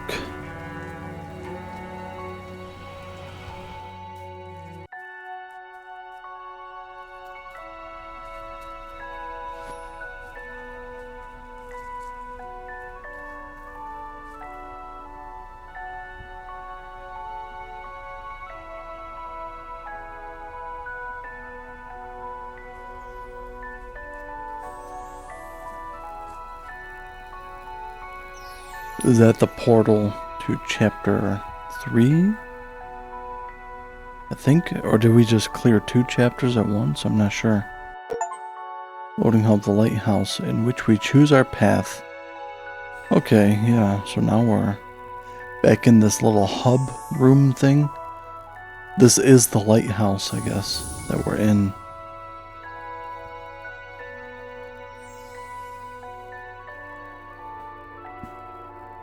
Okay.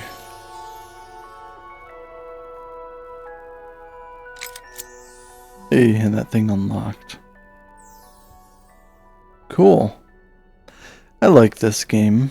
It would be more fun, I think, with a second player, but I don't know anyone that would want to be able to play, you know, when I stream, and I don't even know anyone with this game, so I think it'll have to be a single player game. Oh, that's okay. I'm awkward anyways with other players.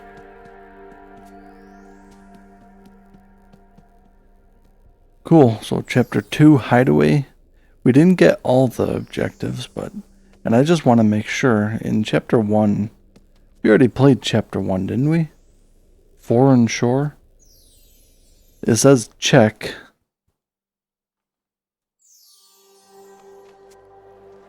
Is this where we started the game? I think it is.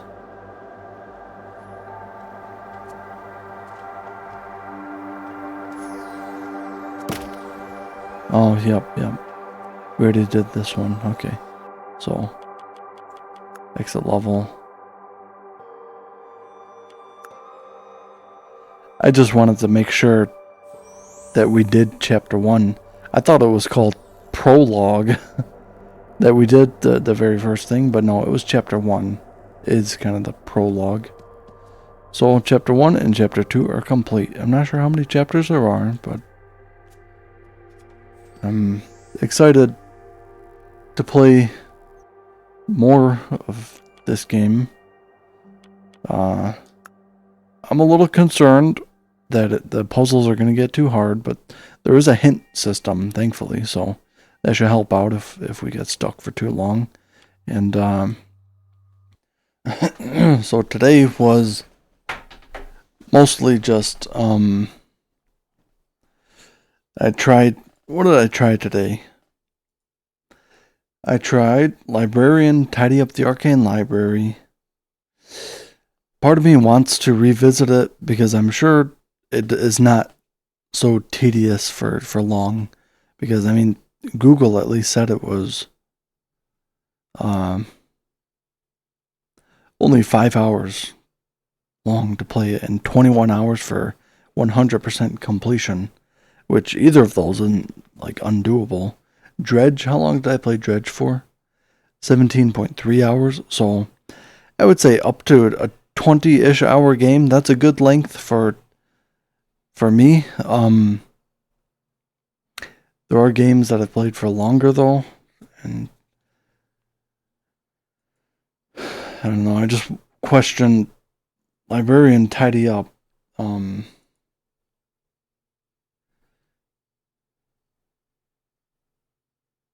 Playtime 56 minutes, and I was mostly talking. Not really playing the game, but just in terms of the gameplay itself. I mean, it's fine. It probably isn't really a challenge where you see new cool things and stuff. Like, I don't know. Other games, it's more just a tedious, relaxing kind of game, and I'm sure you collect upgrades and stuff, and I don't know. It wasn't really suiting my fancy. And then the Brante one, where'd it go? I just played it. Why isn't it there? Oh, here it is. Life and Suffering of Sir Brante. It seems like it's just a novel type game. The gameplay is reading. I'm not interested in reading that much. If I wanted to read that much, I'd be reading a book, not playing a video game, which I already do read plenty of books. And the gameplay it seems like it's just a telltale story. Like there's no way to fail or lose. It's just almost like a choose your own outcome adventure for adults. So if you're looking for one of those types of books for adults, then maybe you'd be interested in this game, The Life and Suffering of Sir Brante. And I mean, Librarian and Brante, I didn't play them for very long, so it's unfair for me to judge them, but it's just, I don't know, I want a game that's more gameplay oriented and some movement, platforming, etc., action, and maybe I'll revisit those in the future if I'm out of stuff to play or whatever, but I was just trying some things. And what I ended up on was the what's it called? Unravel 2 game, which is pretty good. Seems like a pretty fun game. And I like the environments and atmosphere is kind of peaceful, relaxing type atmosphere.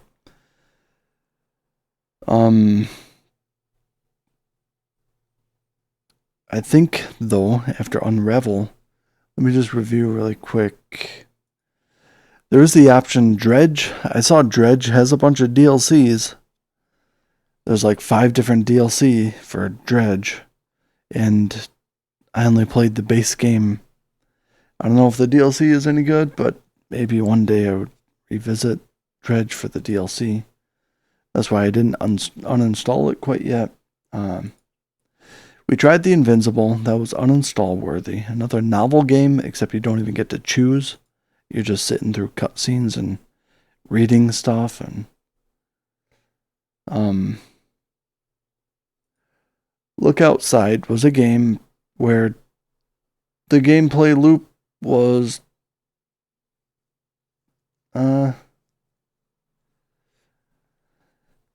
mean, you played Look Outside, Steve. It's hard, and I didn't feel like sitting through that.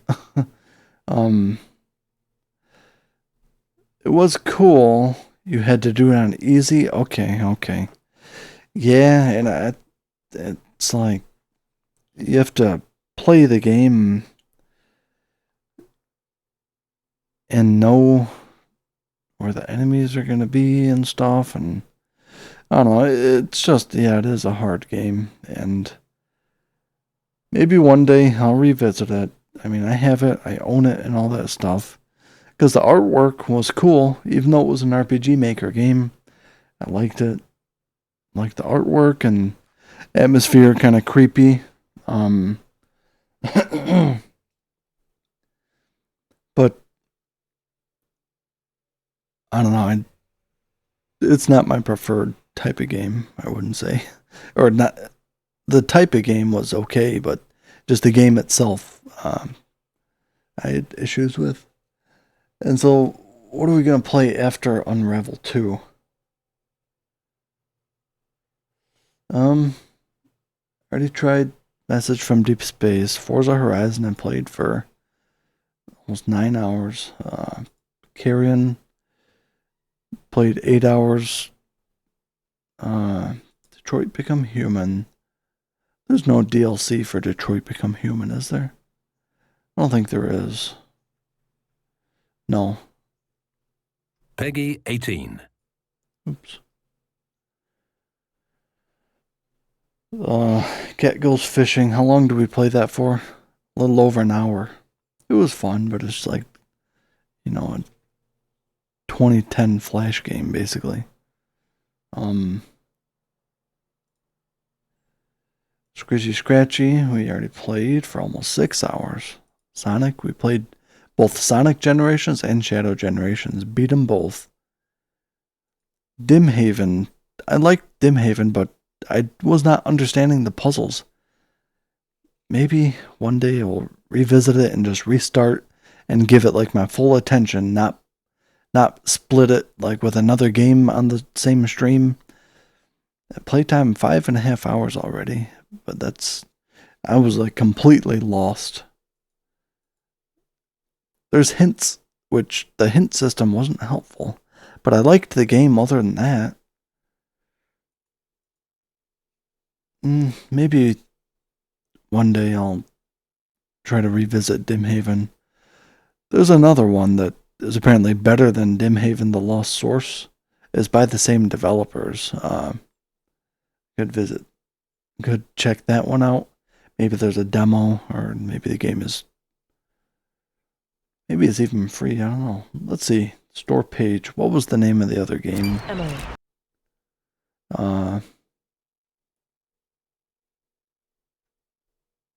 Ravenstone, museum curator.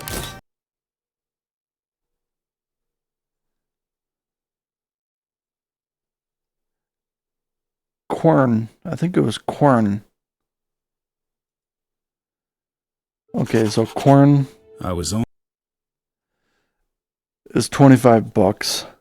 I don't know, this type of game, because I'm likely to just give up on it after a few hours because it's challenging and I'm not getting it.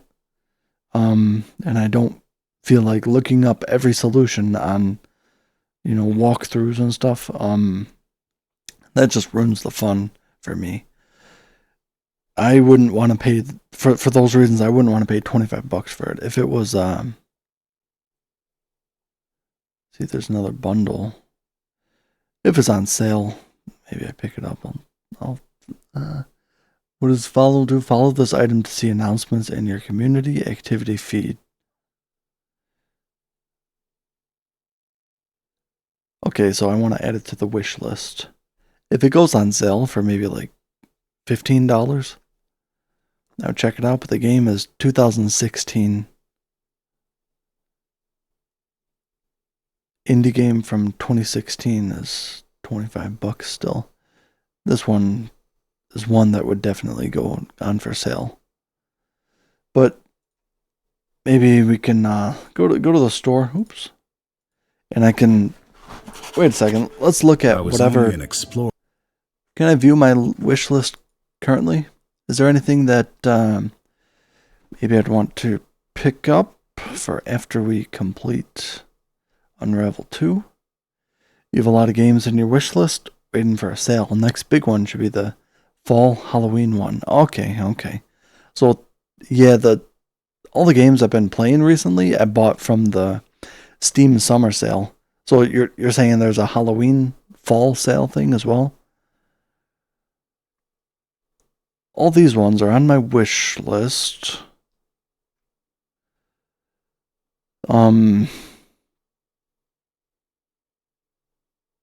I don't know if I would be interested in like doing full playthroughs of all of them though. And so if I'm not planning on doing a full playthrough, like for sure, then I wouldn't want to pay, $60 or $70 for a game. Like these ones are $60. Because I've spent, hundreds of dollars on like AAA titles, and I play the game a couple times, and then I just don't really feel interested in continuing. Didn't see any others on there. You've played... Okay. Yeah, so there's this one. It's a cozy game. Moomin Troll Winter's Warmth. 2026 game released in late April. Adventure, family friendly, cozy, casual, wholesome. The graphics of it looked pretty cool. And that one's on sale actually. Minus 20%, $16. AAA games usually are kind of trash lately. Yeah. The last couple years, like I said, I spent hundreds of dollars on AAA games, and I just, it didn't make me want to play the game. And it's just a kind of a waste of money. I mean, I do always have the option to revisit them, but let's see, do I have anything else that's on sale though? There's demos available for some of these ones. I mean, like this Focus Froggy game, it's only $5. So, I mean, is it really worth just playing the demo for it rather than just purchasing the full game. Let's check out what's featured on Steam right now.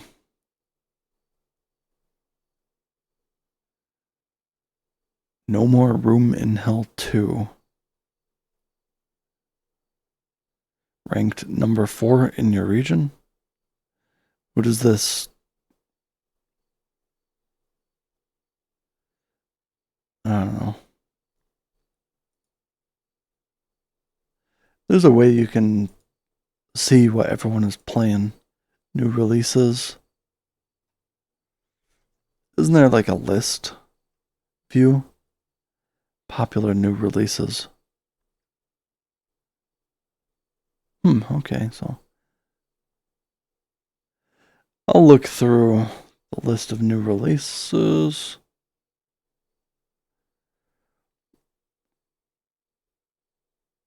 I don't know, today or sometime, and I'll get something else prepared for once we do inevitably complete Unravel 2. Oh, I don't know. I don't have any specific thing in mind.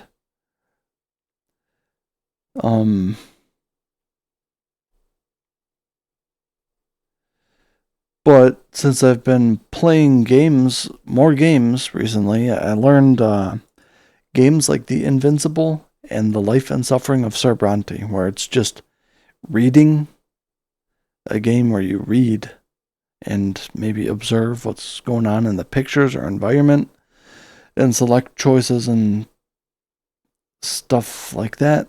I'm less interested in that. And not just because I get tired of reading that much when I'm streaming playing the video game, just because kind of, like I said, I'd rather read a book if I'm going to be reading that much than play a game. I don't think, the visuals really adds that much because the mental visualization I do when I'm reading a book, the graphics are way better than Sir Brante. Moss the Forgotten Relic looks really cute. It's in your wish list, but you wouldn't be able to watch it. Oh, okay. Moss the Forgotten Relic. We'll check it out. Moss, see if it's Moss the Forgotten Relic. It's a 2026 game.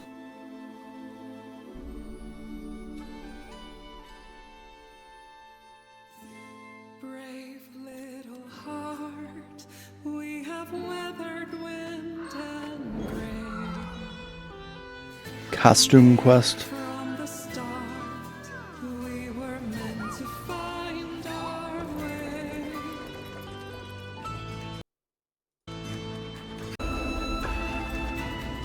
This one seems cool.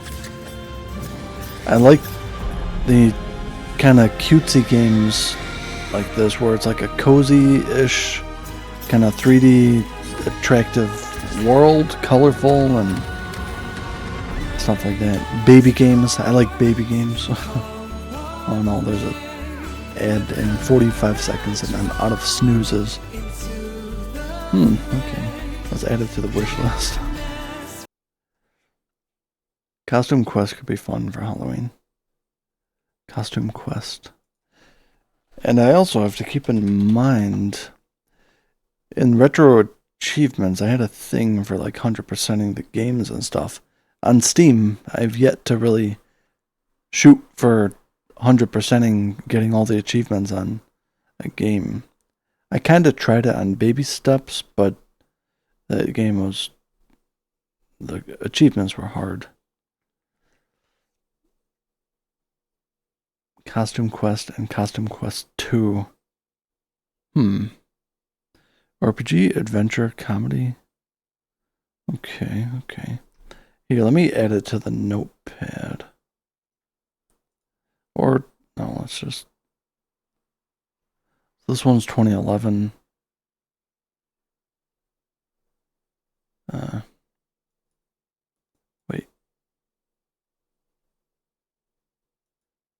add the bundle to the wish list? No.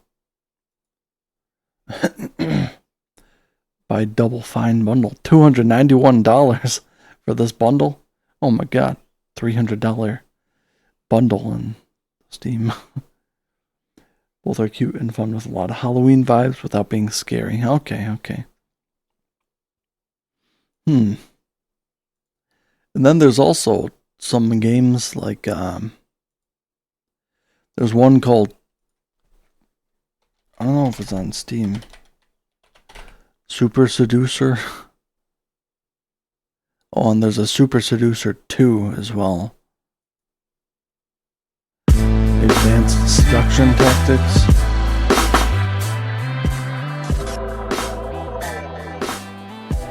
These ones are those games where it's live actors, but you still get to make choices and stuff, and like they act.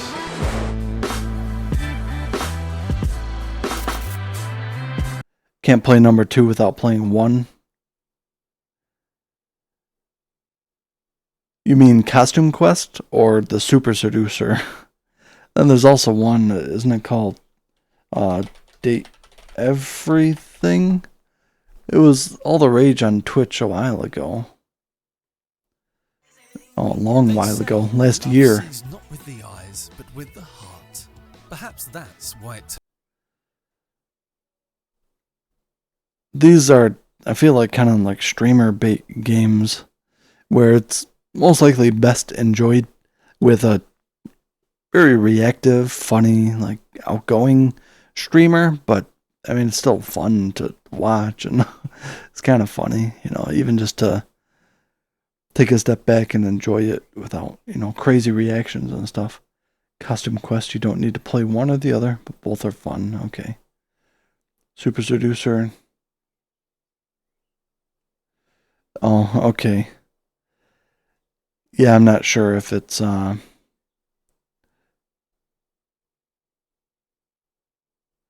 Duck Detective. Wait, did I add? Yeah, I did add the Quackshot one. Because I can get plenty of retro games and stuff just for free.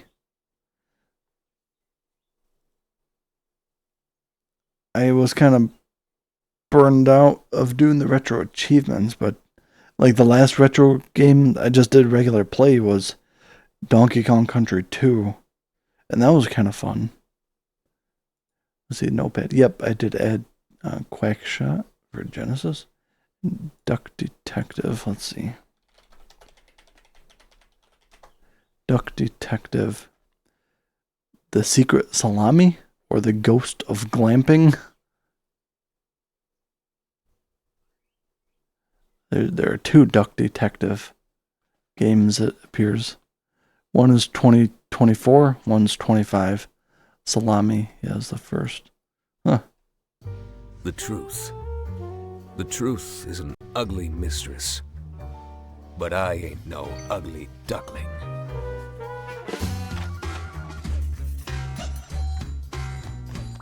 I'm the Duck Detective.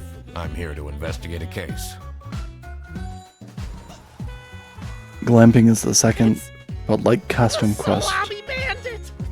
But you can play either. Okay. Needs to be fired! Is this a party game? At least this just...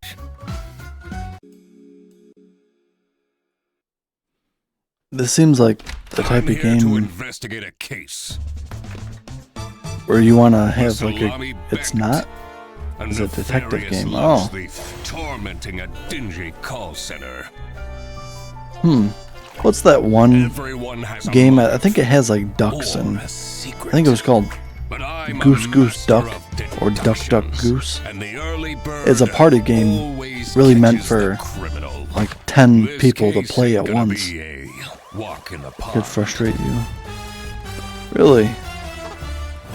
Okay. I saw an awful lot of high-grade salami in Frederson's bag.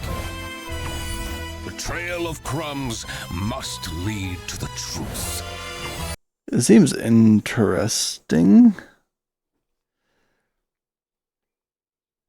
And one other thing, not so the story only type games I'm kind of meh about.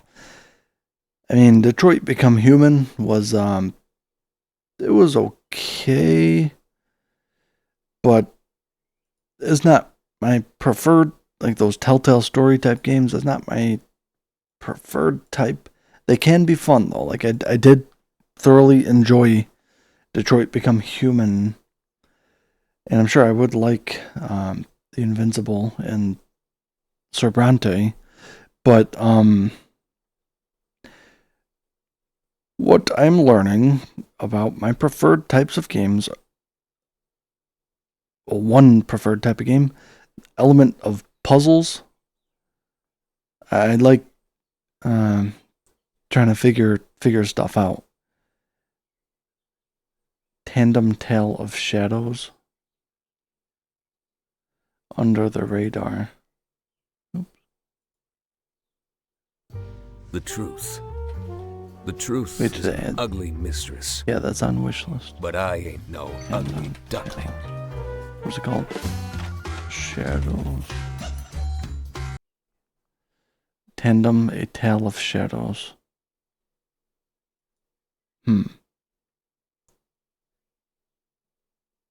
10 each room. She will have to think of the best way to progress by creating shadows. It is only these shadows down by magic traps and puzzles.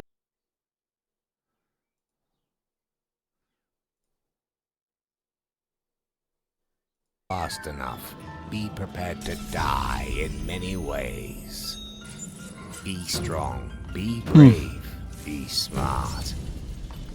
Available on PC and on consoles. I do like those types of games where it's like a 3D game, but maybe like 3D side view, kind of like the Unravel In a one. spooky manner, follow Emma and Fenton. Where, you know, you're mostly moving in like a 2D or top-down dimensions. Just throwing some out. Yeah, I'm adding them to my wish list if they seem interesting, which all of them so far have. I'm not going to guarantee that I'm going to play through, 100% play through every single one. But if they go on sale, perhaps I will pick it up. Similar to games Silksong and Portal. Oh, those are some of my favorite games, actually. Is there any update on the DLC for Silksong?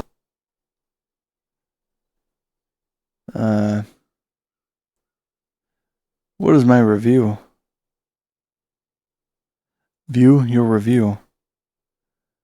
The game is so full of beep. Censored. Despite exploring and playing for 75 hours and receiving plus 10 HP. Oh, yeah, yep. The game does not get any easier. Balance issue plus developers. I have lodged these complaints since day one. Do not play this game or support these developers until they patch it. Learn a bit more about game development. That was harsh, and that's kind of unwarranted. Well, let me just delete the review. I think I was salty. Definitely salty at the game because the end of the game is, well, the whole game really. So maybe I'm romanticizing the idea of Silksong and Hollow Knight a little bit too much in hindsight, but like playing the games, they're not easy games. The bosses and stuff, it's not easy games, and I like the visuals though. But yeah, I'll definitely find some stuff to play. Or, you know, if I don't feel like spending money, there's plenty of retro games out there. I could check them out.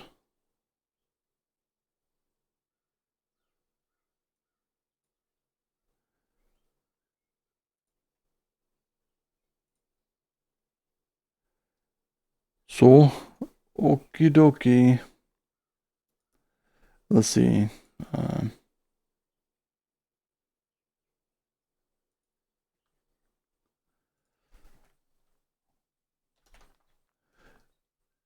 Sure, let's do a raid.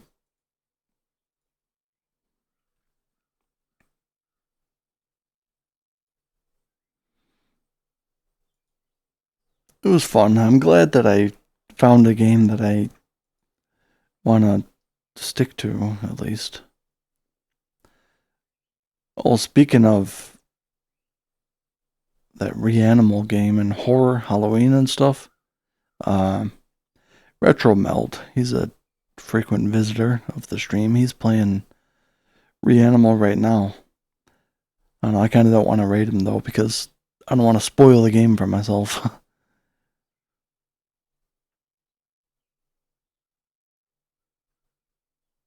Because I was interested in picking that one up.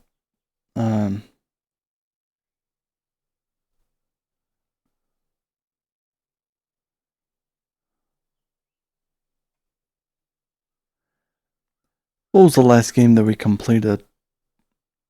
It was Dredge, I think, wasn't it? Let's see, maybe how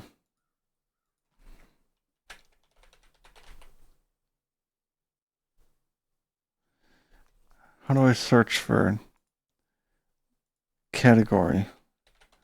Librarian, tidy up the arcane library.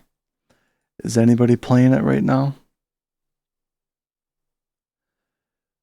How about this person? So that Librarian game that I kind of dropped, this person is playing it.